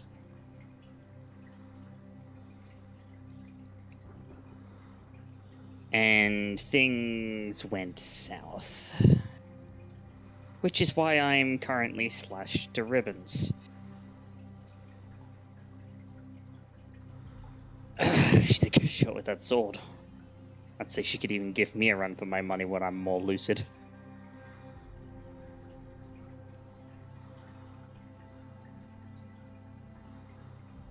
Should have been there to help. Oh, it's not your fault. Don't do that to yourself. Is she okay? Physically? Probably. Mentally? That's a different story, I bet. Because the thing is, in that moment I lost myself, I bit her. You're just going to get a look in the mirror. And there's going to be like an anger in Alice in my eyes.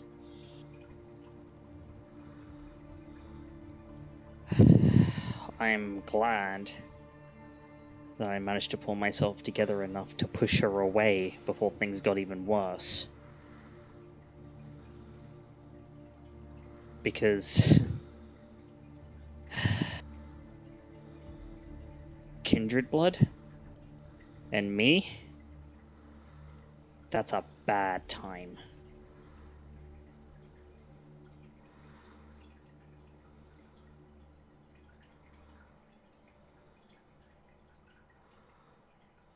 Well, I will take you back and get you cleaned up. Yeah, that's a good idea. After all that has happened, you are still a guest to us. I pray that the rest of the night is a little bit less eventful. I should have just killed Raven. It would have made things so much easier. even with the risk. So much easier. You see her whisper in the back of your mind? And there's a snarl there. Do I hear this? You would, but you know that it's not aimed at you, because he's not looking at you, he's looking at the ceiling.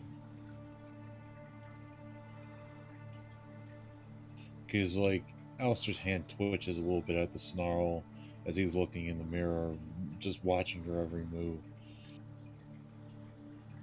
You needn't worry about me, I am completely lucid. In fact, more lucid than even I was earlier.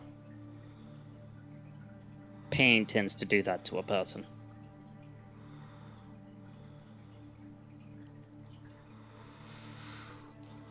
Well, you know what they say. Pain is a lesson your flesh teaches you. Take this one to heart.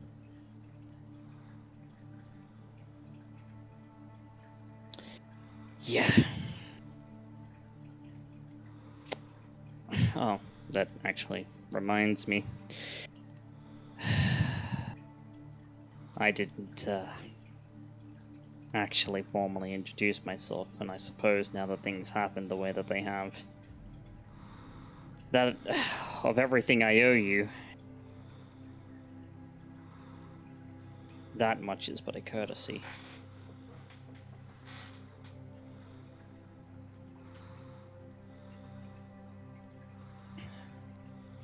Noel Stoneford. Banu Hakim. Would I know anything of the Banu Hakim? Intelligence occult.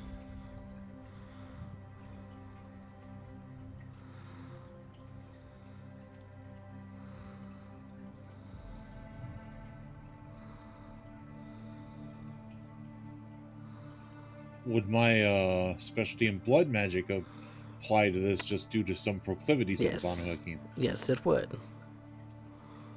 Okay, just making sure.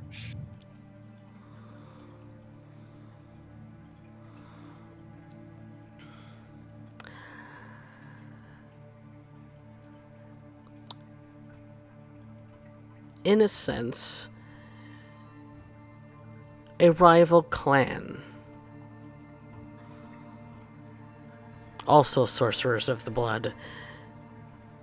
The Tremere and the Banu Hakim have been at odds for many generations, many millennia.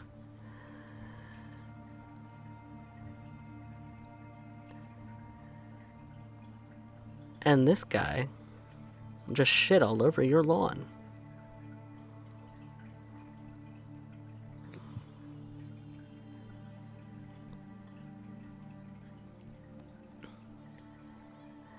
Known primarily for their role as assassins in ancient times, and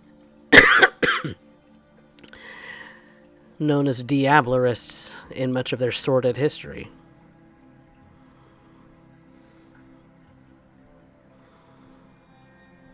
Anathema.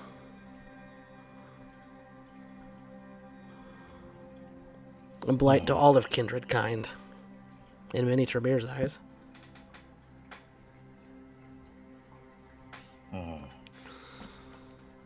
Then I should formally introduce myself. I am Alistair Killian Knight, Clan Tremere.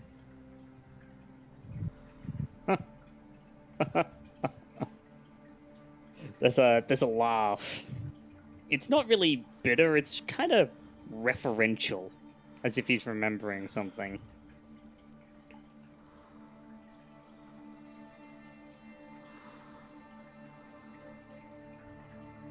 Just a word of warning. Since you have been cordial so far, to me at least, should anything else happen like before, I will use my full might to put you down.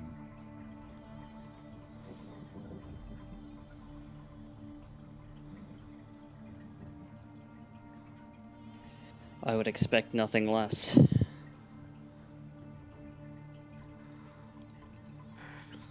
And Alistair would just go silent and drive back to the Coterie Haven. Yvette, it's not long before Pax meets up with you and helps you with your errands to properly get rid of this poor victim. When Pax gets there, what state is Yvette in? A little beaten up, bloodied. You would clearly end up seeing a portion of her, almost into her shoulder, between the shoulder and neck, torn in, clearly bitten.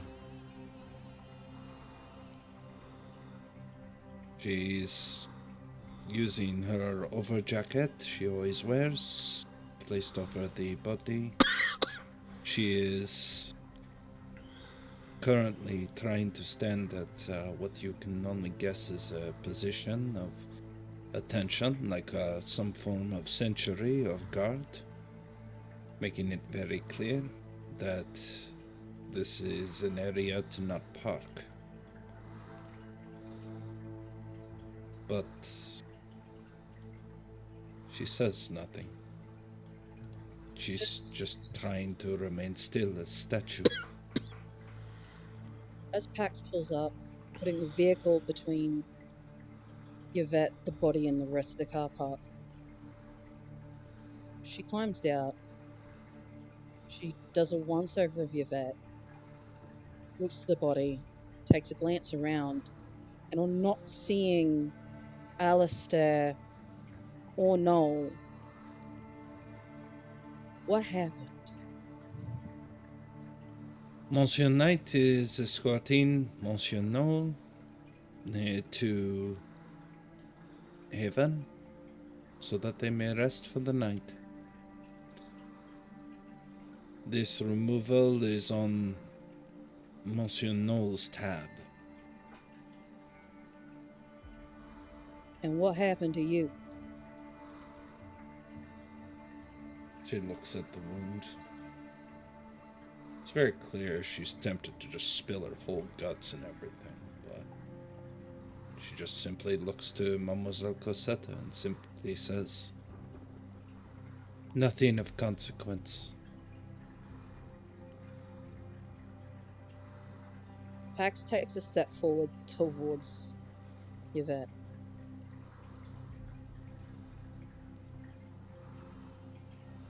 She brings her hands up to her face and pulls her face into a position where they're looking each other in the eye. What happened to you?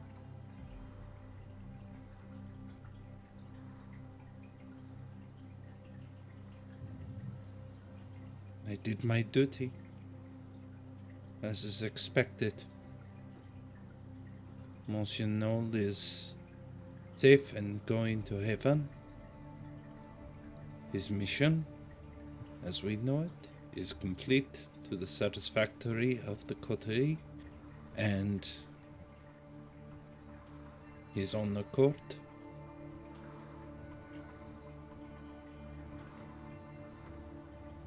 I have completed the journey that was set upon me, as you wished. The rest is of no consequence.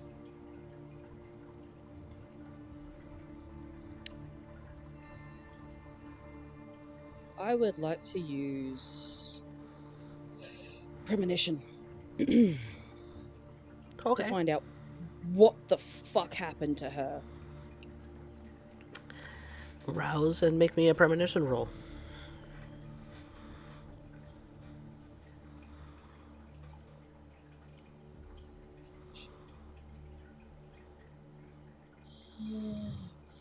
Rolling.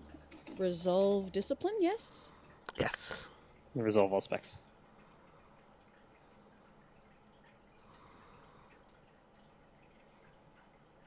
I would like to willpower that. Okay.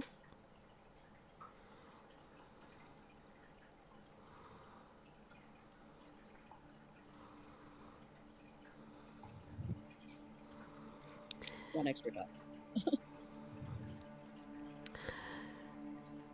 Your mind opens. You look at that inky void,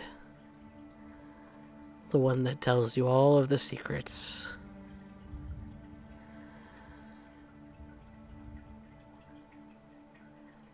Noel attacked her. That much is clear. That bite mark is his.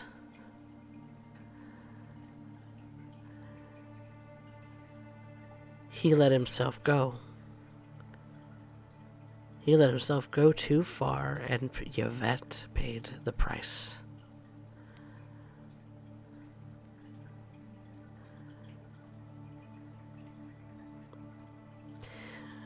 But you also see that she properly defended herself. A woman of pride.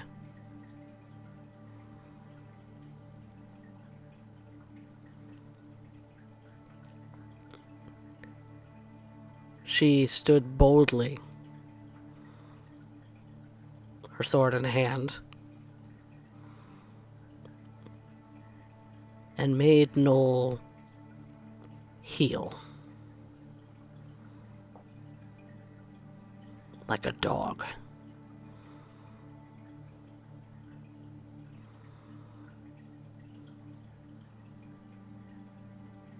But she had to feed. And your eyes open back up as you're staring into the trunk at the victim before you.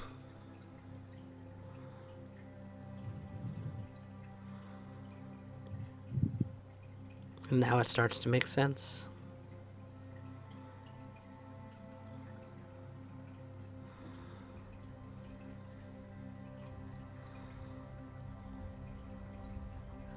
Pax will brush a bit of hair back from Yvette's face.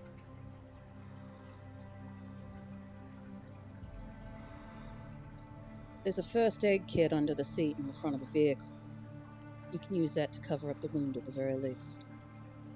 Merci. She then sets about pulling a tarp out of her vehicle to wrap the body in. Mademoiselle Cosetta, I know this Yes. is probably not going to happen.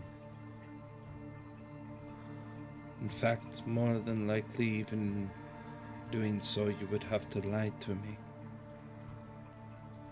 But please end up ensuring, if at all possible, that there is some kind of kindness in his burial. I will do what I can. I hate to Yvette. imagine that he died to be fed to pigs. It is distasteful.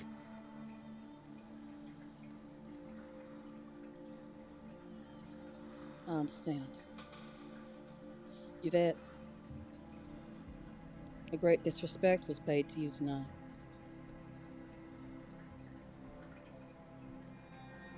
And in disrespecting you, they've disrespected me as well.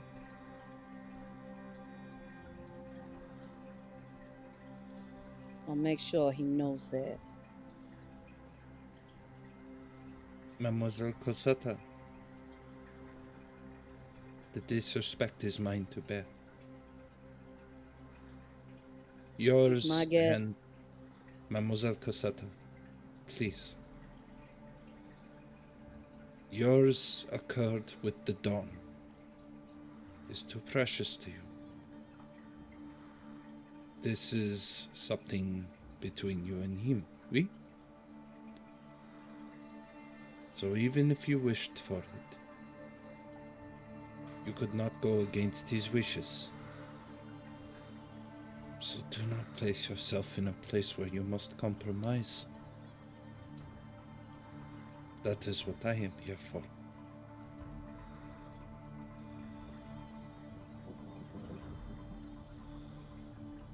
Do you understand, Mademoiselle Cosetta?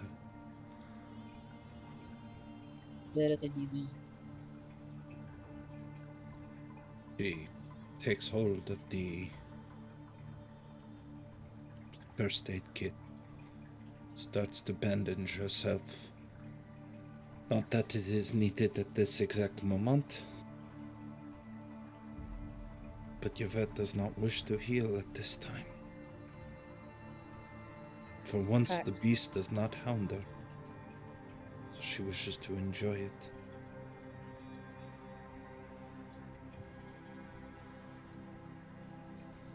Pax finishes wrapping up the body, and she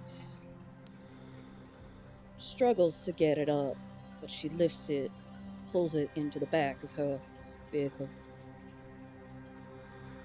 making it look the least like a body as she possibly can. Straps it down, makes sure that it's not going anywhere. She climbs into the driver's seat and takes him back to the Haven.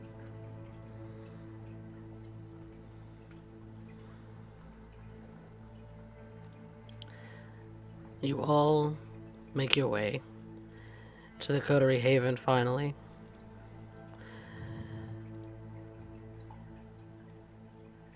Just before things are starting to get a little bit dangerous for getting back home for the night. Before needing to lock up. When we get back, Pax is going to take the body. She's going to pull it down into the underside of the house, down where so many bodies have been before. It should stay relatively cool down there for the night. For the day. Which means decay shouldn't set in too far. And then the next night she'll take the body out. That's her plan anyway. On the way back, considering they would reach the Haven before Pax and Yvette do, the drive back is mostly silent, but maybe about halfway through,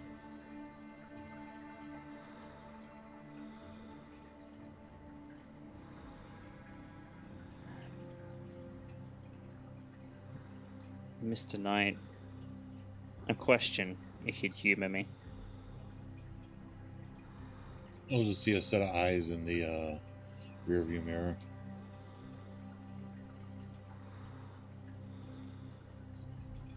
Who did I bind? Who did you what? Who did I bind? Who did you bind? Bite.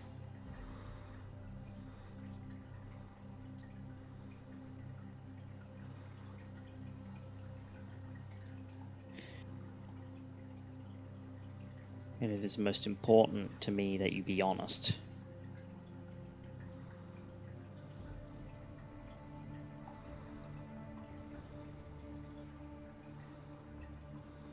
You do not remember.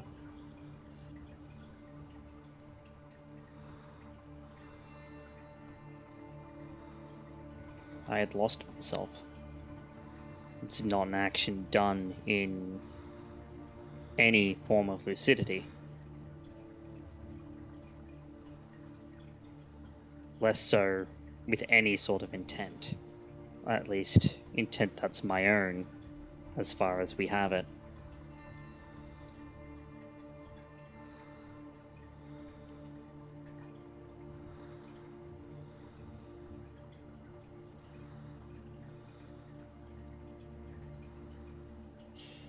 You bid someone that was a friend of mine.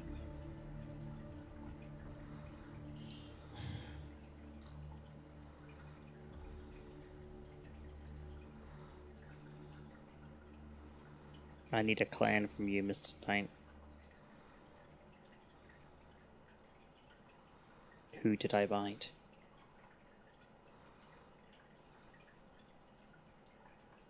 That is not my information to give.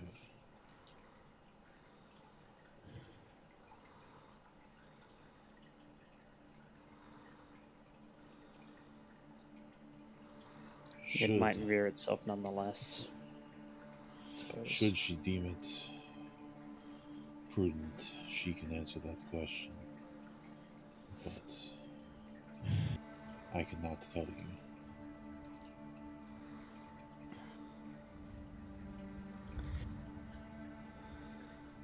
Then I will not pry further.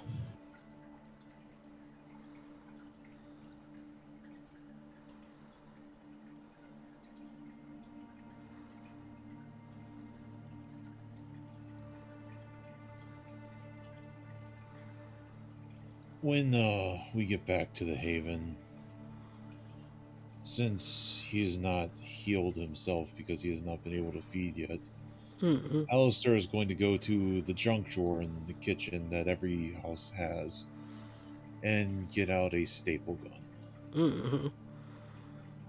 And he's going to go to Noel's room.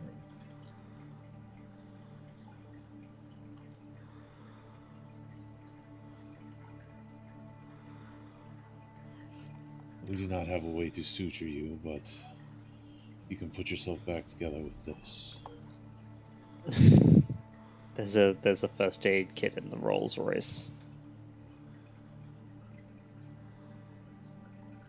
I think that would be better suited than...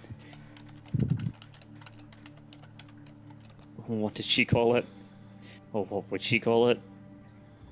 Junkyard stitches?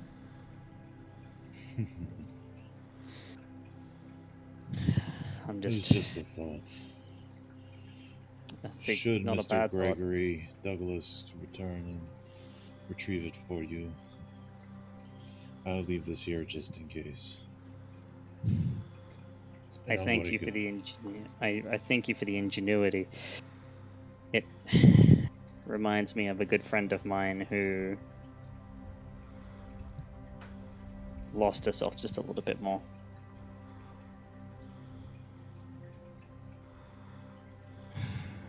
The atrocities that she suffered through.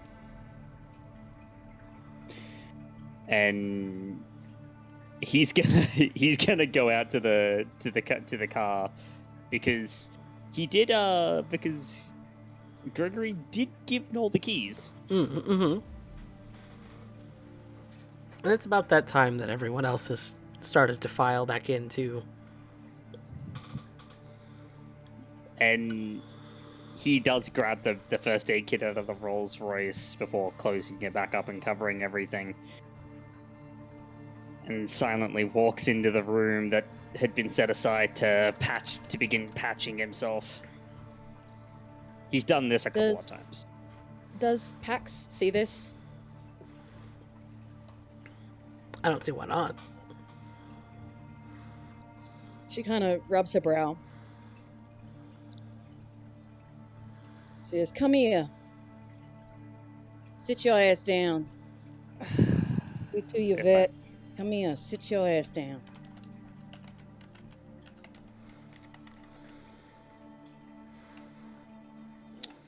I can patch myself, but if you insist.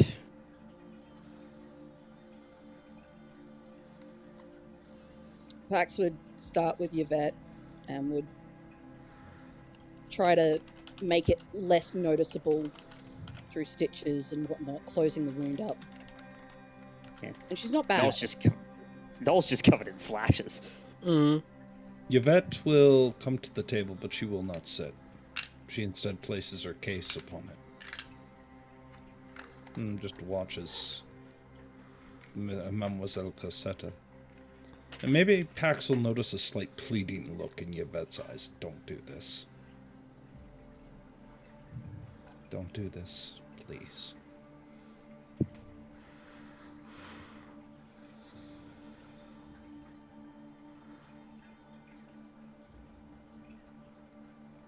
Do you want me to patch up? Really, make it so you're not going to be dripping all over your sheets.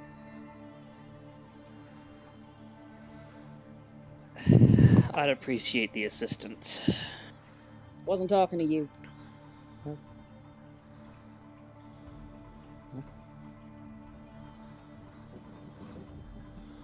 I would not end up having you ruin your perfectly good gloves, Mademoiselle Cosetta.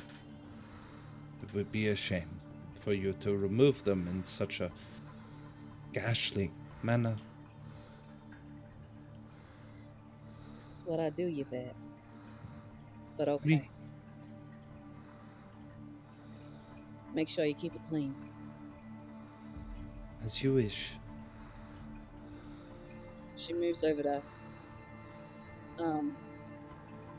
over and she pulls up a seat, pulls out some stuff from her first aid kit, which would probably include sutures because she's gone and bought all that stuff online.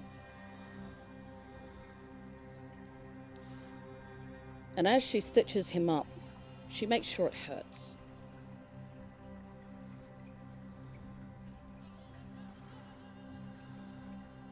Oh, it does hurt. It hurts a lot. But he Mr. doesn't flinch. Mr. Stoneford, that my coterie has suffered a great deal of disrespect this evening between you and your friend. Between the off-color remarks your friend has made and what your mismanagement of your own hunger.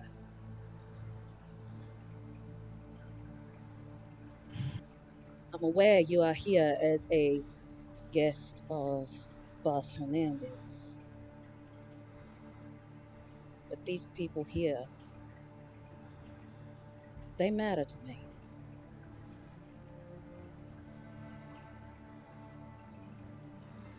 Now, I won't be saying anything to Boss Hernandez about all this.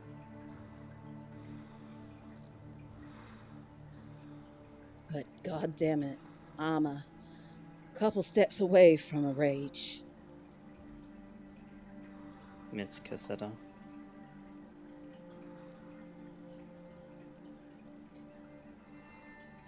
And Noel looks her like, because a lot of the slashes are on his front, he looks her directly in the eyes.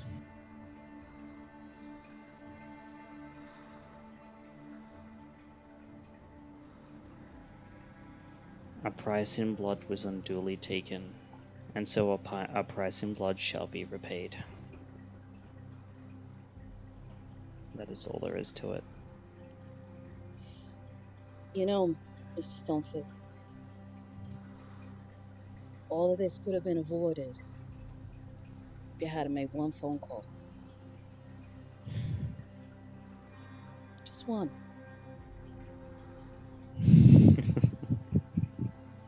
Honestly, you're not the first to tell me that.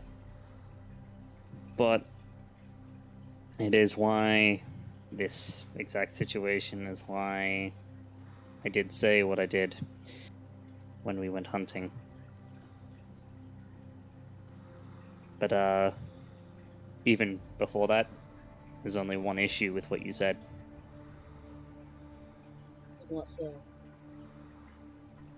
Logistically hard to call you if I don't have your phone number. And he gives her a smile, like there's a little bit of a jest there. Like it's best to laugh because honestly, right now he kind of wants to cry. She's not finding this funny in the slightest. Mr. Stoneford, you had 2 of my coterie mates with you. That's not an excuse. One phone call. About that.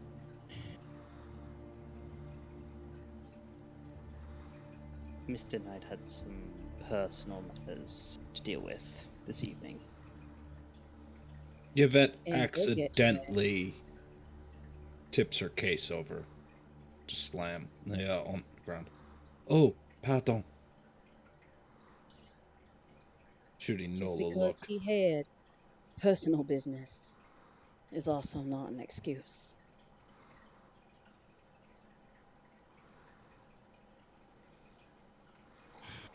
No, Mr. you Stoneford, won't. how old are you? Just as a query.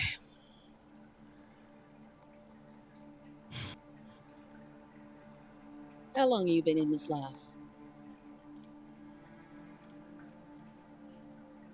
I couldn't tell you off the top of my head. It's been a while since I've actually thought about it. A while.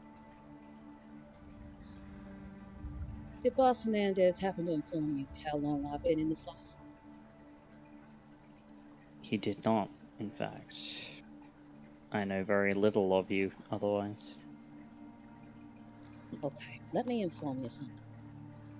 You're being told this by somebody who's only been a kindred for a year. I want you to understand what this is.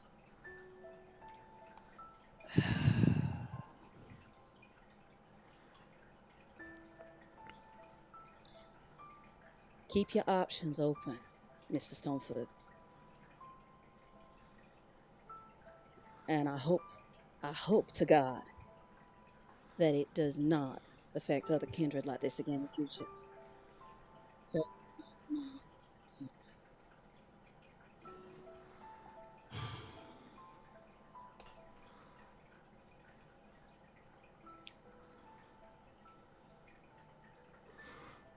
He's thinking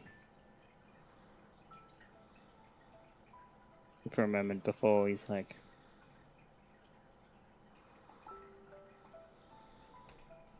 I'll endeavor to make sure it doesn't. I appreciate it. And Pax, you won't even need an insight check for this. There is a look in his eyes. It's not right at the fore, so it doesn't seem like, you know, him trying to be a sad sap or anything like that. But it is obvious that there is, you know, remorse there. That obviously he did not want this to happen. Well, just be glad that I didn't rip into you like I did Mr. Knight last time he fucked up. And she finishes off, gives him a smack on the back. Y'all done. Yep. Oh, I'm gonna feel that one tomorrow evening. I'm sure you will. Now, how far away from that lovely incident are we now? In terms of your own hunger? Does it still need to be taken care of? Not currently. Even if I wake up tomorrow hungrier, we're still safe. No chance of overextension then, if need be.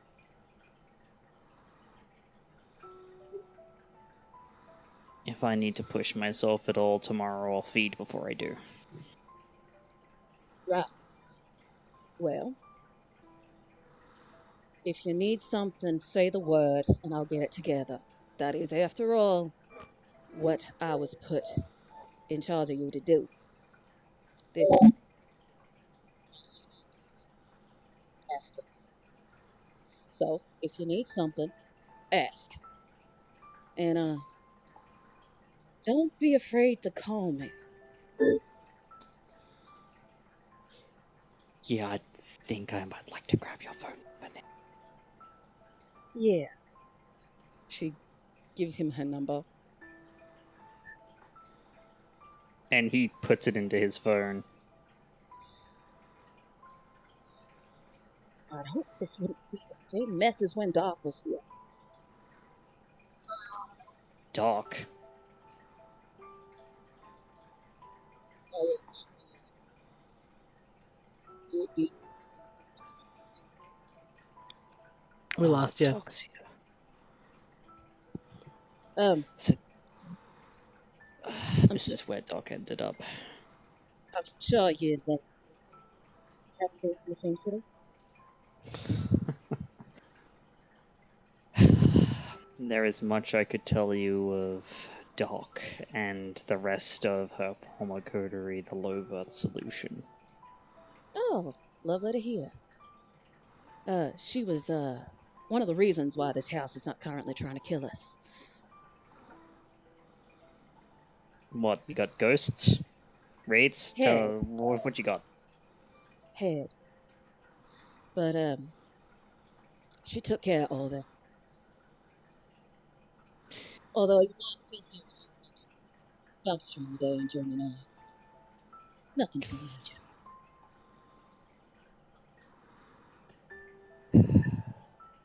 This reminds me more and more of that house in San Antonio than I ever care to admit. What house? Oh, there's another fixer-upper, quite similar to this one. It's where my former coterie and I used to call home. Oh, I'm sure it's certainly not the same. It doesn't have a Maria. What's a Maria?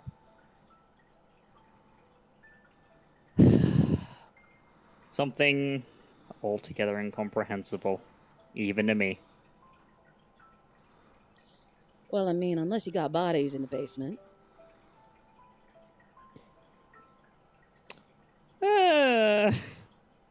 In a passion. What do you mean?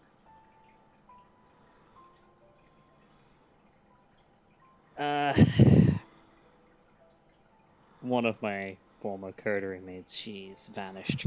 God knows where now. She, had certain dietary requirements. So, there were bodies. Just... Dietary. What do you mean by dietary requirements?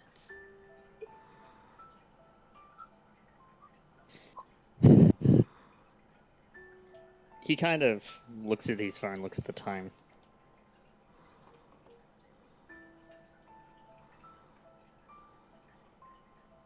This definitely won't make up for what happened tonight, but I'll give you a crash course in the different flavors that we kindred come. You really don't need to give me a crash course in all the different flavors. Just answer my question. That's all I need. Well, that's what I'm getting to. Certain kindred have a dietary requirement of eating flesh. Oh, what was that called? Can't remember. There's a term for it. Organivore is the term. Yeah, that. That's funny. Maybe.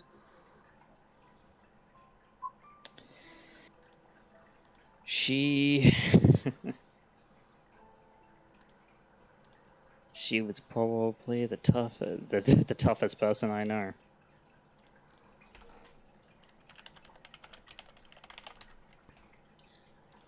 I'm not so sure about that. Oh, So what?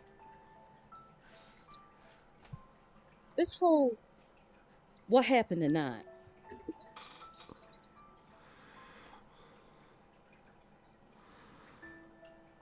only if the blood in my veins is particularly impotent. Which apparently it was this evening. Hmm. Oh. Given everything that happened beforehand. That little voice was a little more pissed than honestly I could give it credit for. So what did end up happening beforehand? I haven't quite got the full story.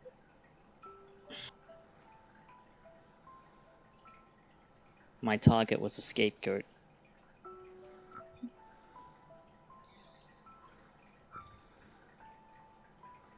Which Yvette very astutely picked up on.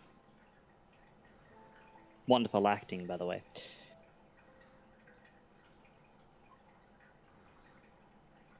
Merci. Scapegoat.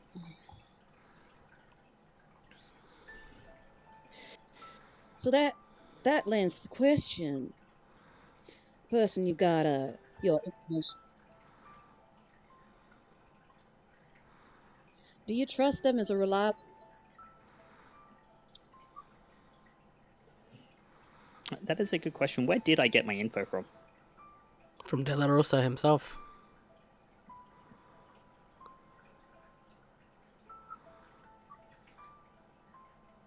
My source is most definitely reliable.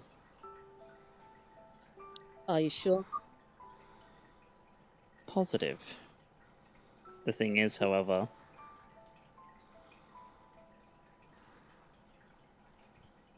it means that there's a bait and switch in play.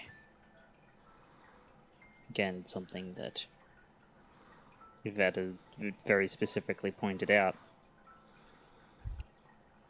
The situation is as thus. If she doesn't know, she doesn't know. If she knows and has told Baron Kane of what's about to happen, then we run damage control.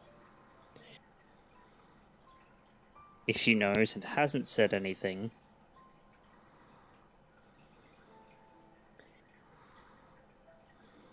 It's not possible, hmm, or we would not have found her. Not where she was. See, my concern is this. You've been given faulty information. Assuming. Faulty information, which led you to hit on somebody within our city. Now,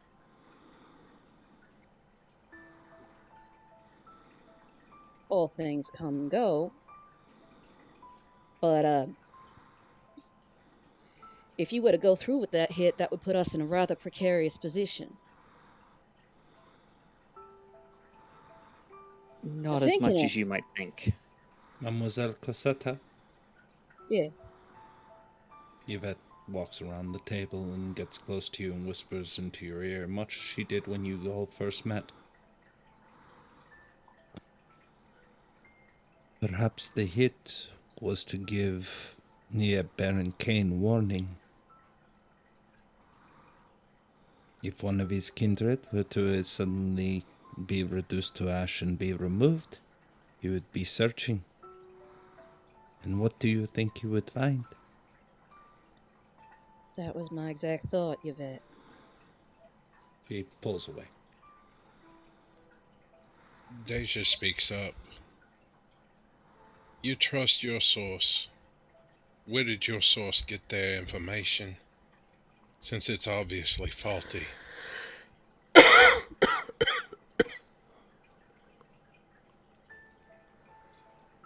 I believe Mademoiselle Deja's question is pertinent, but I also recognize when many questions must be asked. And alas, our time is growing short, and the day is soon to come. Since I don't believe any of us here are capable of running outside during the day, it would be best if we get ourselves rested, and perhaps in a better position tomorrow to end up continuing this conversation and knowing where it is best that we all go from here. I'm in total agreement. But as a parting thought,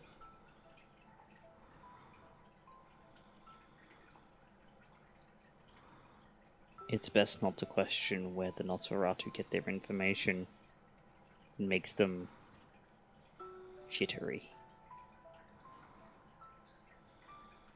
My question isn't where the information came from. My question is who it's meant to actually target. And at the moment, it's beginning to look like Don Hernandez's head is on the line.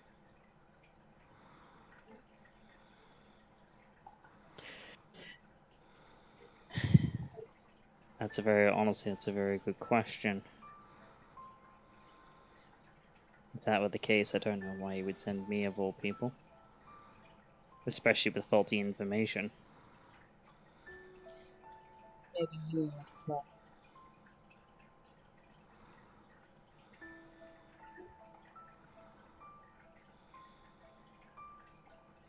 to think about it.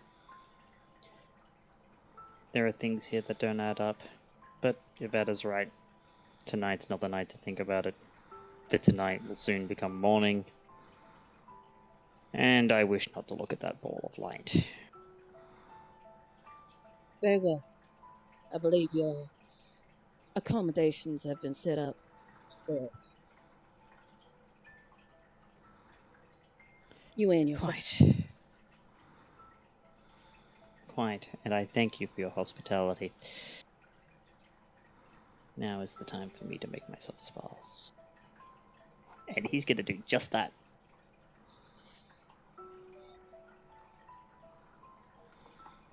If anybody's looking around, you probably see Alistair sitting in the living room with a book open in his lap, staring kind of off into space, not even really reading.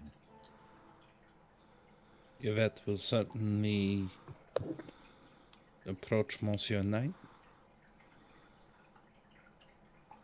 because she is one of the few who truly understand what it is that happened this evening.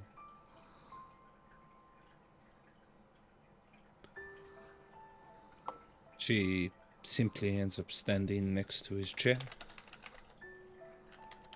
speaking in low tones. It is difficult to not end up thinking of her at this moment, is it not? Yvette, I'm sorry. You owe me no apology. Yes, in the drive over, I ran through so many scenarios, plans, anything that I could try to do to save her, but I don't like feeling this helpless. You don't know how close I can sit there doing something terrible. To the individual who ran? No, that is something that I wish I could do. Perhaps you should reconsider. That is the way of the beast. To remove one's humanity. To do so on impulse is one thing. To do so by plot is quite another, Monsieur Knight. And I assure you, given the evening's events, and that I am now responsible for a corpse that is underneath our own feet, I very much understand that consequence. Yes. You are fortunate. At least you end up knowing her fate. To which I simply ask, is she going to make it?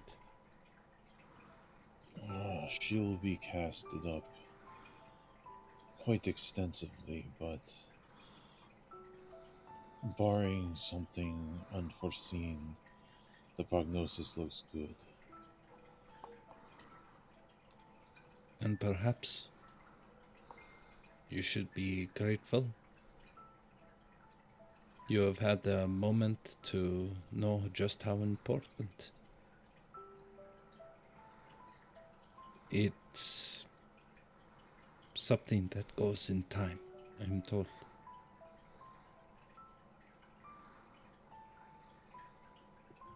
You have my condolences, Monsieur Knight. And if there is anything I can do to assist, please do not hesitate to ask.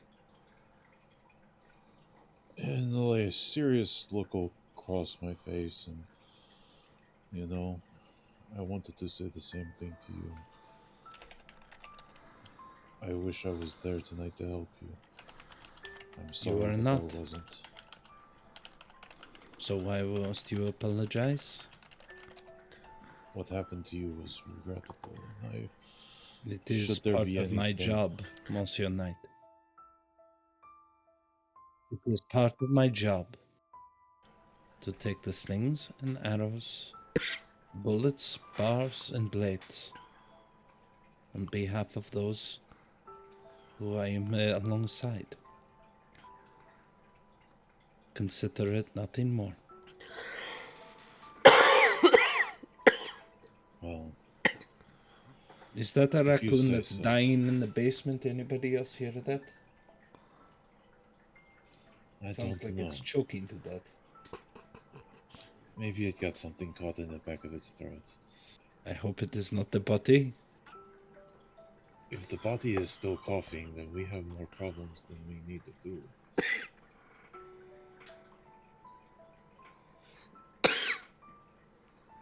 Very well then. That body is still coming. Good invitation. But Monsieur Knight? Oh, sorry. Sorry, Moxie. Okay. Monsieur Knight, I'm going to wish you a good evening. And I only hope that if you require anything, you let me know. And the same But goes as for far you. as... No, it does not. Because you do not truly understand what it is you ask. Believe that. Good evening. And bonjour. Before he says anything, she turns on heel and starts walking to her room with her case. She is a curious woman. I believe it's with that we'll end this session for tonight. As arrangements and everyone's sleeping arrangements are made, those who depart for home do, and our kindred rest after a long, long evening. Thank you all so much for playing with our two cast members who are guests, with LethalityComplex coming back for just tonight as a special guest, and SpecterDeflecter is going to be joining us for a couple of sessions going forward. So to join us briefly for some Austin by Starlight, SpecterDeflecter will be joining us for a little while. Can I say one thing, Coffee? Yes. Gavin did say that he was going to craft our demise, and little did we know, he almost did tonight. I Oh, know. hey. I'm so Derek says fucking as he sorry. dodges a bullet. I am so Ye fucking fucking sorry. ha. I'm just Oh my gonna say God. this is the second time Spectre has done a guest spot, regardless of which fucking chronicle, that somebody in the coterie nearly died. And yes, Black Wolf, go ahead and get that poll started. We're going to do experience here pretty quick. Okay, look, My God. this is how it works, all right? I've decided that anytime that I say that I'm gonna do a guest appearance, we just need to agree that that is a bad omen, because that isn't the second time, that's the third fucking time this has happened. It's true. It's true. True. So yes, and yes, I have sound alerts starting to go off now. Welcome everybody. There was a Emotional damage. There was a Yeah, yeet and an emotional damage in this particular. Yeah, Emotional damage. I have some emotional fucking damage right about now. You're welcome, Gav. Do you feel shamed? Do you feel shamed, Lethality? No, I don't feel ashamed. I just have emotional damage. Okay. But Pax doing that chat. Why is my freaking camera flickering like I'm low health? Maddie, if you want to vote PAX, You're you put flashing like two an old X's. school video game. Mox, I still want to know why when I'm muted, I have to mute Discord so that there's not some kind of weird fucking feedback coming from my mic. Because And it's I mute Technology Discord. whatever it is, it's the replay of the actual stream that we're feeding back on. So that's the sound that comes through. I have We'll no handle idea. it after the break. We'll Yeah. handle it after the break. But we'll handle Oh, that man. later. Yeah, but yes, anytime you do a vote for for PAX, it's 2 X's, because I wanted it to have the BTTV emote in it. So there you go. But yeah, we got people going in on the on the poll, because we do like polls around here. Sadly, it's not a poll that is a Twitch poll, because Twitch poll only allows for four options, so I can't do that for our D&D game. So That's no okay. channel points or anything can be spent or anything like that to add more votes, which is a boo. Also, Moxie's shirt is great. Here says Maddie from Heroes On. Also, I this is not me. This is not me. Going to this is I'm not gonna go ahead and claim this as like the actual XP Mm-hmm. because I'm not in that fight Mm-hmm. as far as that goes. But I claim best line for tonight. Oh my fucking god, yes. Well, Jesus Christ. let's get to experience then. Well, actually, I do have a Thank- stain. I do have a stain to throw at Alistair, because your Fine. sister was Finding out his in danger of dying. So there is one finding out stain where there. he got hurt.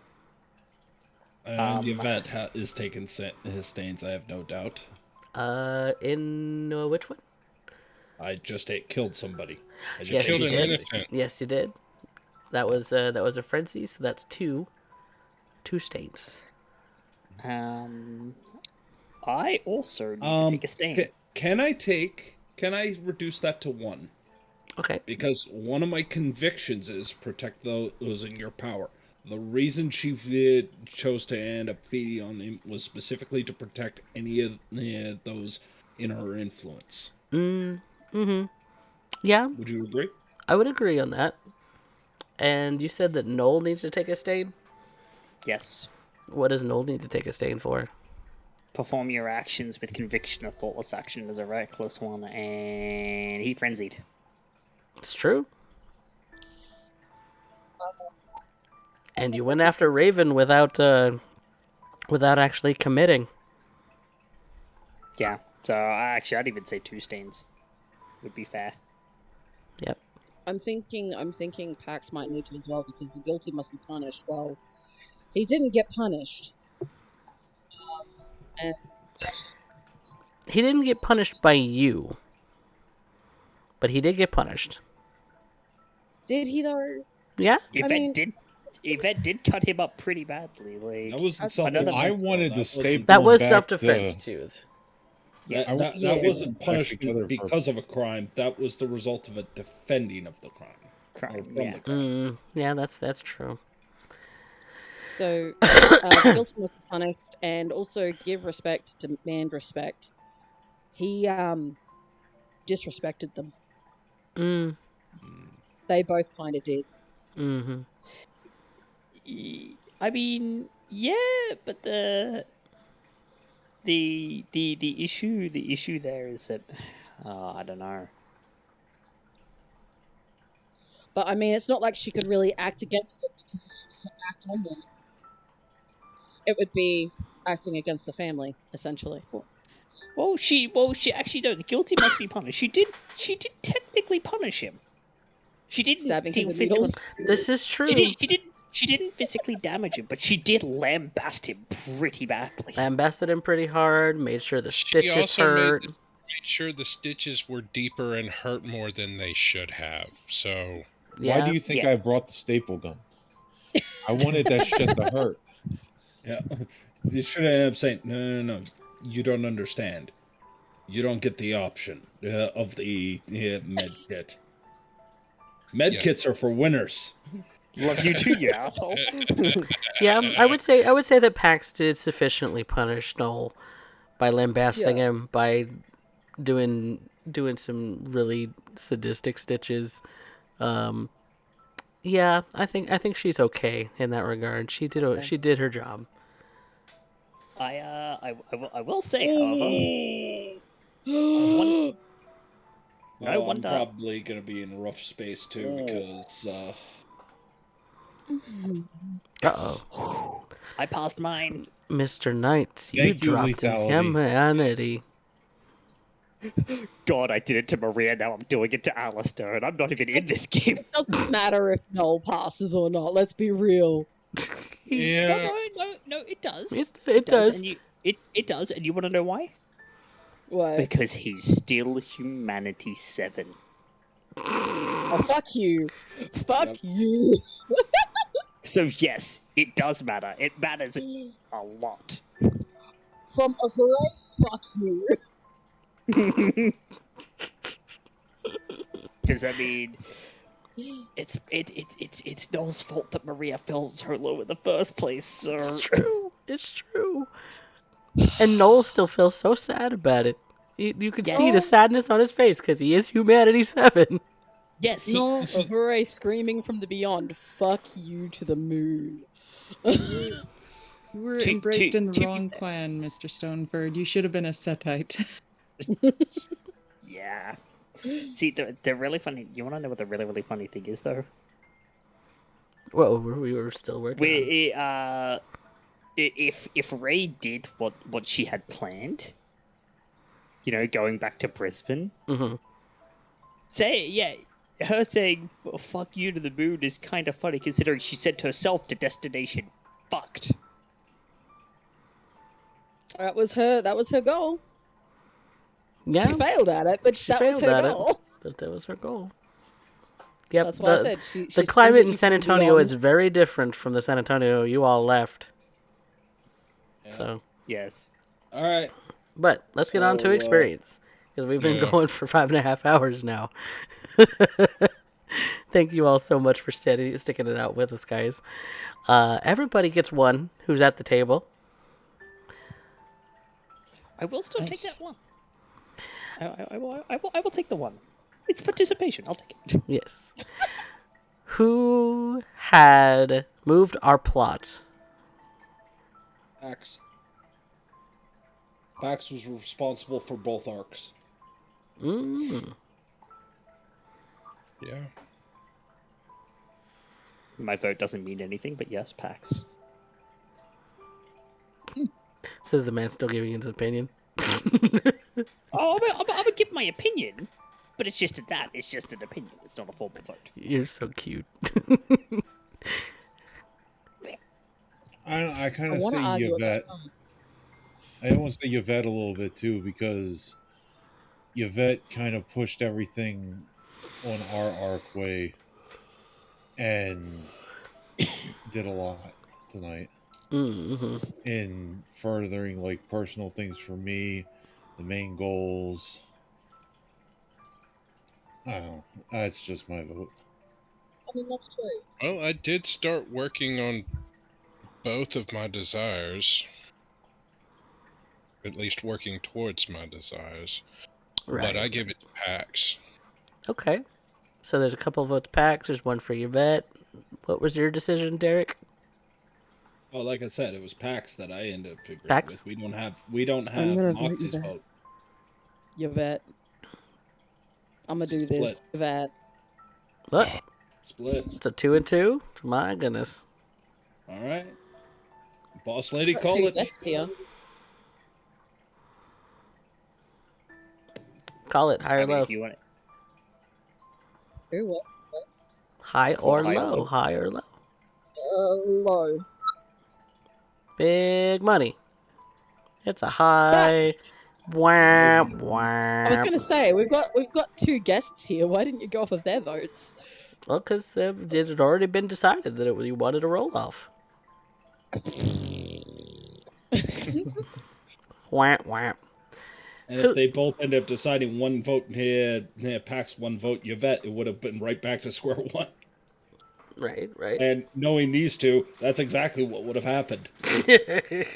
All right, I'll help. I'll help the next vote then. Okay. Then, who had our best scene? Had to Yeah, be I'm gonna go- Yvette versus Noel. Yeah. Had to be. I've got to agree with that. Mm-hmm. Oh man, I was on the edge of my seat. I was like, I do not want to kill either of these characters. Goddamn! Don't make Yeah, don't make me do it. Coffee, I was praying, I'm like, please, just let Alistair come out because they kicked him out of the hospital and come out and help because all he has to do is extinguish VtM on one of them and they're fucking unconscious and he can just load them up into the car and deal with it later. Oh See, no! This was the past heavy versus the current heavy. Oh, I know. I didn't want to take that away from you guys. This isn't even like the actual fight. This is a fucking teaser. That's what this is. you Oh know? yeah. Yeah, this I is- I didn't want to see either of you lose. Oh, That's the thing. well, you wanna know who's really to blame for that? It's my dice. Yep. 3 failed rouse checks in Yep. a row, Yep. followed by 3 failed frenzy checks. Gavin in a dice. row. I think we Had know what he Gavin was dice. at this point. Yep. Gavin had Derek dice. I Someone think that bait about and sum up the switched. entire game. Right. Someone bait and switched my dice bag with Derek's, and whoever did it, I don't appreciate it. That happens every time you come to fucking what? visit us. It was, yeah.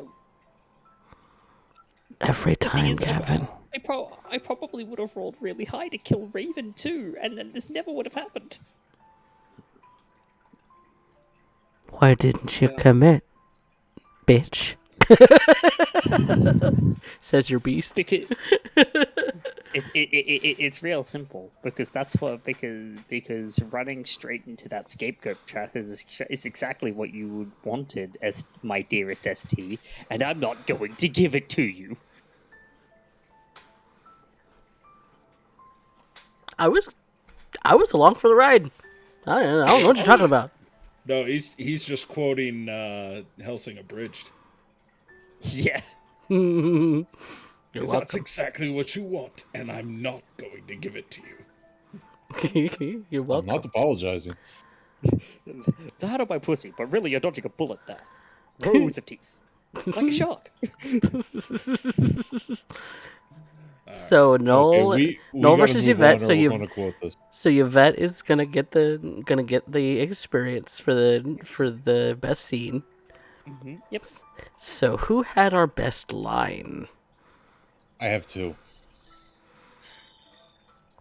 Two. One, Outside of me, of course. one was of course, the one that can't count was him fucking my book collection, which Why that killed doesn't count. It everyone. was a description, but Yeah. it's more of a description. No, but it's no line. the line that I actually want to consider is, I forget exactly how I said it, but that pain was a lesson that your flesh teaches you. Yeah, That's a good one. it's pretty good. One. If I had to Also, go ahead. I want I to also throw my re- head in there. If you really wanted to keep this quiet, why are you telling Alistair? That was good. That was good. I decided he needed a chance. No. um, If I had to say one for Yvette, it's one that's so Yvette that it works, and it works incredibly well with Pax in the scene. Nothing of consequence. The woman has gone through hell, and she tells everybody it is nothing of consequence.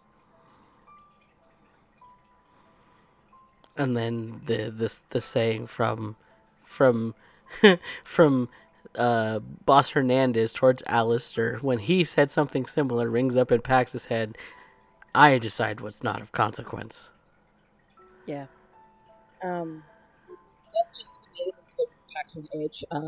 I loved that line, and also when your vet made the dumb decision of going, "No, I'm good." That was led into all of that shit when she said, "No, that's fine. I can help. I can handle that." It was almost like she was overconfident.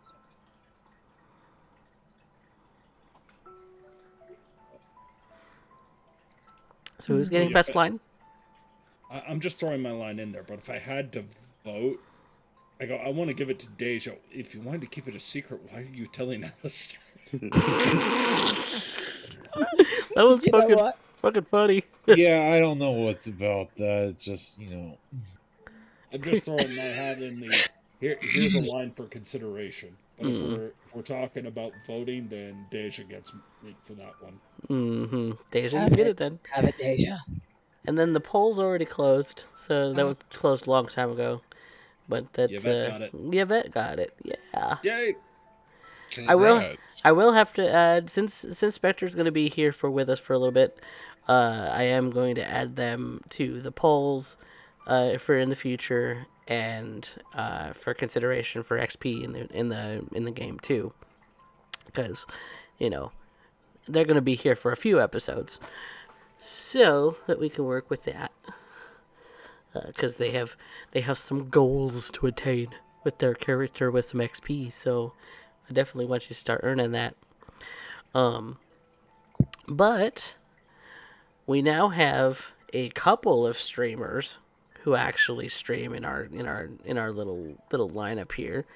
So Derek, what you got coming up on your channel? Well, right now I am going to end up finishing out the week with another drawing on the macabre coming up tomorrow at 7 o'clock Central Standard Time. And for those of you who are fans of Vampire the Masquerade, you might also want to be able to join me for Edmonton by Night Blood Sands every single Sunday at 6:30 Central Standard Time. And if that's not quite enough for you, or you're just getting into Vampire, come in at 7 o'clock Central Standard Time on Mondays. Because for the first 3 hours, we end up running into Vampire the Masquerade workshops where we get to talk shop. Be it character creation, the nature of the clans, the nature of the Camarilla, the Anarch Sabbat. Whether you're just getting in or you're an old veteran and just want to end up going in the discussion, it's the place to end up being. And then after that, we literally end up jumping from Vampire the Masquerade into one of my favorite tabletop war games, Battletech, where we have a Battletech workshop where if you're just kind of getting in because the hobby's kind of taking off, and if you have picked up your models at Hero Zone, or if you're kind of curious, he is the supplier on Twitch because he is the local game store. Hey, there you go, Maddie. There's your free fucking plug. Shut the fuck up. Well, at that point, you can end up learning. I also take commission work when it comes down to it, and I do a lot of illustrations for various channels. Where right now we are currently helping out the Chaos Crew, which you're going to hear a little bit more of that coming in from, well, what I know is that motherfucker, what you might know is that Fat Guy 3. And we're currently helping them out because they got an event coming up this Friday, so why don't you tell us a little bit about it, Mother? Oh God, I'm not as practiced as you. Get it. Well, okay. So Friday we're going to have a killer race between me, Panda Pandesu, Raven Star, and the Desolate Fox. We will be starting at around 6 o'clock Eastern Standard Time. That's when we're going to get on and start getting warmed up. Our rules for the race is that we randomly roll killers up. We are allowed to use any perks and add-ons, but disconnects do not count. And it's the first to 24 kills. From Dead by Daylight. Yep. Yep, in Dead by Daylight. Sounds fun. Any other time I stream intermittently during the week. I'm currently developing a schedule. Hopefully I'll have one penned down actually that I can actually ramble off like Derek does. But yeah, should come and check us out if you can on Friday. It should be a good time. Yeah. And the rest of my cast members sadly don't stream. Mwah, mwah. Oh well. But you can always check them out here because we're going to be coming back every week, because my voice is actually, better now. And so I could actually, storytell like I usually do. So definitely stick around for more of that, as we've kind of been off and on for the last month or so. But we're gonna get back into it, and next week is gonna be episode 7 of Austin by Starlight, and of course, always come back tomorrow for Rebirth, a D&D tale, as our cast in that particular little story, is going to be meeting up with a very particular and interesting benefactor to the city of Triport, in which they will receive compensation for slaying a griffin. So That and more here on CoffeeCat Presents. all that and more here at CoffeeCatPresents.com. No, CoffeeCat Presents.